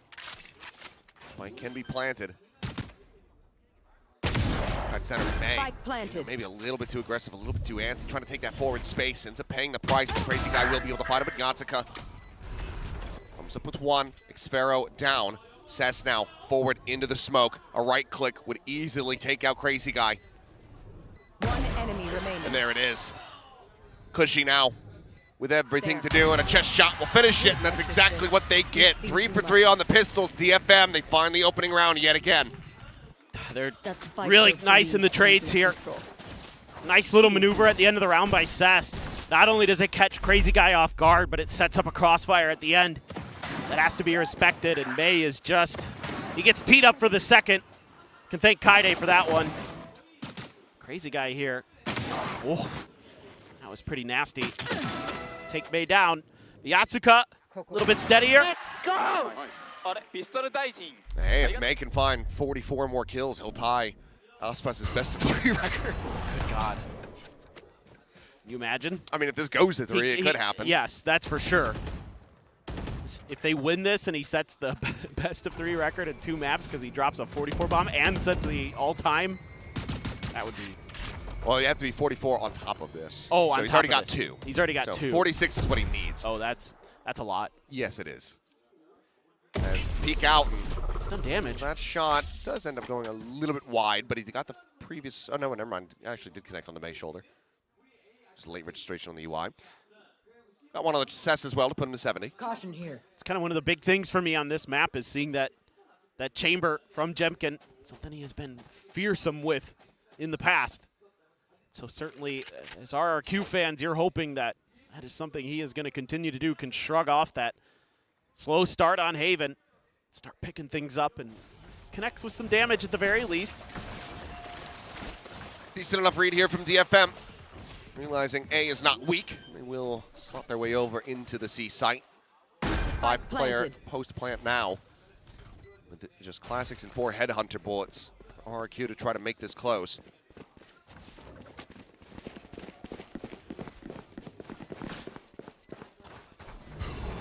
Find you. Want to try to lead the way. There. Shows the defender side unoccupied for the moment. Pink shells, however, going to be lobbed in to try to clear out things out.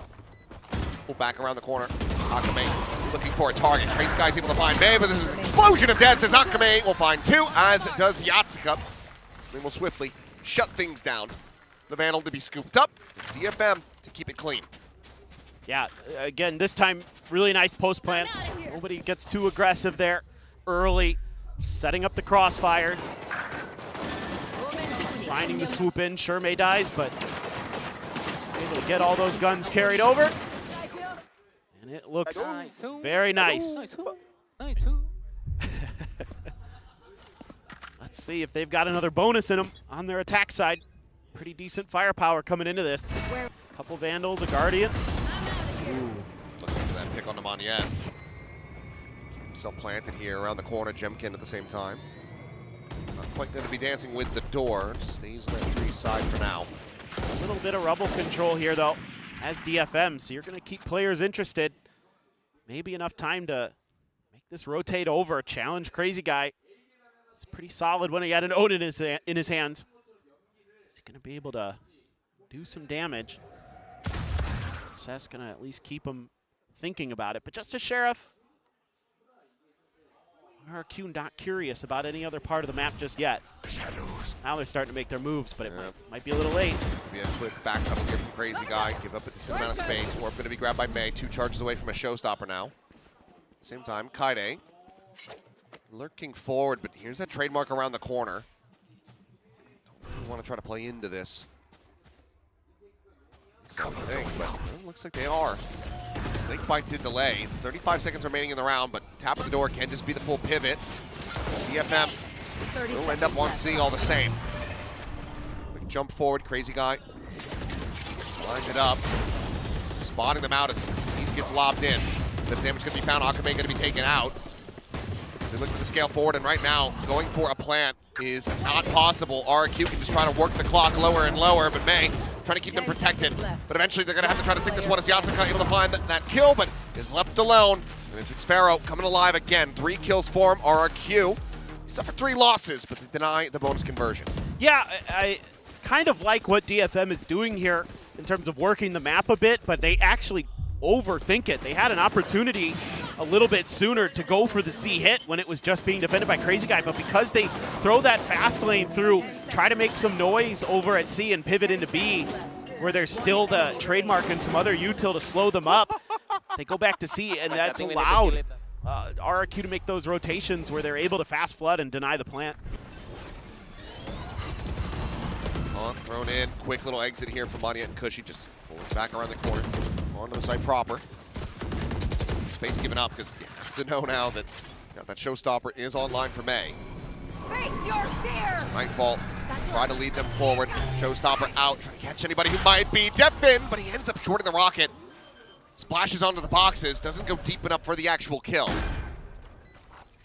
Paranoia at the ready. Just off of May's call here, you would suspect, but it's going to be a rewrap. RRQ working their way over to stair side. Smoke to cut off Kaide. Going to be lobbing in those Torrents. Does manage to actually pop them. There's no clearance of them, so this does lock RRQ off for the time being. Meanwhile, Cess forward, scouted here, top rope. Nearly Crazy Guy swinging into that, but May still sat here at drop. Is able to find a second kill. Akame gets 2 of his own, and DFM this time avoiding the run back that RRQ was able to start on Hayden. Yeah, absolutely. I mean, my word, they're so clean in their protocols. I love the way that immediately, once there's that Prowler that comes through stairs, that is when the Thorns get thrown there by Kaide to force them into the other direction, force them into the crossfire that DFM is much more comfortable to take. It's little things like that win you rounds. They make it look easy there, but it's off that Thorns that slowed up the ability for RRQ to create that extra angle. Jemkin now alone takes a shot. And this time DFM fast for the punish, fast for this push into C. Also able to save some of this util. Paint shells had been given an early consideration, but will just be the double fan forward. Paranoia at the ready again from Cess to try to play in his duelists. There's going to be 4 juicy targets here around that corners. Prowler goes out, Paranoia's exchange, and stops the scale forward, but Monyet, he's already far too committed. He's sliding in to his demise. Akame quickly collects that kill, and DFM just back away like thieves in the night. Nice to still have that paint shells. Time Thorns cleared, sees a dodge, but Akame cannot avoid the shots because she finding the one. DFM still so far favored in this fight. They're split apart. And yep, May to collect Jemkin through the smoke. 4-1. DFM looking alive and well, ready for RRQ's game plan on Lotus. Yeah, the confidence there to just see Jemkin by himself, and that's when they turn on the Jets to go for the fast hit. And then they push some space forward, get that kill. Akame knows he can't stick around, throw the paint shells to buy time, set up these crossfires again. Make it easy, even though it is an eco. Akame's like, it was scary, it was scary.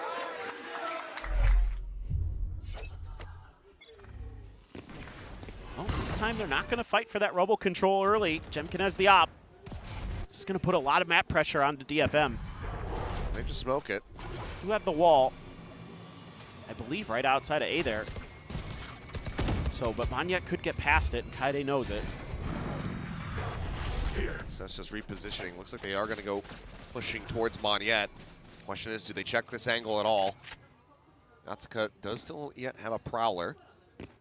Meanwhile, it's kind of making a little bit of noise on those jump peaks. Got a Prowler this corner. He's got the Haunt in hand. Yeah. Oh, ends up working a treat, but they pulled the trigger on the push a little bit too quickly, not waiting for the information. And Monyet profits. 2 kills found. Cushy hitting one of his own. And that should just be an open and shut case on this round. Being said, May trying to make something happen, but slide into the corner. Immediately he will die. And Cess's TP has kind of just put him in no man's land. So I'll just get spam down through the wall. Flawless round for RRQ to get their second. Much needed, but still a little deficit to try to claw back. Yeah, that one's going to be one you're kicking yourself about as DFM. Yeah, I mean, Akame there thought there had been enough time. No one cleared it instantly, so just baited him into the judge. That's basically round over. Guys, can I say, guys, just now I heard the wall, but you guys never say anything to me. I said they got... Good for a little calm help. Akame's got his ult. He's got a ton of ults here for RRQ, so they can make this 3 no problem. That Jemkin's one away from the Tour de Force as well, so nearly have the stack deck. Crazy Guy sending that Paranoia through. Akame, he's blinded up and he's just strafing in once again to his demise. Into Ansi. Yep. They're too trigger happy. That's the problem I saw with them on Haven. They were just a little too aggressive at times. Yep. Kaide noting Xfero. Trying to pre-fire it, but Xfero wise to that. Now sweeps forward, is kind of desperately wanted to try to get rid of that trip, but is unable to find the trademark. And now you're running into a 3-stack. This is what they wanted to do earlier, did RRQ. Saw a bit of a timing break of the door. Just putting a smoke over towards upper, but snake bite. Toxin screen down. It's out. That's good. Just walks over that one, disrespects it a bit. Spike He's able to get the planted. spike in play, but this is going to be one hell of a defense. The post plant now for DFM. And you got Jemkin coming through the door. It's a tap. No one at risk of getting caught there. Want to be cleared. Fast lane set up. May considering the peek into that, but Yatsuka, he shows just enough of his head to get taken out. Ends up falling. Kaide only able to find the one, and May now distracted, needing to try to clear out Crazy Guy. Finds the first, but faces back in to the operator, and Jemkin will shut him down. RQ bringing this one back, stopping DFM Snowball. And money gonna be maybe just there for most of a buy here for DFM, but I wouldn't mind seeing a timeout. DFM's coaches to maybe talk about this a little bit. Try to slow down Akame. Make sure that if he's going to go in, make sure your positionings are a little bit better. Some of the early post plants look good. This one, not so much.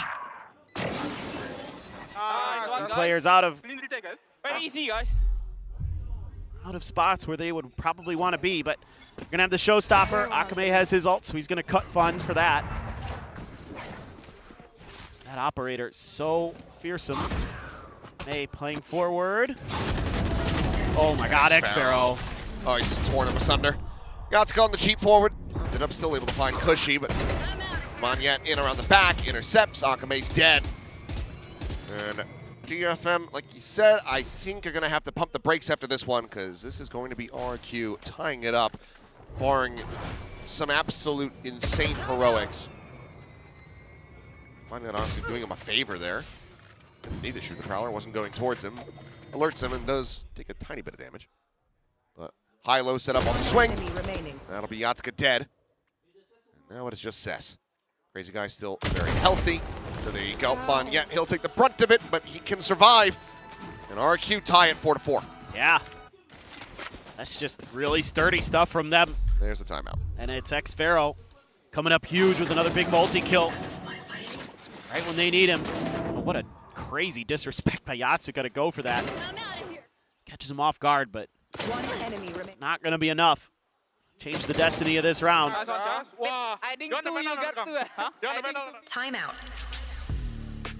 We're going to have a chat. Need to figure something out here. You are going to have Akame's ult. You are going to have a showstopper for this eco. You are going to have a Nightfall too. So there's a lot of tools here. If you've got a set play in the bag, kind of maybe make a quick C hit or something like that, or just have to wait and see. But a lot of this is just coming down to a lot of good early reads, a lot of map pressure that's being created by RRQ is early. You know, it felt like every round DFM rubble control, then do something else if they want. Rubble control, do something else. Now DFM can't get a lot going, and they're afraid to take some rubble control. Have to see. Well, I think that I think May might be winning this one. Yeah. If DFM closes the series. Yes. And Akame, you know, all right in the early rounds here on Lotus, quite good and instrumental, and then even getting into that overtime on the previous. Pivotal round in this map, potentially. Okay, well, Akame going to be good for the one. Monyet trying to set up the fast line for the eggs, and he does manage to slip the net. Very limited damage suffered. Whoa. Is that Decay? No, he got tagged up there at the end. Poison's off. That does end up taking quite a bit more on the back end of that. Kaide gets the steel guarded online, so a way to try to level the playing field. Love to see him push a little bit of space, but the problem is you have Jemkin over there, so got to make sure that either a smoke or a flash is going to back him off that line. Throw the boom bot. Keep these other players planted on this side of the map. A boom bot. Or the ult. Hell, even this. Something Yeah. like that. Yeah. But no, they're slowly drifting back over this way. Yeah, but it's red. Sphero bite at the ready. You've got a seize, 2 prowlers. Cushy going to be sending that around the corner. You would suspect. See what he can spot. As Nightfall committed first and foremost. Now the Steel Garden going to be going through. May, the showstopper, going to be lobbed in. He's able to find Monyet. Paint shells further clearing out water. Meanwhile, they have to scale forward, and they're not. The Steel Garden going to be expiring. The weapon's back into hand, and Jemkin quickly working his way over. But May jumps up on top of the box. He's able to find Xpharaoh. Time dwindling. Cushy going to try to interrupt this one with the wallbang shots, but kind of just straight forward.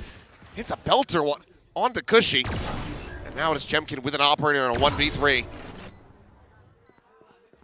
He's just going to try to go for the save. May hearing the retreat. Gonna try to intercept him on the other side as here comes the exit out of upper. Works his way into stairs. He breaks the line of sight.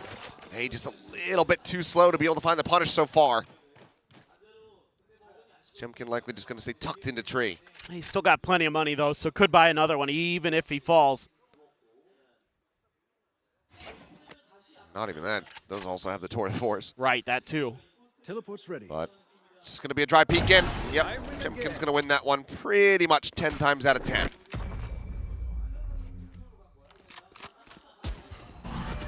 Marked 1. No, not quite. Well, a round win, though, for DFM. Very nice timeout.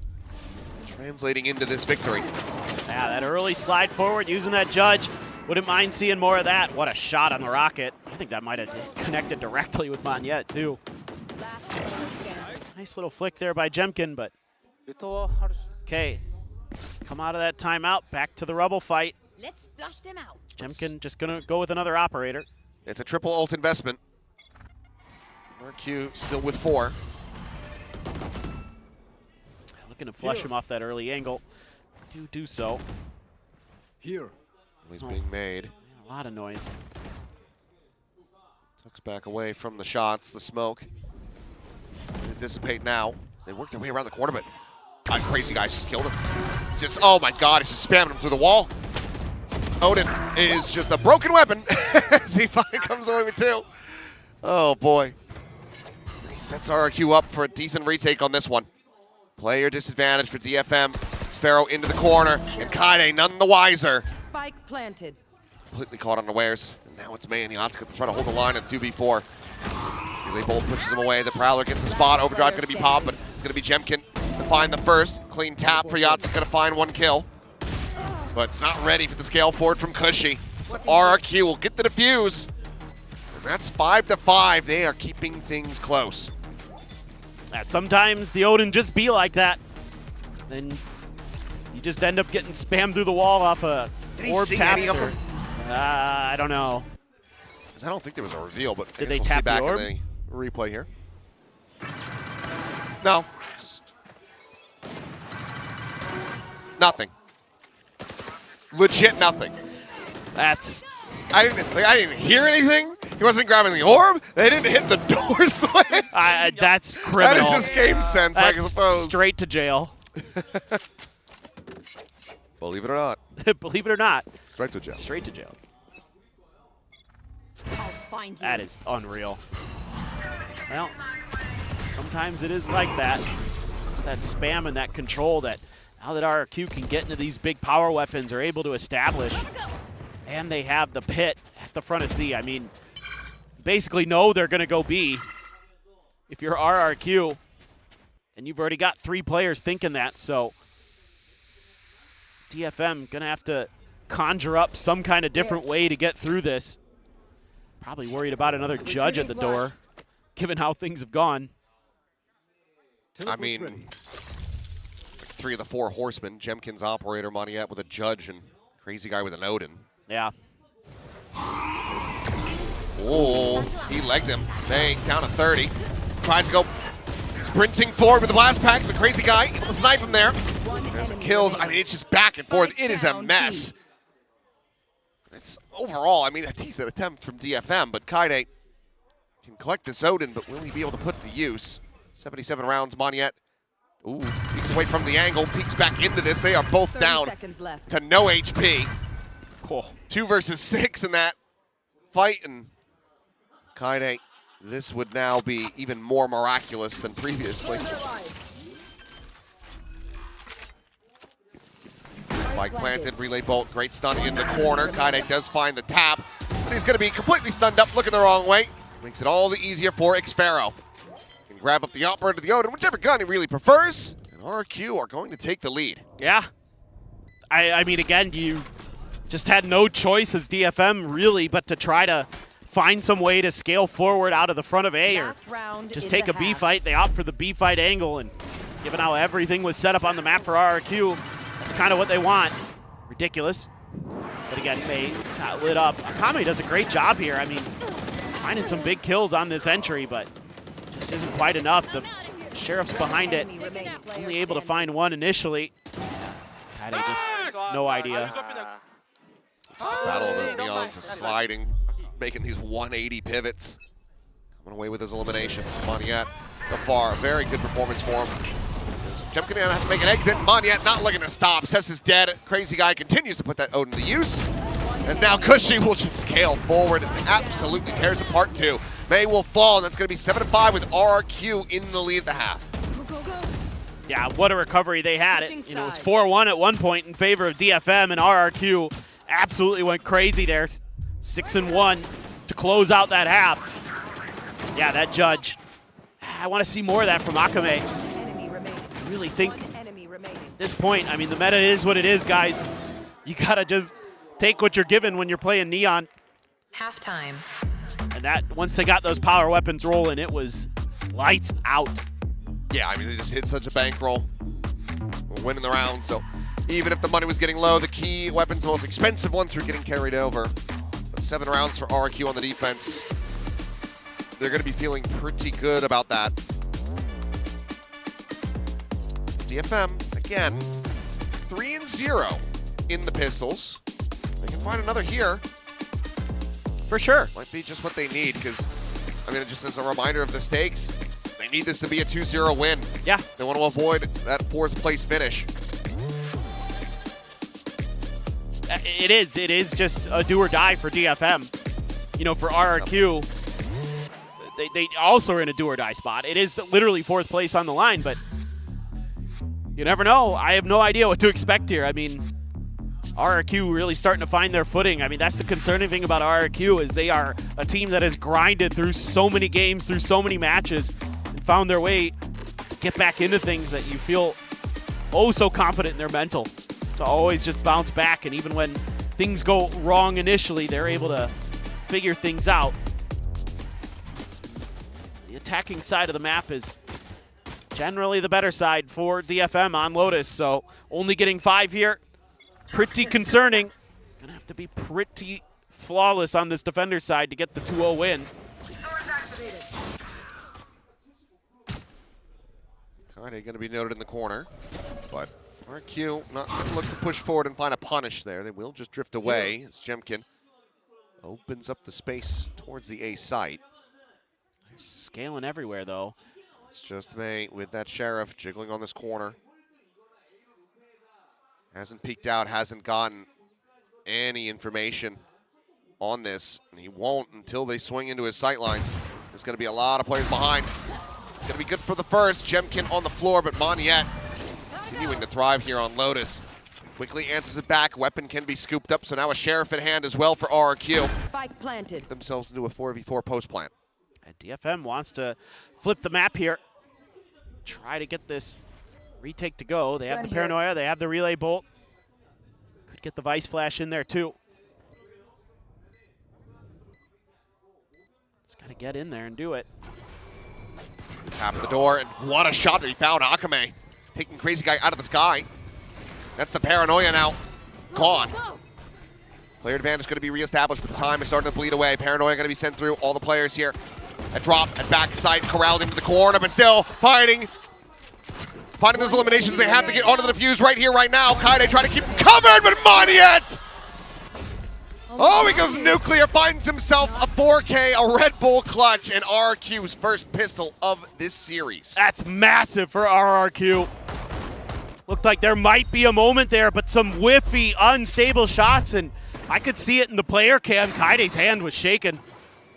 I mean, they are starting to get a little bit nervous, our DFM. And RRQ, again, they've been there, they've done that. Kaide did his darndest. But it ain't enough. And that's a huge pistol for RRQ. No buy-up to speak of at all for DFM here.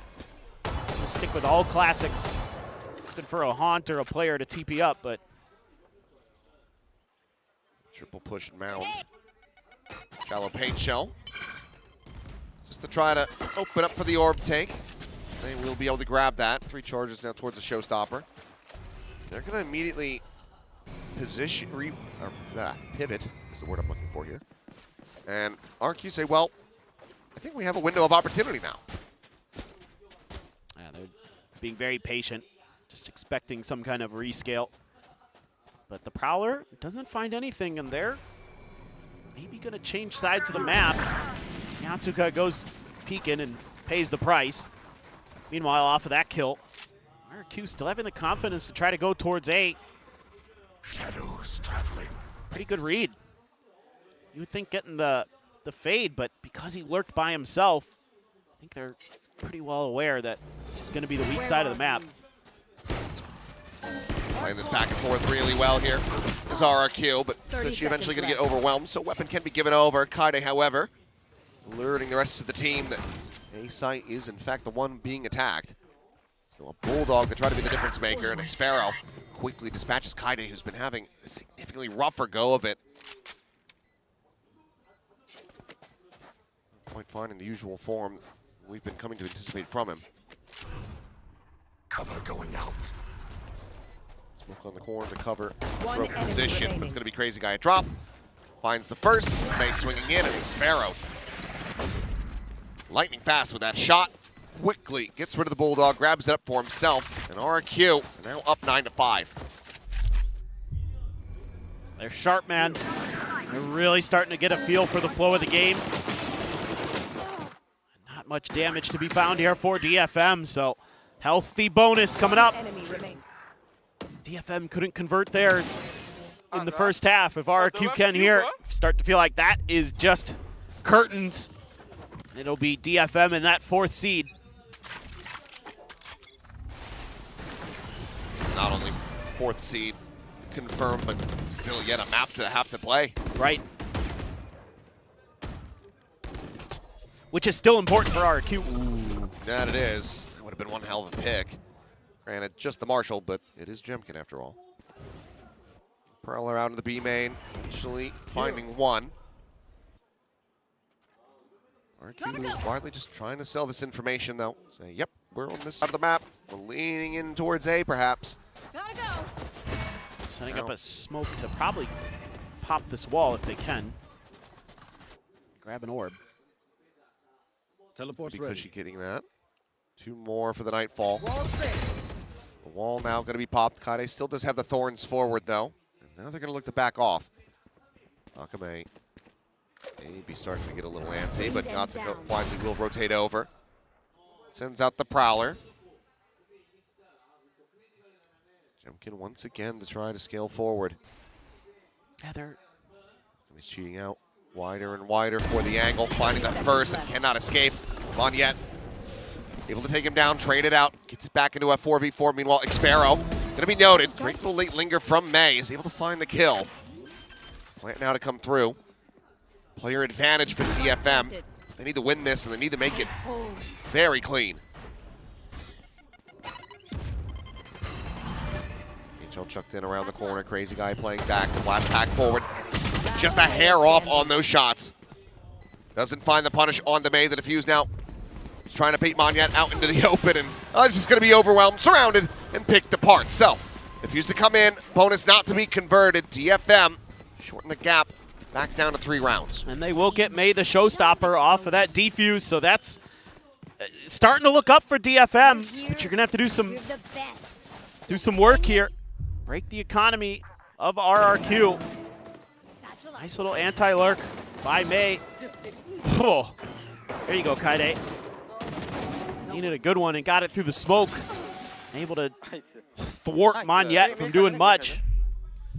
Let's hear now RRQ wants to try to handle this. Jemkin with an operator.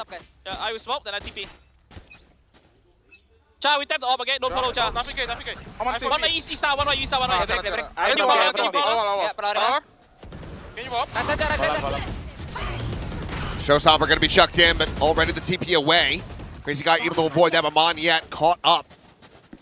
Ends up being a sacrifice. Nothing on the back end for RRQ. Player disadvantage. Pharaoh setting up the poison orb over on that stair side. But, ooh, the check-in, and Kaide somehow not coming away with that kill. Crazy guy. I think his lucky stars. But this is DFM very quickly getting into position to try to get this retake going. Swing at the corner. Yatsuka able to find Cushy. The spike now on the floor. Slots over in backside. Smoke. Block off Jemkin's sightlines with this op. Yatsuka, though, maybe losing his patience.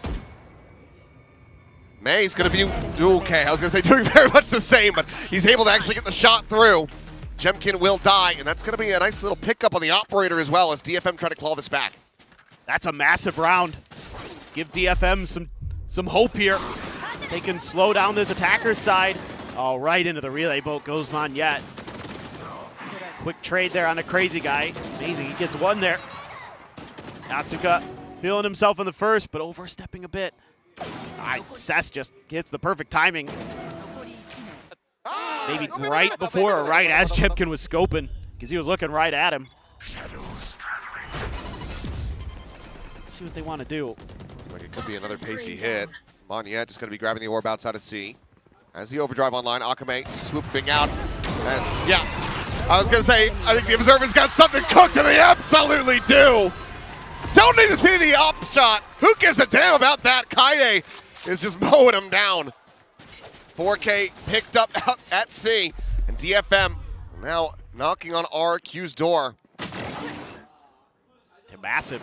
I mean, it's going to maybe, I think, take a time out here from RRQ to talk about how they're going to figure out the C conundrum that they found themselves in.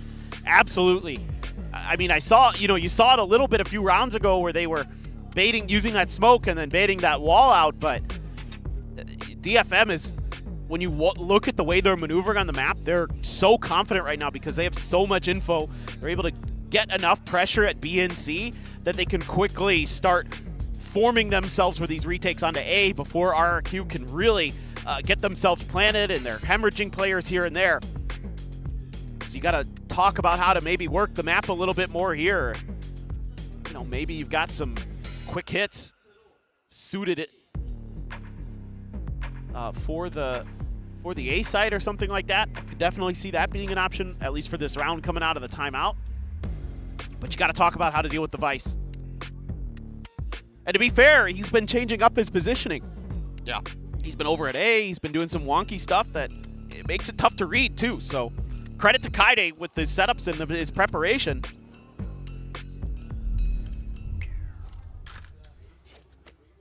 One of the adjustments applied here. Anh, take cái son. Only son guys. Fake. On linear. Okay, I smoke. Well done. Guys, can you guys go back to C? East, go back to C. Roller B, guys. Go back to C, guys. Go back to C. Not liking what they're seeing. But they've got some map control established. Crazy guy. Maybe gonna have to out-duel Sess in the lurk department here. I mean, Kaide got the change-ups right now. He's at B main. Prowler checking around C, and that's exactly where May is at with the operator. Keeps down, gets himself a different angle now. This crazy guy gonna smoke this. Continuing the scale, going to be spotted. Ooh, this jumping should have been seen. Knows that that's not going to be stuck, but he just completely loses sight of Monyet. Just gets in on top of him. Having that audio denied, doesn't fully realize it, so doesn't actually try to utilize the shorty. He could have absolutely gotten himself a kill. I just froze. Welcome to my world. Hit now invested as well. This is going to make for a very dangerous retake. That being said, Akame is able to find Monyet to start things off. Weapon's going to be taken away, but you have to assume that there's going to be those shorties here. The pit is, Jemkin! Oh, that is just disgusting from him. Sess able to drop the pit itself, but Yatsuka, I mean, just look at the health. Decay now starting to expire, but still left at 71 in a 1v3. push the corner, and Cushy, a quick little readjustment will get RRQ back into a solid lead. Yeah, it's just all about that A robo control early. At DFM loses a lot of the information, and they make that quick hit onto May. That just breaks the map open for them to use those ults to get the round to go, and it helps when Jemkin is doing this. Woo-hoo-hoo. Great stuff from him. Yeah, he jumped back around the box and then re-slid in. May trying to just pull away, never realized that he actually pushed him. Doesn't have the audio to play off of. Well, still able to get this buy through. Players with a good amount of cash. May is dead. Jemkin finding him to start off the round. Peek out Akame. Getting the hit onto Xfero, but it's through the Prowler. He stays alive, 40 health. And Akame gets whittled away down to 22. I was like, how did that miss? It didn't.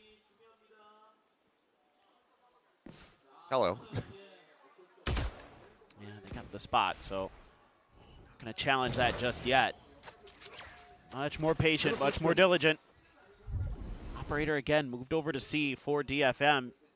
Kaide holding that tight angle. And he is on an island. Yes. Little bit of assistance coming his way, but again, RQ opting to make a pivot.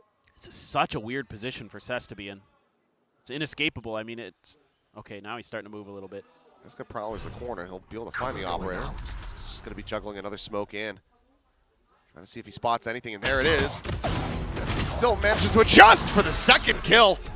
What a shot from him. Paranoia towards Xfero, but doesn't connect to Cushy. Cess this time not going to be fast enough on the draw. Any real amount of damage would have put Xfero 6 feet under. Kaide now. He's hearing these footsteps, and this is selling that it's still going to be an A hit. Meanwhile, Spike ushered across the C. They have the wall set up. They have the thorns they could pop. The time is running low. Whoa, whoa, whoa. 10 seconds He left. sends the thorns. There's the 3-2-1. The thorns are out. They have to just sprint across it, and the time is gone. The round is over. DFM can take their lucky stars about that one. They are once again a round away from tying this up. The pivot there, that's just one of those crazy guy moments where he's just a little late on his calls. Whoa! Oh my! Oh, oh God. No! How? This is not the same man that I was seeing in the first map. No, that is not normally. Holy crap. That is disgusting. Here. They're gonna try it again? Is it gonna happen again? Okay. No, not quite. Shadows. Chucking the paint shells, Akame. Not gonna be spotted by the Prowler. Get Jemkin though. Oh, yep. Jemkin still able to find it. Here. Took the high road. Now you gotta get to A. Gotta get to A, gotta get to May. He's got the boom bot, sends it over towards Tree.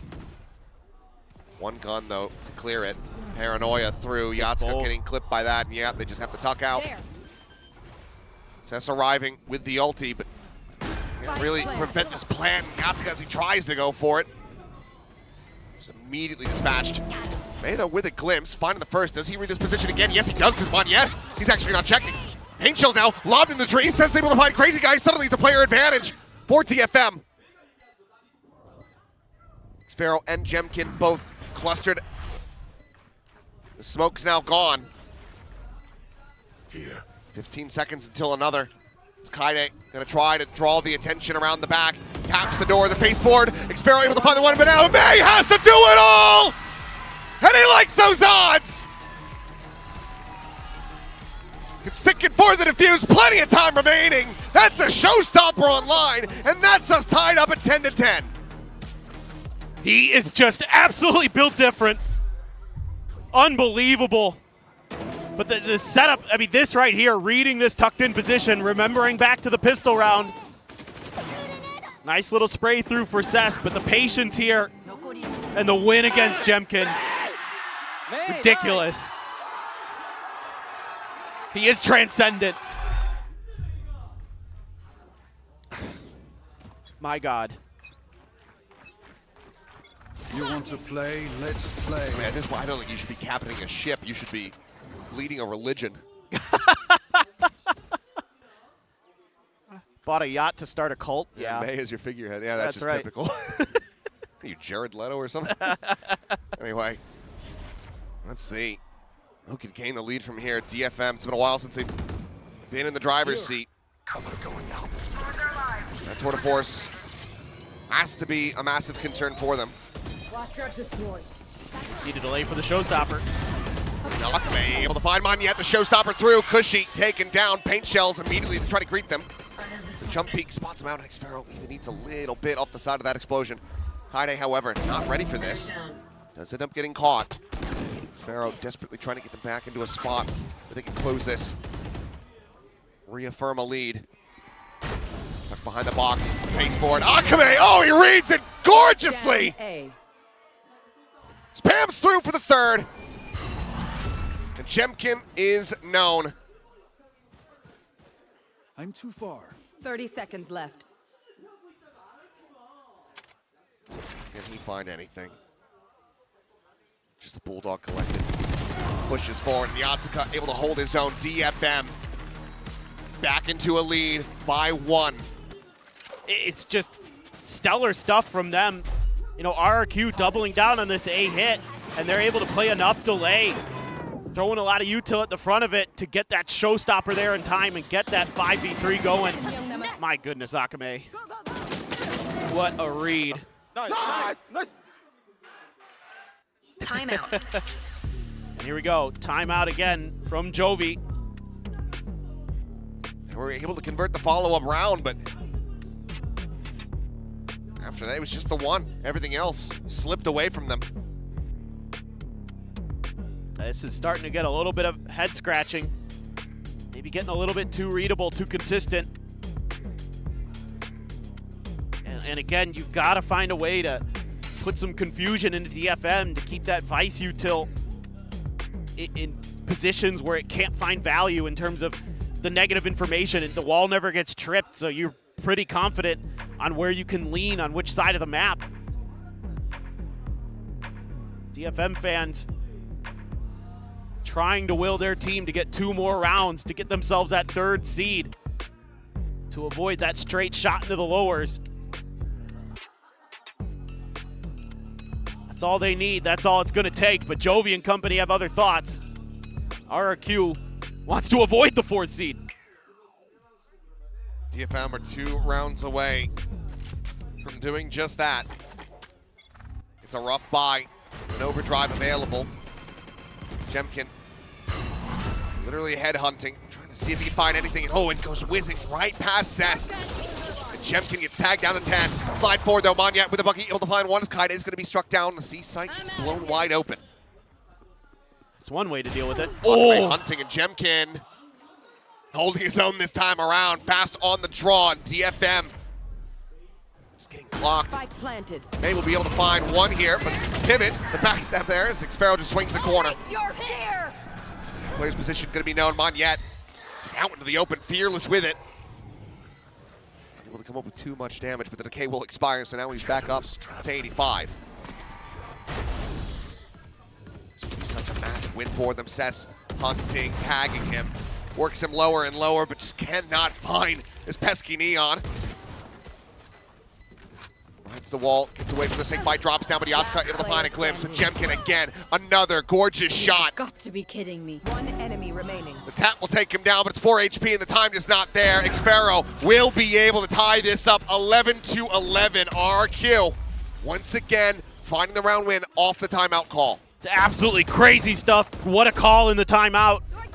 Just get past that wall, go through the vines, and have a shotgun. And Akame, he's going to be kicking himself. If he kills Jemkin there, a very different round. Because that kill probably isn't found. Because Akame, it just turned away from him, it looked like. Not sure what happened. DFM back to trying to put some rebel control and pressure through, and maybe RRQ just going to try to double down on that C hit. At this point, it feels like we're just slated for another overtime. Yeah. I think it's halfway to tying Ospas's best of 3 record. It's 23 more kills than this. Kaide getting a bit of reinforcements. May is rotated over. Early bait on the wall. Yep, this is exactly what you want to start seeing from the RRQ camp. Making it difficult to read the map, but Cess has taken a lot of A control. So Maya can continue to hold. He's got a judge right behind that wall. Try a different look here to slow down these hits. Doesn't want to get Monyeted again. Where are you? On though. It's a ping onto Cess. Yeah, that's the back rubble player. That's the Also gets paranoia. the paranoia out of him. Yep. Yep, that is critical.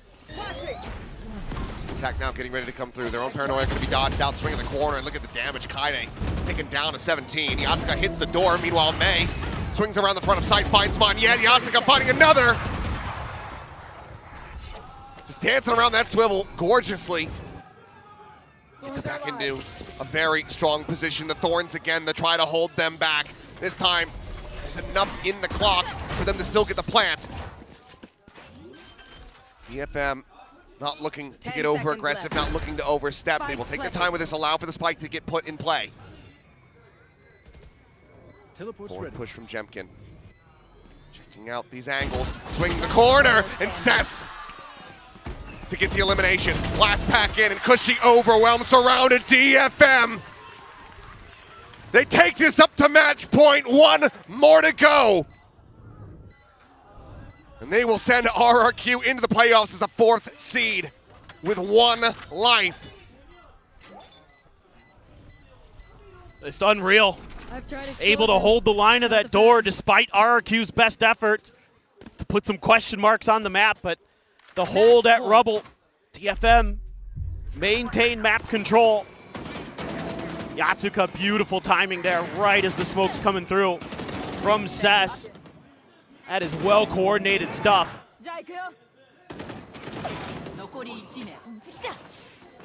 Insane, absolutely insane. Timeout. Okay, and DFM calling their own. This is a risky maneuver, but they want to avoid that overtime. They've seen RRQ play on this map, you know, a ton. Oh, for sure. I mean, you'd love to just get this right here, right now. You've got that opportunity. Don't mind this from Boars. Looks like May's gonna come in with the operator. It's gonna be a weak buy for RRQ. Their money not looking good. It didn't matter too much for them in the previous, That's very true. I mean, you're gonna have that shotgun again, it looks like, in the hands of Monyet. That's one of the most dangerous things in this round that you're gonna have to face. It's probably something you're talking about. See, there's one of your faithfuls. That's right. All aboard. There. Go, go, go. There. They're going to take a lot of mound space here early. They are. Meanwhile, RRQ. 4 players forward at rubble. And look at all this Vice tilt. Pushed it over to the other side of the map again. There. He's going to be able to slow him down, but likely going to have to play some kind of retake here. Wall trick. I think they were expecting an outlaw in this. Look at everyone aside from Monyet with full armor. Thorns That are just activated. the best thing that they could have afforded. I suppose is going to be the case. But no op, no outlaw. May just here on the other side of this door. Kaide on the other side of this wall. He peeks out, and Jemkin takes his head off. Is that the start? Is that the first thread to be pulled to unravel this round and push RQ into another overtime? So he sent out, noise being made. Nakame unable to hold his own. Jemkin finds another.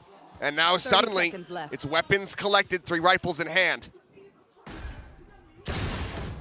Is she gonna be pushed back, but Crazy Guy just counter swings in. May line it up, taken down. Crazy Guy finds 2.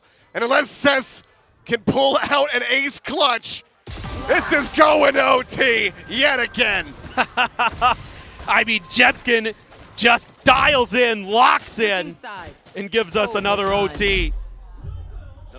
He is so crazy clean sometimes and just is reading that the whole way. Kaide got antsy, he got curious. Jemkin sat him down. So we do it again. One enemy remaining. What a battle between these two teams. So much at stake, and they both know it. And they're giving it everything. And I continue to wonder, was that timeout call a mistake? Did you give RQ the very necessary bits of time with Jovi to figure out what they wanted to do? Granted, I mean, Jemkin, just some very clean shots. Yeah, I mean, they had a good map read, just mis-microed a few situations. Let's see if that ends up biting them, though.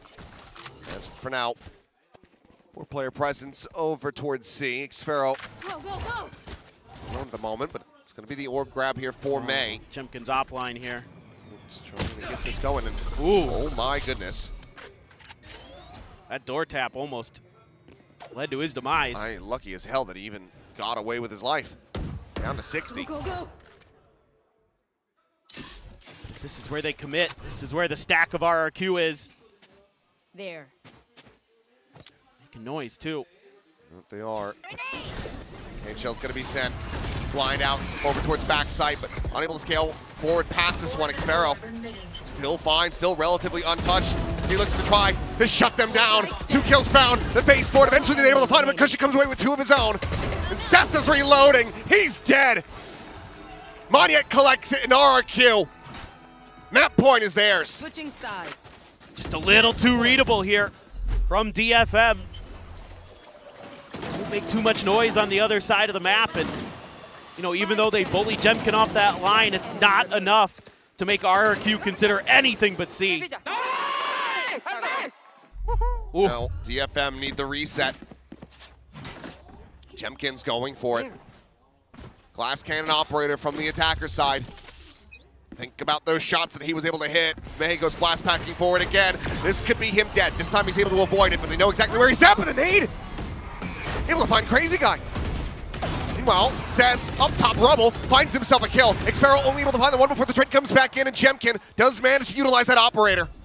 Akame dead, but they are contained. They are held back from control over A, but it's a 3v2, and this is still incredibly winnable for RRQ. Kaide is in an all-in position. He has to at least get the one. He does. The peek in from Jemkin, who now needs to clutch it up. The hit of the door, the pivot to C. Not gonna swap guns. Plant would also give him a tour de force. That much faster of an operator at his disposal. That's true. Spike planted. My ult is ready. He would rip it, but now he's You want be to play? somewhat Let's aware. play. There he goes. There's no reason not to. Jemkin could bring this to an end right here, right now. Are you gonna get the smoke right here at Sess? Yes, you are. Situates it on the corner. TPs doesn't make it to the top though, so now he's got to rewrap. He's gonna go right into this. One enemy remaining. Jemkin finding the leg shot through the corner and finding Yasuka to boot. It's a Red Bull clutch, and it's a series that is not over yet. But more importantly, that prevents RRQ from being the 4th seed going into playoffs, whereas DFM will fall to that position and have to start into lowers. That map right there felt like a final, but we got one more to play. RRQ needs to win this next map to secure 2nd overall, and it is just crazy that we've already had 2 overtimes. Can we get a 3rd?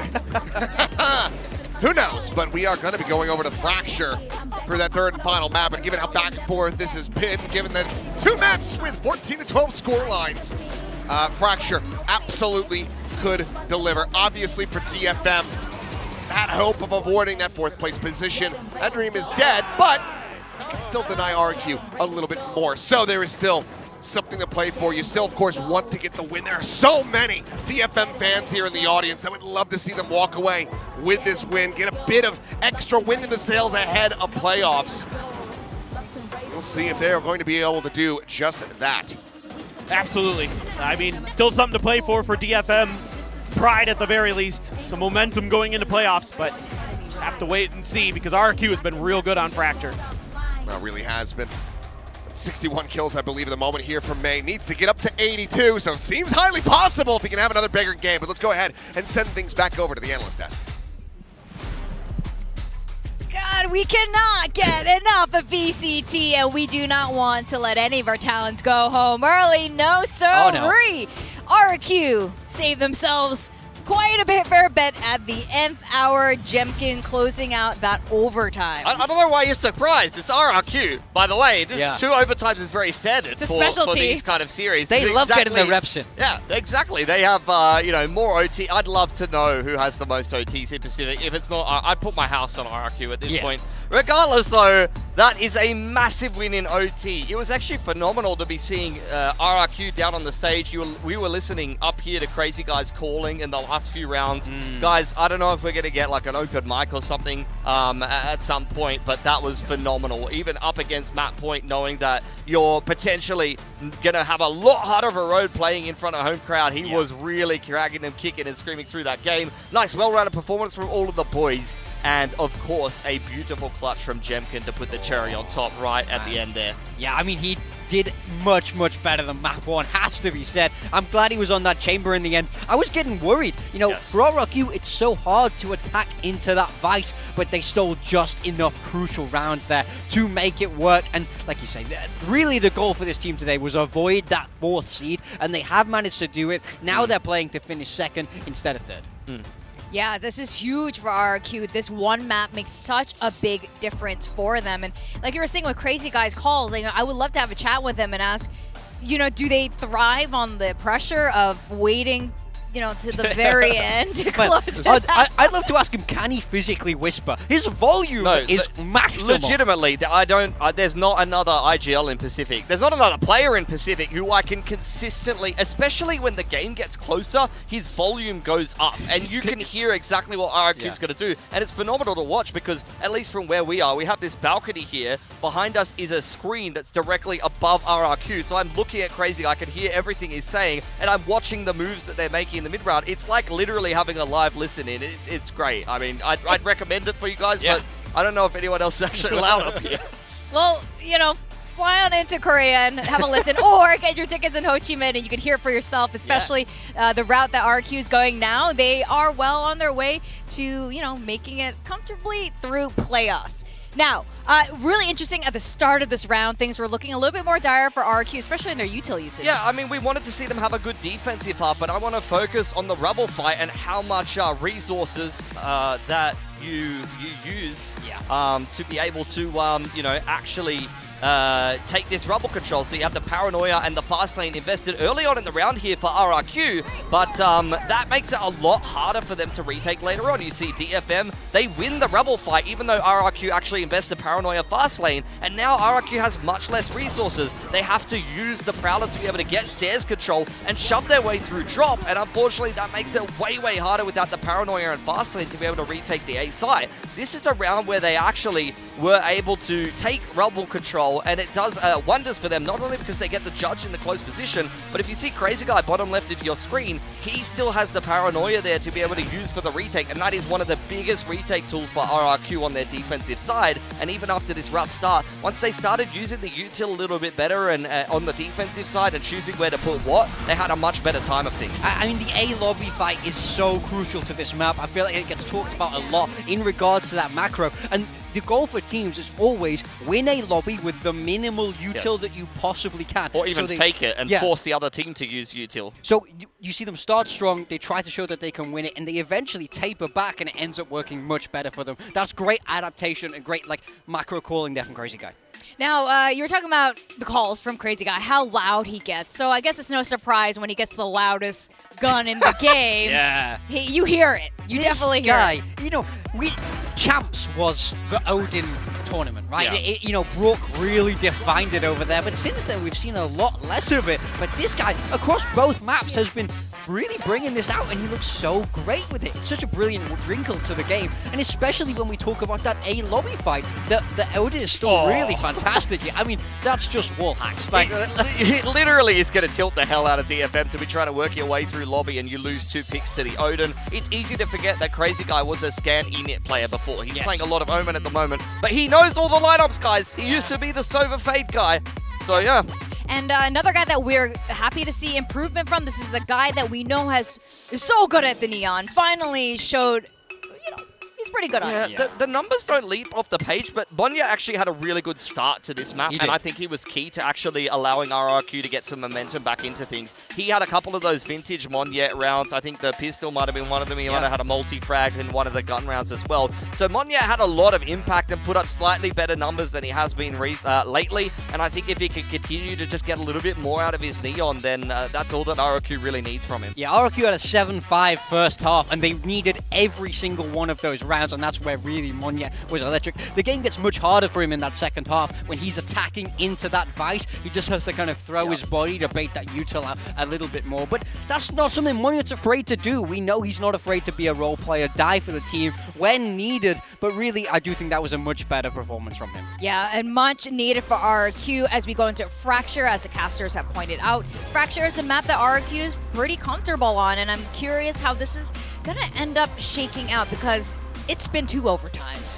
Yeah. DFM is definitely showing what they're made of. May is performing in a way we haven't seen all year. Yeah, I mean, it's OT guaranteed. Let's not pretend it's not here. But we spoke a little bit at the start of today about the compositions that we might see on Fracture, because RRQ in the past, they've been running this veto. And I remember Xfero saying down on the stage, the big reason they like the veto on this map is because it's so good against Teo, which we know that DFM have been playing. So I think if these compositions come out, I would put DFM on a little bit of a back foot here. So I'd love to see a change. Yeah, just gobble up the salvos. Delicious missiles from hitting one single button. The Breach actually plays decently into the veto, but RRQ, you've seen them win this map twice and they've won it very cleanly. We heard an interview from them very early on that when they picked it, I believe, in the first time they won it against one of the Japanese teams in the group, I believe it was the coach interview after the first map that they lost, and they picked Fracture, and that was the second map, and they said they were very confident and they put a lot of work in on this map. And after they dismantled Full Sense and won that game very one-sidedly,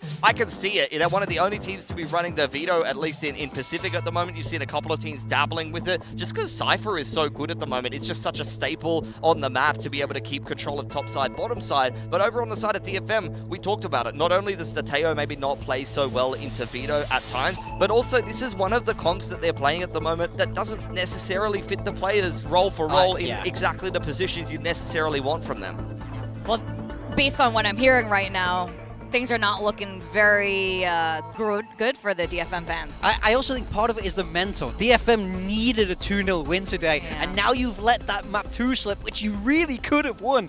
Now you don't have as much to play for. RRQ can still improve with a win here. DFM are firmly in that 4th seed, but let's see. I still think there's a winner for pride here. We got the Agent Select coming in, and it is what we expect here. I mean, there's no reason to change anything up. Like, this is now a game where you, even if you do have another comp, you probably want to save it for playoffs. Yeah, that's a really good point here, and I really hope they show something. They end up closing it out. You know, I think for DFM as well, even if the stakes have shifted a little bit now, I think DFM really need another win in stage 1 to convince us, to convince their fans, and maybe themselves that they deserve to be here. Also, give me an astronomical May 3rd map. Let's have them break the record. Wouldn't that be fun? Yeah, this is just for entertainment. This is for the fans. There's plenty of DFM fans in the audience. They love it when May frag's out of control, and I'm sure Paper Thin would as well. Yeah. Do you, Paper Thin? How much do you like it? He loves it. Sure. The floor is yours. Yeah. No, look, I'm having fun. Even with all the wildness here, and even after that blowout in the first series, this was still quite a fun series. And, you know, Jebkin comes to life right when RRQ needs him most, and is just an absolute Terminator. Yeah, I mean, this is a nice main course after what was a pretty crappy hors d'oeuvre. What's the record for best of 3? That globally. Globally. Well, I think Primmy's within Pacific 79. Globally, it is 82 for Ospas. 82. So May at the moment needs, if my math is 21 correct, to tie. 21 kills to tie it. Well, Given his pace, feels doable. He's looking pretty good. It's going to be a tough map, I think, for DFM, though. Good news is you're starting off on the attacker side on Fracture. Clearing quite a bit of space here. Nobody initially looking your direction. Kaide? Okay. Not sure. No, I was going to say, I don't think Crazy Guy saw anything. He goes back for another glimpse and ends up losing his life. May's like, never mind. That didn't look good. Relay bolt chucked out, but will be the back away, and now the quick pivot across. Meanwhile, Kaide walkabouts through the underpass, and it looks like he may end up clashing against Xfero. Was working his way across that north side. RRQ get players into position to counteract this, but they cannot deny the plant. The paint shell going to be a bit too late for that. A smattering of damage found on Akame. Now has salvos ready to go. Cushy, ooh, barely able to avoid the trap. Which now popped, says finding Xfero. Worked his way down to that south side, and May gets himself 2 more kills. Akame losing his life to Cushy, but here comes the swing around the back. No, May also going to be taken down. Cushy in with a shout. Holds at the half, but now tagged even further. It's wary about that north side, but it will be Cess to go ahead and find the final shot. DFM continuing to excel in the pistols, 4-1 in the series. Yeah, a nice little pivot, nice little find for Kaide here early. Okay, when they go to the other side of the map, Cushy kind of gives away the game there. Shooting at Bay as he's running across, might have been able to actually find the second player. He had been a little bit more patient, but ends up doing pretty well in the long run. Not quite enough there. And okay, still some fire there for DFM despite the crushing loss on Lotus. They're still giving it their all. Still want to win the series. Hey, gets a glimpse, but can't pull the trigger in time. Well, Cess will. Here's a guy just giving him the peaks. I'm out of here. Nothing off that stealth drone. Tuck in at Canteen from Jemkin. Spike just going to get cycled back in. And DFM should be very well slated to go ahead and close this out, maybe even flawlessly. Gotska may be inclined to go hunting, given that he does have the Ghost and would love to get a Rolling Thunder online. But RRQ is going to get clustered up in the spawn and get ready to go down to the Spike here. There. Yeah, I'd like to see someone go exploring that doesn't have a gun. Or DFM. Maybe here he goes. Makes a lot of sense. Salvo just to clear the one corner. It's going to be this high-low. May will greet him. So, yep, just going to be earning 1 more charge in death. And otherwise, RRQ starting things off at 0-2. Okay. Let's see here now what RRQ has dialed up on this defender side of Fracture. If they can create some chaos here. Maybe a little bit of trickery. A lot of people not super sold on the veto, but on this map is one of the few where people are still kind of thinking it has some value because of the way you can set up your TPs to be looking at them as you're taking fights and things like that. So definitely something to consider here. Xfero throws it actually on top of the gen box. Take control. Normally a position where you see raises. Maybe could catch someone off guard. Salvos here. Trying to clear some space. DFM makes noise, cuts it to try to go underneath sewers. But RRQ's like, there's nobody in A main. When do we start changing our hold here? Locating targets. Although the stealth drone. Keeping that interest. Yeah, exactly. Jump peek across May, eating an immense amount of damage from Xfero, but cannot find the kill. Clear the trip. Now, it's going to be site taken. DFM can get themselves entrenched for this post plant. Akame going to be taking first contact on the south side approach. Seth's here alongside him. Try to provide him with a bit of backup. Jump over the top, the side into the corner. Jemkin able to find Seth at the same time, and that is a great break from RRQ. Right now on the approach, going to be trying to go for a backstab as Relay Bolt going to be lobbed in. Good for the catch of this player here on site. Yatsuka unable to line up the headshot. Kaide now with an absolute ton of work. He will not be able to start. They on the approach upon the first, but then we'll just get clipped there from the flank. So very clean anti-bonus once again as RRQ get themselves online. Yeah, it's just really spread out here for DFM in their post plant, and so they're not able to get any real trades because Monyet causing all kinds of problems with his movement. Nobody's really able to get their aim locked in time. And then the follow-up so clean behind him. It's just a death ball retake from RRQ, and DFM not quite ready for it. So that's okay though, just the bonus. Now comes the big important buy round. Much different approach. Just 4-man from Arcade so far, but RRQ stacked the defenses on this B site.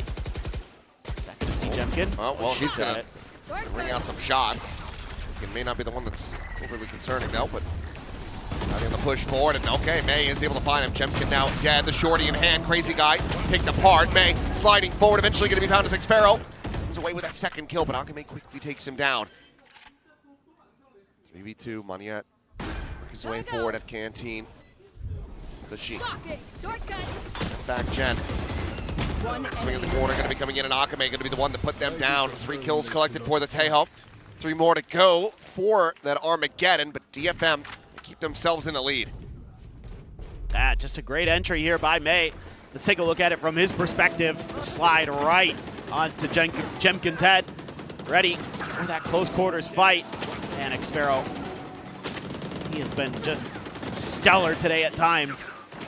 Going back to Haven was just disgusting for quite a large portion of that map. Nice. Akame, solid no matter what he's piloting.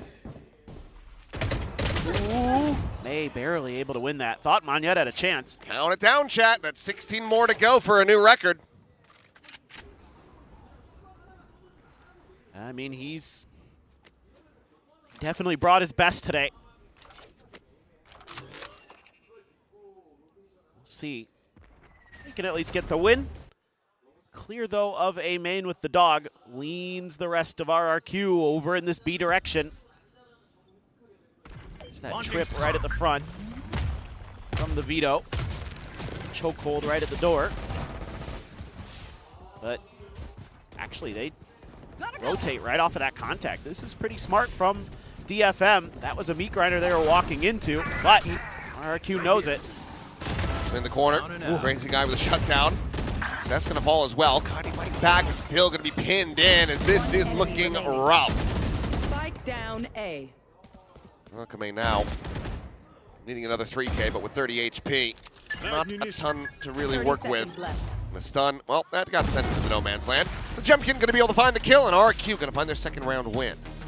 Yeah, just a little too predictable here from DFM. No real early establishment of a main beyond this first kill. They don't leave a player back there or something like that to try to contest that territory. Kaide's actually with the main forces of DFM in the long run, so you're not able to get a little bit further onto site, create that extra angle earlier. And RRQ, because they're reading that so quickly, they're able to get in a position ahead of DFM.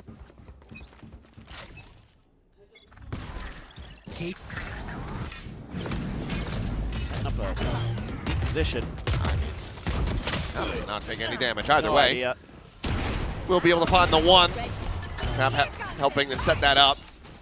Showstopper at the ready. Jemkin, does he just let her rip? He's going to be able to push up in the tower, and well, he will be able to find him, but it's a bit like shooting a propane tank with a shotgun. It's a Pyrrhic victory. Yeah, it blew up the thing, but it also killed you. Yeah, but the shrapnel got you. Don't ever do that, kid. Yeah. Makes a really loud bang, though. Also, don't throw gasoline on fire. Oh, okay. Too slow. Sure. It's over. I heavily question the use of that ultimate. Either way, 3-3. No more Rolling Thunder for DFM. and RRQ tie it up. I think Monyet's starting to just have some fun down there. I think that DFM should maybe call a timeout after that one. Oh, absolutely. This is what I'm worried about. I mean, RRQ has looked so good on this map, man. Like, they're so quick to react. Like, their protocols and their understanding is so good. Ult or not. May does have his. Kaide has his. Cess one away from the orbital. Alchemy one away from the Armageddon.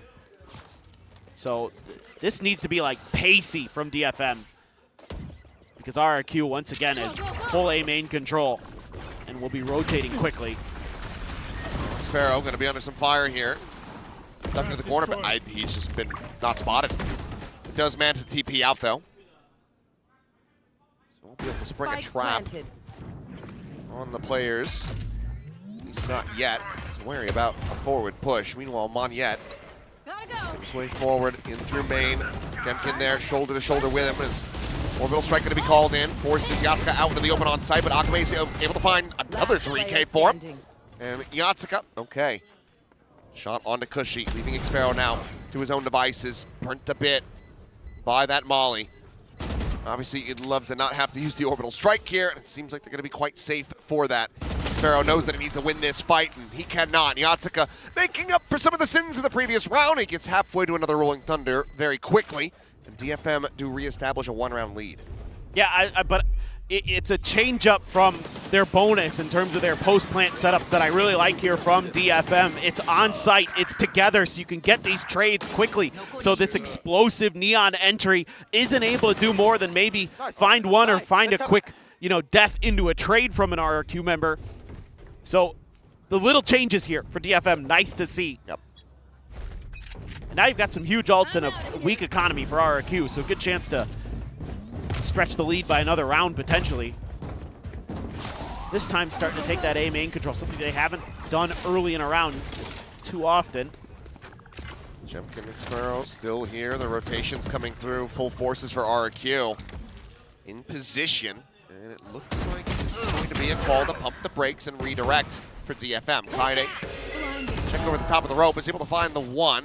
She's going to go pushing forward. That's going to net him a weapon. Relay bolt connecting onto May. He doesn't have the lineup. He's going to get taken down, and Akame is just swinging in. He completely ignored Crazy Guy. Oh, and he just picks apart two. Xfero, however, never mind. Thought he was going to have an opportunity. Gets rid of the one, but cannot find the follow-up. So two players surviving. Things starting to get very scrappy, but DFM do manage to persevere. Yeah, they kind of leave May out on an island here. I think they're trying to rotate, and he's just going to hold the back line, but then Akame is like, no, you killed my friend. I must get my revenge. Does just that. The revenge is nice, but right. I want to see anyone getting kills right now on DFM. It's May, please. It's May. Yes. Needs 15 more. May go crazy.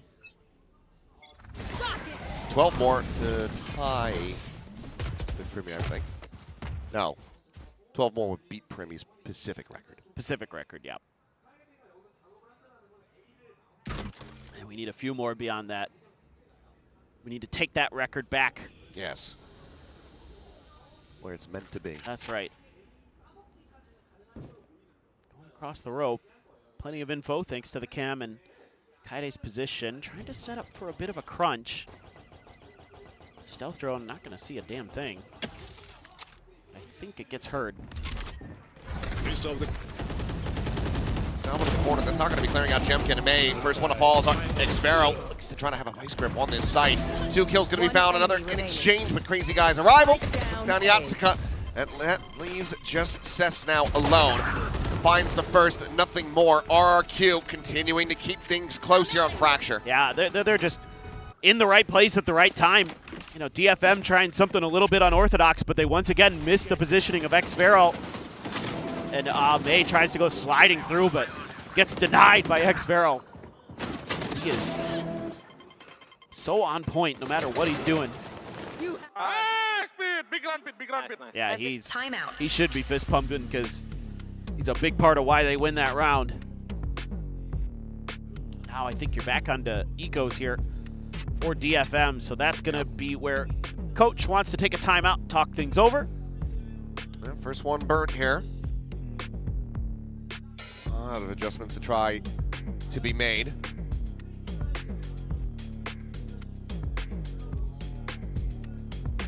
So, these last several rounds, I mean, it was a really hot start to the map for May. Looked like this was going to be a speed run to the record. Now, very heavily slowed down. Hasn't been able to find anything, and it has actually been some of the first deaths in these last several. Yeah, he's been having a tough time on the entry. He's been getting shut down. I mean, xFaro's like individual positioning has been really, really nice in a lot of these rounds, and he has the bailout of the TPs. Yeah. Really like the way he pilots the veto here.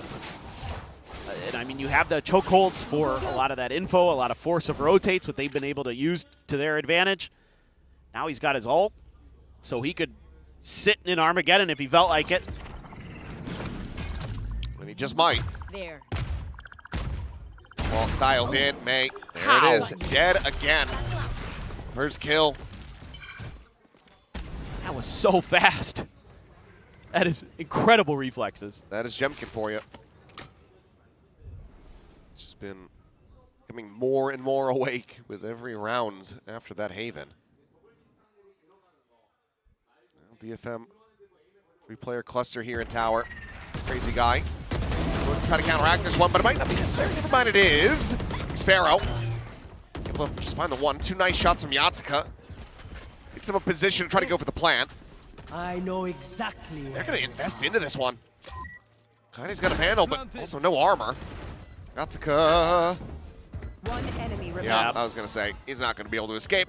Smokes are gone. So Jemkin has wide sight lines, and now it is down to Kaide to try to pick them apart one by one.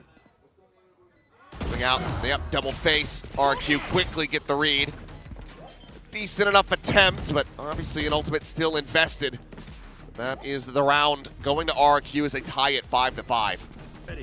Sorry to spoil the party. Yeah, they're just reading every little thing so well. RRQ just stellar map awareness. Again, these nice little positions of xFaro causing issues. That is incredibly fast. Just a little bit too far around that corner for May. Gave him plenty of time. This one right here, yeah, just as the smoke was falling, Yatsuka mistimed it. You can get blind, you know? Oh, yeah. Might have hurt him too, but anyway. This is Key moment. Yep. As May sliding into the corner, stuns there on the Montiette. Nakame to the rescue, is able to find the kill. They're still going to be contained, and now Armageddon trying to push these players further forward, but they're still dropping like flies because she backpedals into the Armageddon by accident. That leaves Cess to his own devices. should know that, yeah. Well, could be here. Oh, that's an immense amount of damage exchange between the two, but regen armor is available for Crazy Guy, and Cess is just getting encroached upon as xFaro. It's closer and closer, and he may be able to get the line of sight before he gets his way around the corner. As, yep, there it is. He noticed it.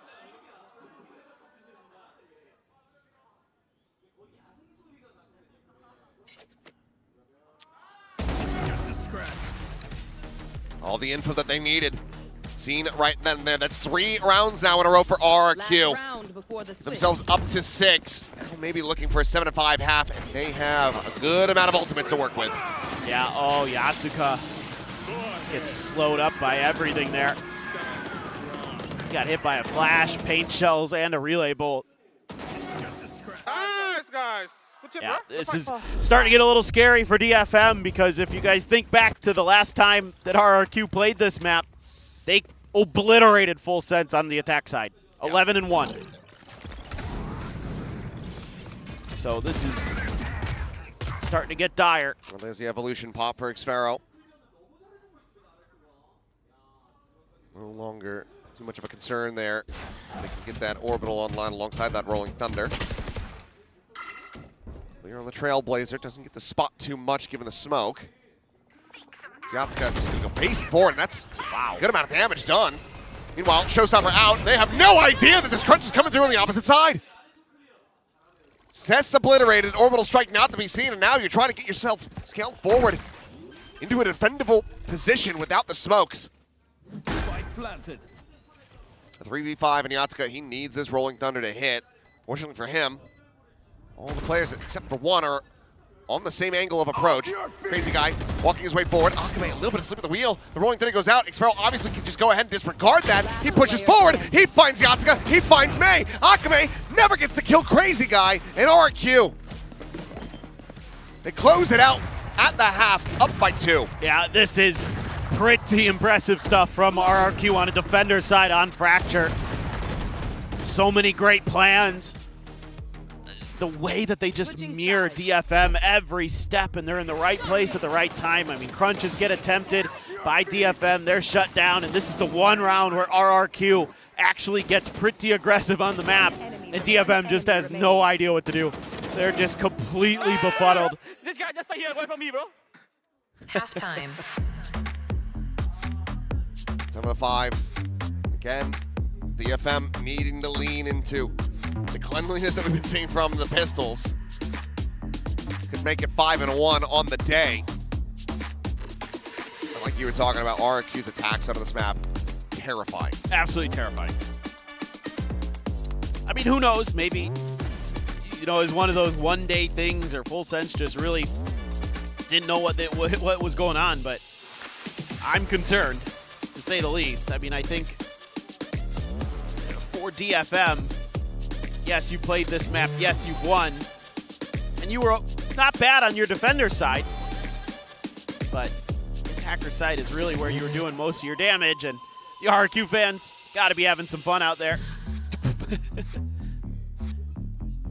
Some good dancing. We appreciate that. Give us your energy, fans. Praying for the comeback, praying for that win. Yes, DFM, their fate is already sealed. We talked about it. I'm sure that there's pinned comments in the chat, but I'll verbalize it because no one reads those. DFM, they're locked in that 4th seed. Yes. This is all about 2nd seed now. If RRQ wins here, they get 2nd seed. Yep. That's what matters. Them in Full Sense hanging in the balance. DFM is going to be leaving Kaide on an island at tower. We'll hear some noise and then start to rotate in. So fast retake potential. Just going for the big read. Oh, right on the rope, turn to the flash, and Kaide still able to come away with that kill. He's looking for the second. Jemkins just going a little bit up and down at Mei. Able to find 2 before getting taken down, and that leaves Akame in a 1v1. Spike dropped at bench. Nick Farrell with a Sheriff tucked in here on that canteen side. Goes out into the open, and Akame will be able to find it. Another pistol, 5-1. DFM continue to excel at the start of these halves. Yeah, they have brilliant pistols. Definitely say that about DFM. Sometimes not quite enough behind it. In the rifle rounds, Mei is flying in. Poor Jemkin just going up the rope. Oh man. Oh, nice pistol attack.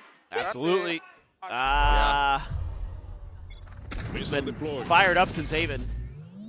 As cool as a cucumber early, and now he's got those emotions flowing. Oh. Well, Go, go, go. Talking about some things.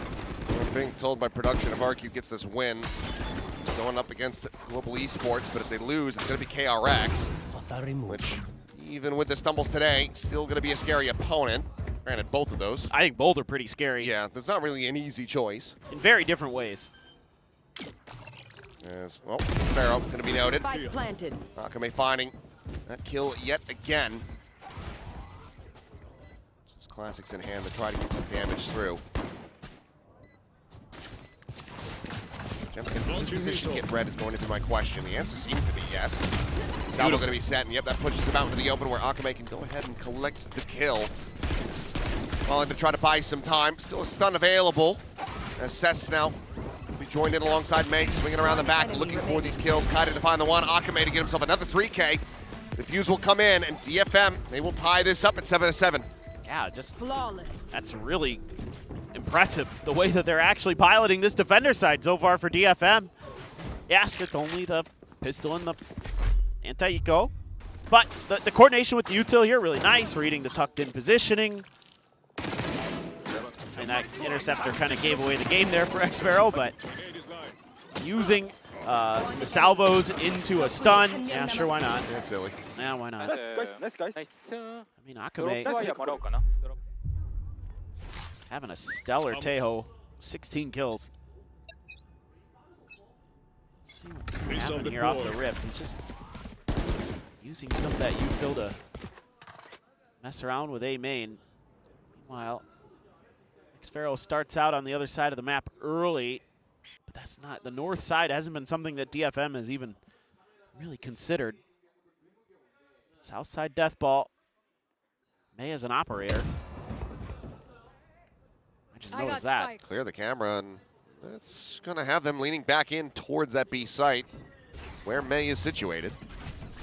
Stealth drone, going to say hello to the dog. Just a little pass by.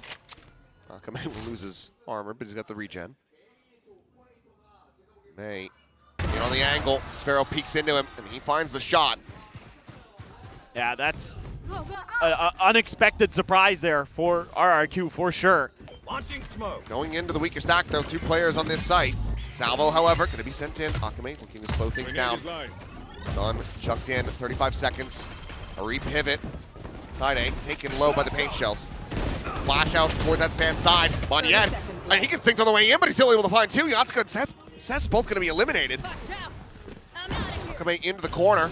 Gonna have to be jumping the spot with this, but no, it is Monyet absolutely taking over, and now May, given the operator, has to go for the save. Yeah, he shouldn't be messing with this. Has to go for the save.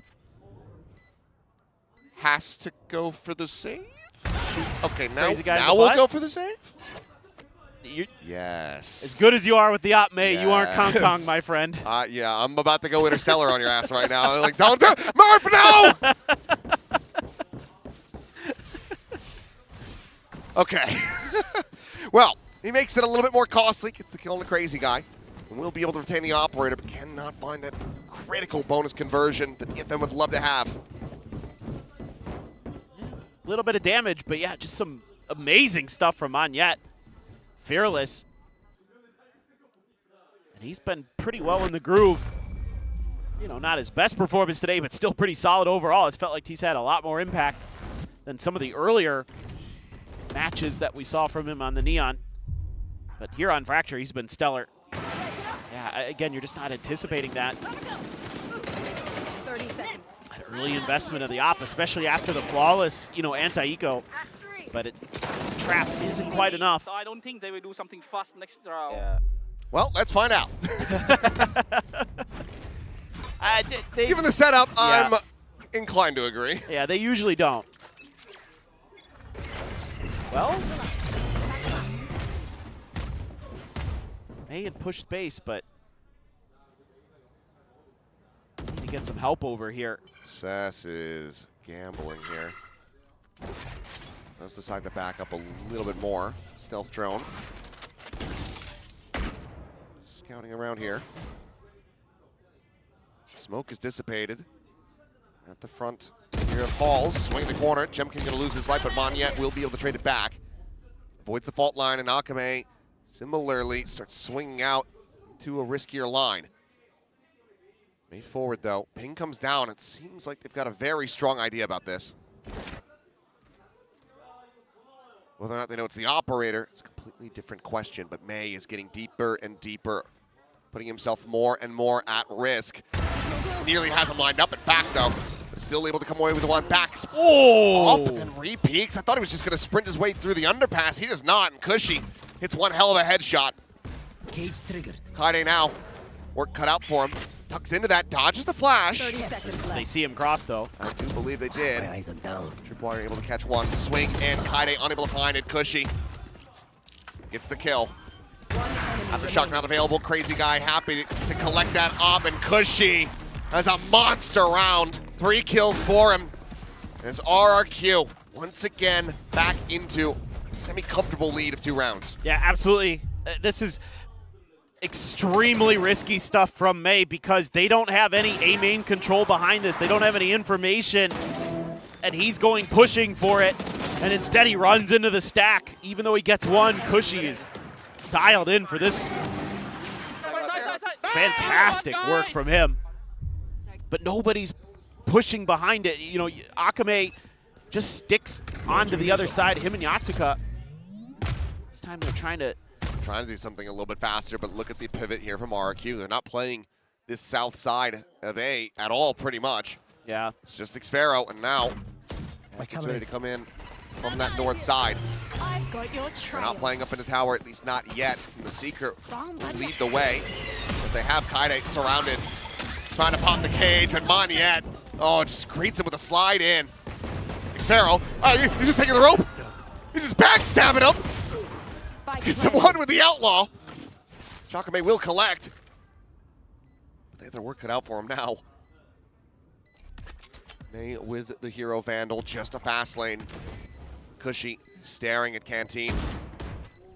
Peek in, they both go their separate ways, but Monyet swings around the back, playing from that spawn side, and Cushy, that is just nasty. 2 quick shots, and RRQ now up to double digits. Starting to look like they're gonna run away with this half.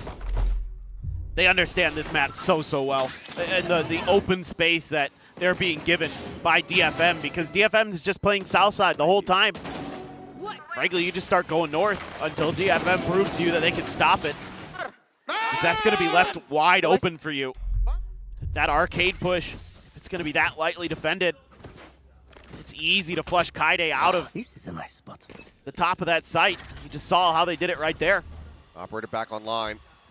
They watching dish side. Sparrow up there in the north. And he might just be given the opportunity again. And it has an operator of his own. There's gonna have to be a flick up, and he doesn't manage to get the kill. He just legs him. And that is all the difference. Pulled the trigger first, but Xfero caught it a bit more accurately. Now it just goes down to south side, and all that damage. Goodbye. Basically, Heals yeah. it through. Yeah. Just takes an unexpected angle there. Now triple push out of B main. Meanwhile, the triple push coming in from Arcade. Sparrow on the peak, able to find another. Sess dead. Kaide catching a glimpse. It's a big reveal off the trip, and Monyet will fall. Swoops out, finds himself a third. Might have just rescued his round. That was disgusting. Basically, given the opportunity to go for the plan, I thought maybe we just see the Armageddon used to try to isolate instead of the turn of the flash from him. Molly to be layered through. He invests the ult. Can the IGL close it out? He finds the first. Yatsuka. Now he does. Eating a bit of damage. The orbital strike going to be coming in. He's got to tuck back. He spotted him, but he managed to jump across. Gets himself back in. Over to that Gen side, and he goes on red. A monster Red Bull clutch. It's RRQ. Look to lock DFM out of this map. Yeah, it's a beautiful 3-piece here. This right there. Just May expecting someone to be creeping forward. A lot of times those neons, they'll slow walk around the front of that dish, so that's what he's thinking is going to happen. Kaide almost pulls off another miracle for DFM, but just not quite to be. Crazy guy, stellar in the clutch. Timeout. Oh boy. This is kind of what you were worried about coming into this half. Some smiles from Boars, but DFM just not able to get anything going. Smiles across the team. Yeah. Outside of maybe Kaide. He's going to be feeling like he absolutely had that round in hand. For sure. Oh, thank you. That's very sweet. Yeah, just 2.5 more hours and it's over. Yeah, thank God. This is the worst day of the year. Well, let's see if this timeout can work in favor of DFM. The update, May needs 10. Let's drag this out. Let's get another OT. I'm down for that. Kind of not feeling it with the way RQ's been playing this half, but never know. They're just going to death ball. Go, go, go! I mean, the thing is you've got the trip here, so RRQ's just going to probably feel pretty comfortable. Just how fast can you get here? There's the trip. Sparrow going to be using the evolution here just in case. I'm out of here. Taking point. That lone Vandal needing to find value. Molly, did it bounce into the corner? Yes, it didn't quite go exactly where they wanted that one to go. May able to find 1 kill, finds 2, finds 3. Suddenly, the record is back on the menu, boys. Woo! Storming his way forward. His weapon's going to be recovered. And what a swing round this could be. Armageddon send out, making sure that there is nobody on the site itself, but it's a high-low setup from Jemkin and Cushy. Can this be broken? It's everything invested on the site. Meanwhile, the swing out, May dead, Akame gone, and it's a solid attempt, but to no avail. Match point. RRQ will get this up to match point. Yeah, they just don't read that could be possible. It doesn't even enter their minds until it's too late, until they start swinging. All the util they use to clear on site, and there's not a hide nor hair there. They're over there, my friends. Come on, let's go. And it's all but curtains. I mean, RRQ's attack side on this map is ridiculous. Outside 4 kills to take Primmy's record away in Pacific. Storm forward, plenty of noise made. The blind is there. Monyet dead. She held back in the meantime. Showstopper in and around the back. Cess, I don't think he's registering this, but it won't really matter because Cushy's taking his head off. Oh no. Dear. What? Unbelievable. Meanwhile, they're going to try to rescale forward. May is able to find that kill. Slides across. Does die. Jemkin able to get the elimination. Now it's into a 2v2. Akai's on the north side. Doesn't have a corpse to try to utilize his neural theft to get the final reveal. Slow creeps up over the top. Might just be able to find the free one here onto Xpero, and he does. Immediately invests it in Crazy Guy now. Asked to clutch once again. The final ping, the push forward, the stun. It does end up connecting. It's corralled in, but he's still able to find one, but oh baby. A second lease on life. Akame survives with 2 HP to get DFM an 8th round win. Just absolute madness. How does that showstopper not at least kill one? I have no idea. It did a bunch of damage. Yeah, that's took the brunt of it, and it looked like May didn't really even get hit at all. No, he didn't. He did not get hit at all. Whoa. Disgusting from them. Just went in deep behind him either way. What an absolute nail-biter round. Jeez Louise. Yeah, sigh of relief. Stay alive. An update, 2 kills now to beat Primmy's record, 5 to take the global one away from Aspas. Oh my god. Outlaw shot, and yep, a run for the hills, Yatsuka. You've been tagged to 10 HP, and you have a rolling thunder, so you kind of need to stay alive. Yeah, go hide and spawn. Just wait and spawn and then pivot to whichever side they go. Genuinely. And they're not going to do that, though. They're pushing arcade. They're actually starting to consider the north side of the map now. But that... Akame. Let's see if they can dissuade this. Oh, my God. It's just overzealous, and it's alone. Here. Kaide not really there with him on that push. Meanwhile, Sass, oh, hello.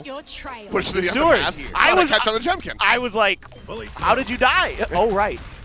There is another, there's another little added layer to this map. Walk out of the smoke though, Cess can be taken down. Yatsuka lucky that he didn't get clatted. May able to find one at the same time. Plant is coming through on the A site. Yatsuka has 10 health. May 59. He's now tied Primmy's record. He needs one more to beat it. And Monyet can play spoiler. Has a relay bolt, gets the regen shield. Yatsuka just swift breeze. Well, time to let her rip. Swing over the corner, and May cannot find it. And now it all rests on Yatsuka. 10 health in a 1v3, a 1v2. Finds the first, but I don't think he's going to be finding any mercy from Monyet nor Xpero. 13-8. Close throughout the double overtime into a third and final map, but unfortunately, RRQ just a bit too clean on Fracture. It's a gutsy performance here from both teams, but RRQ will take their destiny into their own hands and claim that second seed and will be facing, was it GE? If yes. my memory serves me. That it is. Global Esports going to be their opening opponent in the playoffs. I'm sure the desk will go over all of that. And Jovi versus Frost. Jovi versus Frost. Gotta like that. Who will win? The former coaching duo, now with different teams as head coaches. That should be a fun one, but yeah. I mean, if there was ever a time for the apprentice, not to really call, I mean, obviously Jovi in his own right, very storied history of coaching. Yes. But for him to overtake Frost, that would be the time. That's gonna be an incredible matchup, and great showing here from DFM. 2 overtimes before the third map to try to get themselves clawed out of that 4th seed spot, but just couldn't quite do it. And this fracture, too fearsome from RRQ. I don't think a lot of teams are going to be wanting to be playing them going into the playoffs on that. Yeah, probably not. No. So expect to see that one banned away. And we told you, RRQ versus GE. Locked in, but try to tell me what the second match is. It's fine. We'll let the desk handle all That's right. that That's stuff. their job. They can go through the minutia and all the nonsense, all the key details. But for now, let's go ahead and send him down to the stage. Bella's going to be standing by with Xpero for a winner's interview. And what a day he had for this squad. Absolutely my MVP. So let's hear from him.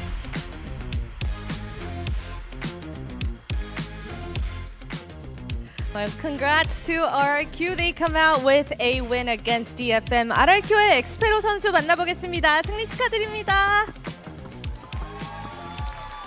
네, 접전 끝에 2대1 승리를 가져간 RRQ였습니다. 오늘 승리로 이번 시드 순위를 이렇게 달성하게 됐는데 우선 정말 긴 매치였죠. 승리 소감부터 들어보도록 하겠습니다. You come out on top with a 2-1 and now you take the number 2 spot. Well, it was a long match, right? What are your thoughts right now? How was it? For now, I'm just quite surprised with how they play. They play really well, and on the other side, we have some mistake on our side. But yeah, they did play really well. 우선 오늘 상대였던 DFM 선수들의 경기력에 정말 놀랐다고 이야기를 해줬습니다. 물론 RRQ 선수들의 작은 실수들은 있었지만 상대 DFM 선수들이 워낙 잘했기 때문에 우선 그거에 놀랐다는 생각이 먼저 든다고 이야기를 해줬습니다. 안 그래도 DFM 선수들이 정말 모든 맵 RRQ를 힘들게 했습니다. 오늘 좀 예상보다 좀 더 오래 가고 좀 고전했던 이유는 RRQ 선수들의 실수였는지 좀 더 자세하게 한번 들어보도록 하겠습니다. Well, they definitely challenged you each map, right? They showed up, they prepared their games, and they countered very well, right? Well, what do you think was the main obstacle? Was it like if you had to give a ratio, was it more on your end or because they were really good at shout out to any of the players is also valid. All I can say is May is really good. 일단 한 줄로 이야기를 하자면 메이 선수가 정말 대단하다고 이야기를 해줬습니다. 이제 RRQ가 이번 시드를 확보하게 되면서 본격적으로 플레이오프의 첫 상대가 정해졌죠. 바로 글로벌 e스포츠입니다. 현재 RRQ의 조비 감독과 이제 글로벌 e스포츠의 포르스트 감독이 한 팀을 맡았던 상대이기도 하기 때문에 되게 흥미로운 준비 과정이 될 것 같은데요. 다음 경기는 어떻게 예상하는지 한번 들어보도록 하겠습니다. Well, now that you're number 2 here at group, we know who your next opponent is, and it's none other than Global Esports, right? I mean, you know, Coach Jovi and Coach Frost, they used to play together, obviously. What are your expectations on the next match? I mean, like, who has a better coach, maybe? I think it will be a fun match, especially they both coach in the same team, but I think we'll prove Jovi that Jovi is better. Yeah, okay. 이제 안 그래도 서로 잘 아는 감독님들이 맞붙는 대결이기 때문에 정말 재밌는 경기가 예상된다고 이야기를 해줬고요. RRQ 선수들이 조비 감독님이 더 좋은 감독이라고 증명하는 경기가 될 것 같다고 이야기를 해줬습니다. 이렇게 해서 RRQ의 엑스페로 선수 만나봤습니다. Alright, that is all from us on the stage. Thank you, Xpero, and congrats Thank you. again. You're watching VCT Pacific 2026. DFM definitely gave RRQ a hard time today, pushing into 2 OTs and a bit of a fight here on Fracture. I mean, you gentlemen pointed out the flaws, the holes in their Asian comp going against RRQ and why RRQ has been largely a lot more successful on Fracture. Yeah, I mean, I felt for sure if this was going to go the distance, RRQ would have it in the bag, and they did. This was the cleanest they looked all day. But, you know, you have to say full credit to DFM, man, especially May. That guy came out swinging today. They will be starting down there in that lower bracket, but I'm sure there'll be Sharks down there. RRQ will be starting against Global Esports. I think they'll actually be very happy with how this is shaken out. In the end, I think the difference between that second seed and third seed has made a pretty big difference. They get to play Global instead of KRX now, which is something that I think they will be happy about. Yeah, and then potentially PRX in the upper bracket instead of T1. Look, neither of those routes are particularly easy, but it's great to avoid that lower bracket. A lot of different outcomes could have gone certain ways for the RRQ boys today, but they put it back together. Lost first map in OT. It was still very winnable for them. May drop 79 this series in a loss. That is brutal. Back to the hard carry performance we're used to from him, but I was impressed. I think RRQ a very well-rounded outfit, and particularly second and third map. I think Monyet just getting a little bit better numbers overall was really key to them getting this one across the line. Yeah, and we've been critical of Monyet here on the desk before. We say time and time again, we want to see that step up in his Neon for this team to really go galactic, and I do think map 2 and 3, he actually had really solid performances, so full credit to him. Yeah, there was a point where DFM could have climbed back, clawed their way into another overtime on this map, but then it was Monyet who ended up stopping May in his tracks there when we had a Neon versus Neon head-to-head between these two. But yeah, this has been a hard-fought match for RRQ. They really tested it today, but I like what I'm seeing from DFM as well. So I think for the DFM doubters, this is a good sign, you know, moving forward into playoffs. Yeah, it's just rough because they only have one life, and I don't know. I think looking at the fact that Nongshim's the other team in the other bracket, a lower bracket rather, they're probably one of the weaker teams in playoffs unless they're going to hit a new level of form. It really depends on the map though. Get the match MVP over to Xfero. Loved how he played today. He was red hot right from the start on the Cypher, but I think his veto is pretty underrated. The attacking side op adds such a different dimension to RRQ's attack on Fracture. It's really something that's catching a lot of teams off guard right now. Oh, definitely. Xfero was absolutely on fire, and I would love to hear the opinion of the team's IGL, none other than Crazy Guy. Crazy Guy, welcome. Congratulations again. Thank you. On the win today, closing out Group Omega here with your victory. Very hard fought. You know, you guys won. You guys love overtimes. I don't know what is up with RRQ. It doesn't even matter who the coach is. You're always going to that overtime. But something that Pilsky was noting earlier, we can hear you, especially as it gets near the end of that game, especially as we go into overtime. You are so loud, like everyone can hear all of your calls. So I want to ask you, what is it? Why is your team always waiting until the very end to like find that last bit of energy? And why do you find yourself, you know, shouting near the end rather than, you know, much earlier on? Like, I think our team from last year always like that. We tend to start very slow. Like I still don't understand like why we always start slow. Like we cannot play our normal level from beginning. I think if you play our normal level from beginning, I think all the game will be not easy, but like easier. Yeah. I think, but because I think all my teammates are like all young, like very young, so they need to have the good momentum, have good mood to enjoy the game. I feel like the moment they enjoy the game, they will play much better. But now I feel like a lot of pressure on them. Like since if we lose to DFM, we're gonna get 4th seed. So yeah, I think first map was very tough for us, and of course, every time someone against us, they will pop off. Made 36 kills. How to win? How to win? Crazy. 79 kills, by the way. That's crazy. I feel like every time we speak to you on this couch, it's after some crazy close game. So, because you've been in so many of them now, do you feel like that gives you an advantage? When you feel it go to these overtimes and you have them pop off against you, do you guys just have it baked into you now that you know you're going to come out on top here? Every time if someone play against us, like have an insane performance, right? We always talk to each other. No way they can have like another map like that. So we always like very confident after that map. You know, like example, if May drop 36 against us on the first map, second map we were very confident because we know he's not gonna get that much kill. Used up all his juice already. Yeah. Or you just bring out your Odin and everything will be okay. Yeah, talk to us about that. I mean, you used to play Scan Init, now you're playing on Omen. Does it help being able to use Odin as the IGL, and you're someone that I'm imagining is probably more in the VODs than some of the other people in the team? You know, like the patterns of how the other team is going to attack. Does that help with some of the wallbang spams and knowing the timings where you can get kills and things like that? I think like from last year, we want Kush to play the Odin more, but he don't feel confidence except the Korot. So yeah, so I just say okay because I play the Odin longer than him, so I can take that responsibility. But sometimes for me as a controller, right, if I play Odin, like I don't have much time. Like controller, you always need to smoke, and the Odin takes so long to get the gun. So yeah, that's the disadvantage for us. So yeah, we still trying to improve. And what about playing with Xfero at the moment? Like, who's behind some of the ideas? I loved like one of the early rounds on Haven where I felt like he understood how DFM would push and he reads the rotations very well. When he's having one of these games, I feel like he knows where the whole enemy team is. Like he reads it very well. Do you feel like he's someone that's like better at that than most people? Like he can be on top of their rotates and things like that, and even fracture attack. Like he's just walking out with the op and finding kills all the time. Our team system is like I will give the idea to play from the beginning, then they will just from that idea they will like go to the second step, third step.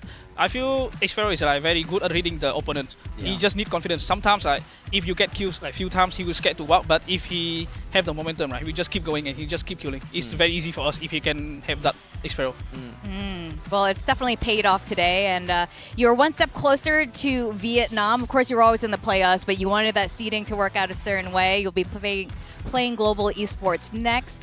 I want to ask you, for Vietnam, for us as well, teach us a couple words. Can you teach us a phrase in Vietnamese? Maybe like "Let's go RRQ" or "See you in Vietnam." Or something else you might want to teach us that's broadcast friendly. Like if you see someone, right, you can say "Xin chào." It's hi, right? Xin chào. Yeah. When you want to say bye, you say "Tạm biệt." If you want to say like "Let's go," you say "Cố lên." How can you say it? Cố lên. Cố lên. Cố lên. Cố lên. Cố lên. Cố lên. Yeah. Like that. Yeah, like that. So it means let's go. Yeah, so let's RRQ go. Nice. Cố lên. Yes. I'm sure we'll be hearing that when we're across there. Yeah, so we are on the countdown to Ho Chi Minh. We're really excited there. Of course, you are our Vietnamese player, our sole Vietnamese player, in case you guys don't know. A couple things, scan this. I don't know if you guys know this, but in Ho Chi Minh, for our event, did you know there's going to be official merch sold there? Okay. Now it's okay. Did you know there's going to be an artist alley featuring local community artists? Okay. Did you know that? Yep. Did you know there's going to be an influencer show match? Okay. Did you know? I bet you didn't know that. Well, now you know. And did you know, now this is really cool, they're working with the local Vietnamese restaurants and stalls. You saw it? I saw. The banh mi is very famous. Oh, so it's legit. Yeah. Nice. Like that one is like kind of like must eat in Ho Chi Minh, I think. Oh my God. Well, VCT Pacific is bringing it into the venue, and they'll be selling it along with the famous Vietnamese coffee. So I think this is going to be really exciting. Oh, that's legit. How do you say legit in Vietnamese? Is there a word for it? Normally we don't say it. Okay. Yeah, normally You we don't don't even say say that it. word. Yeah. I think if you guys make it to Vietnam, you have to promise not to give Monya any Vietnamese coffee. I think that guy will lose his mind with the strength of it. Maybe a lot of Maybe, his yeah. true power. But Maybe.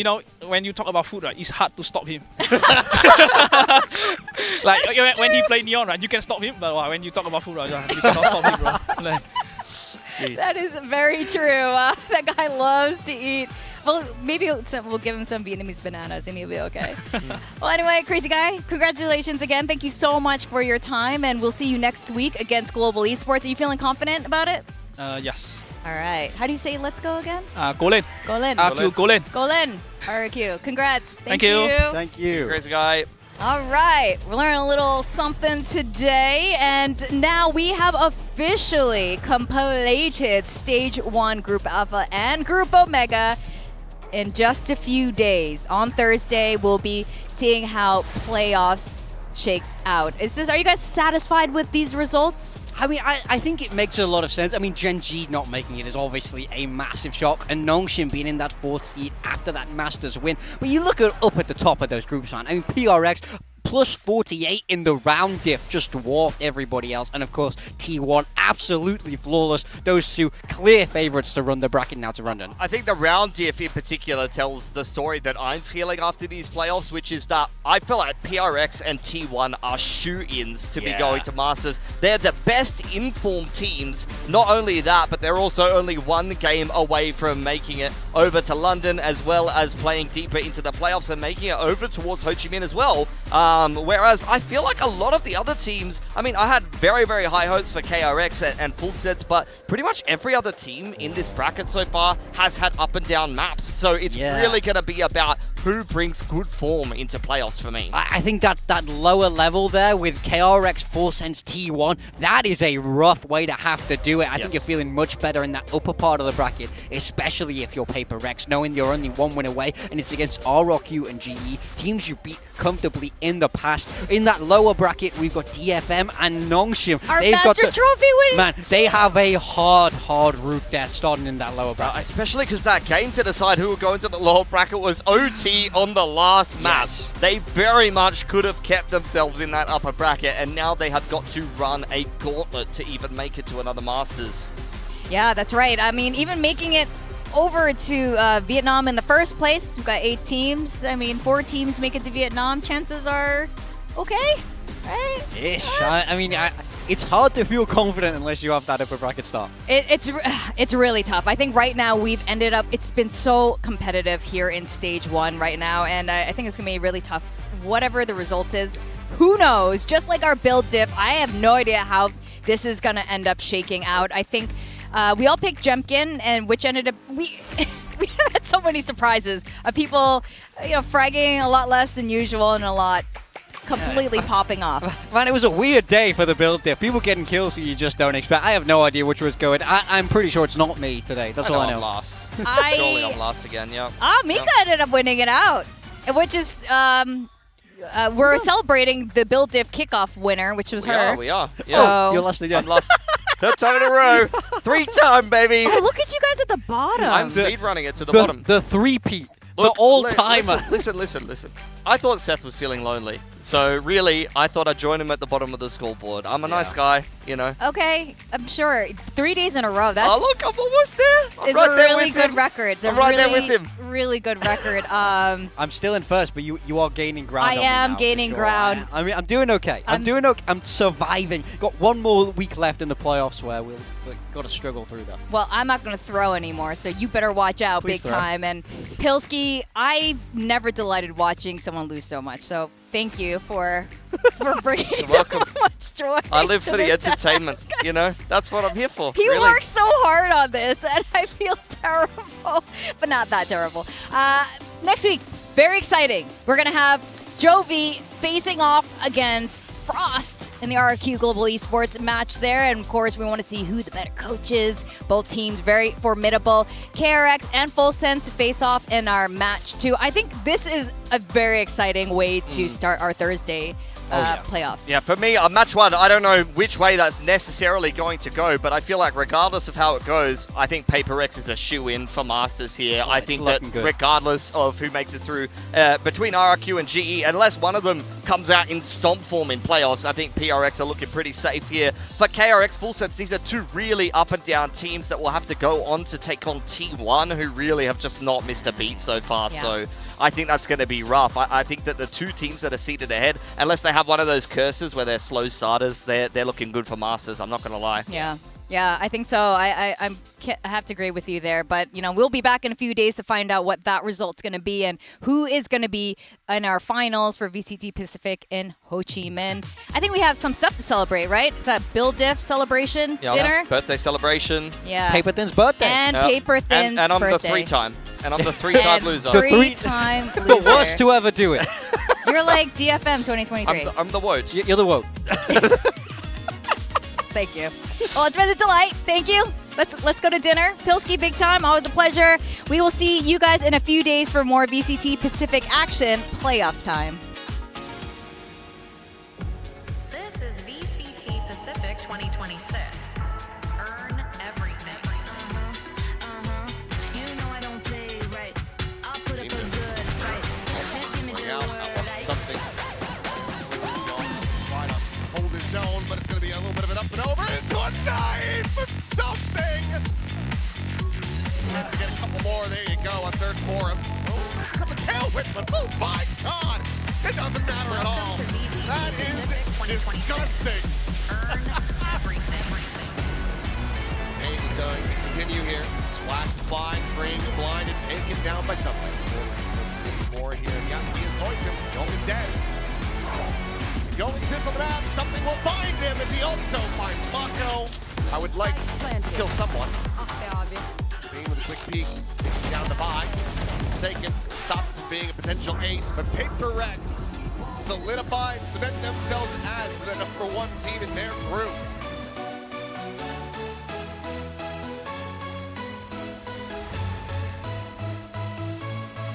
Play close in the smoke, but May up to the corner. Oh, May does end up going on red, and he tears him apart.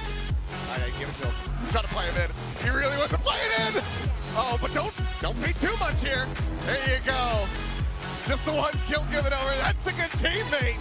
And that is a Predator ace for May.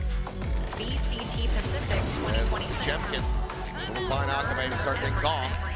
Sparrow. Just the... Oh, what a kill for Kaide.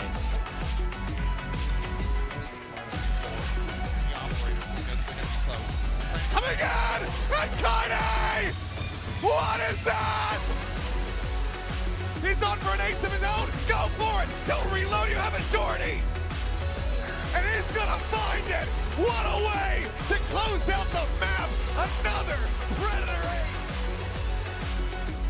May goes flash timing forward again. This could be him dead. This time he's able to avoid it, but they know exactly where he's at. But the need. Well, says up top level, finds himself a kill. Xparrow only able to find the one before the trade comes back in, and Jemkin. Kaide is in an all-in position. He has to at least get the one. He does. The peek in from Jemkin, who now needs to clutch it up. Gonna reroute.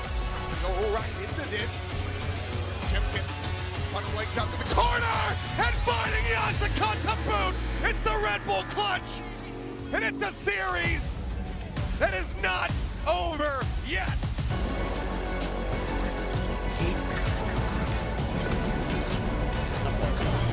Position. Not taking any damage either way. We'll be able to find the one. Just the Red is going to be able to push up into power. And well, hey. Also, don't throw gasoline on fire.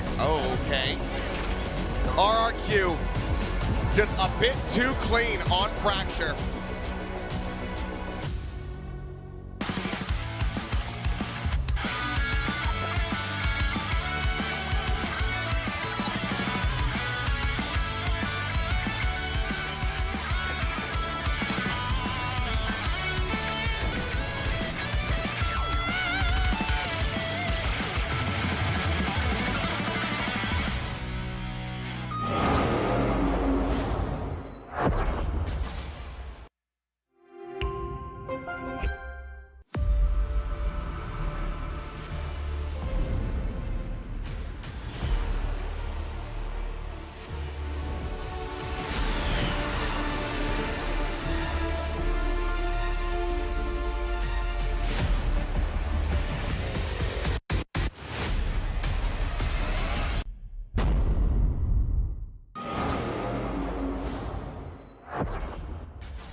When you've played FPS as much as we have, you have tried every mouse, every shape. And we know shape matters. Shape is key. This one has both our experience, our family name, the next piece of our legacy, built for the big stage, for the biggest moments. The Susanto Brothers Mouse.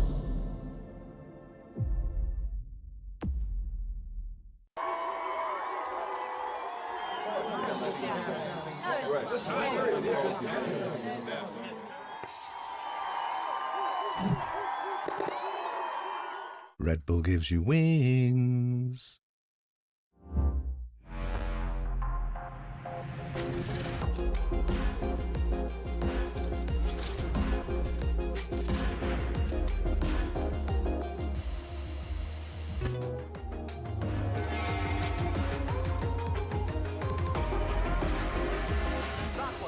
Push, push, push.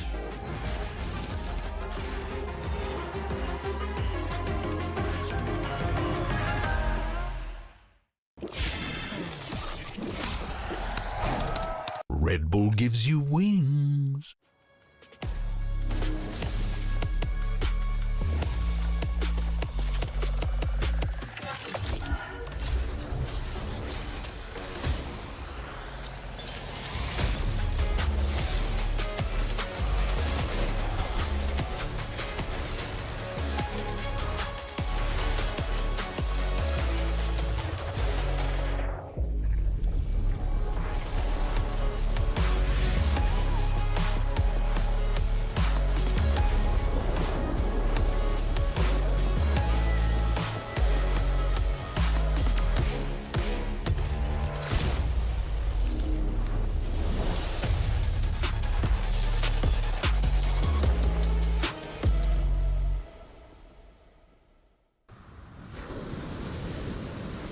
versus VCT Pacific 2026.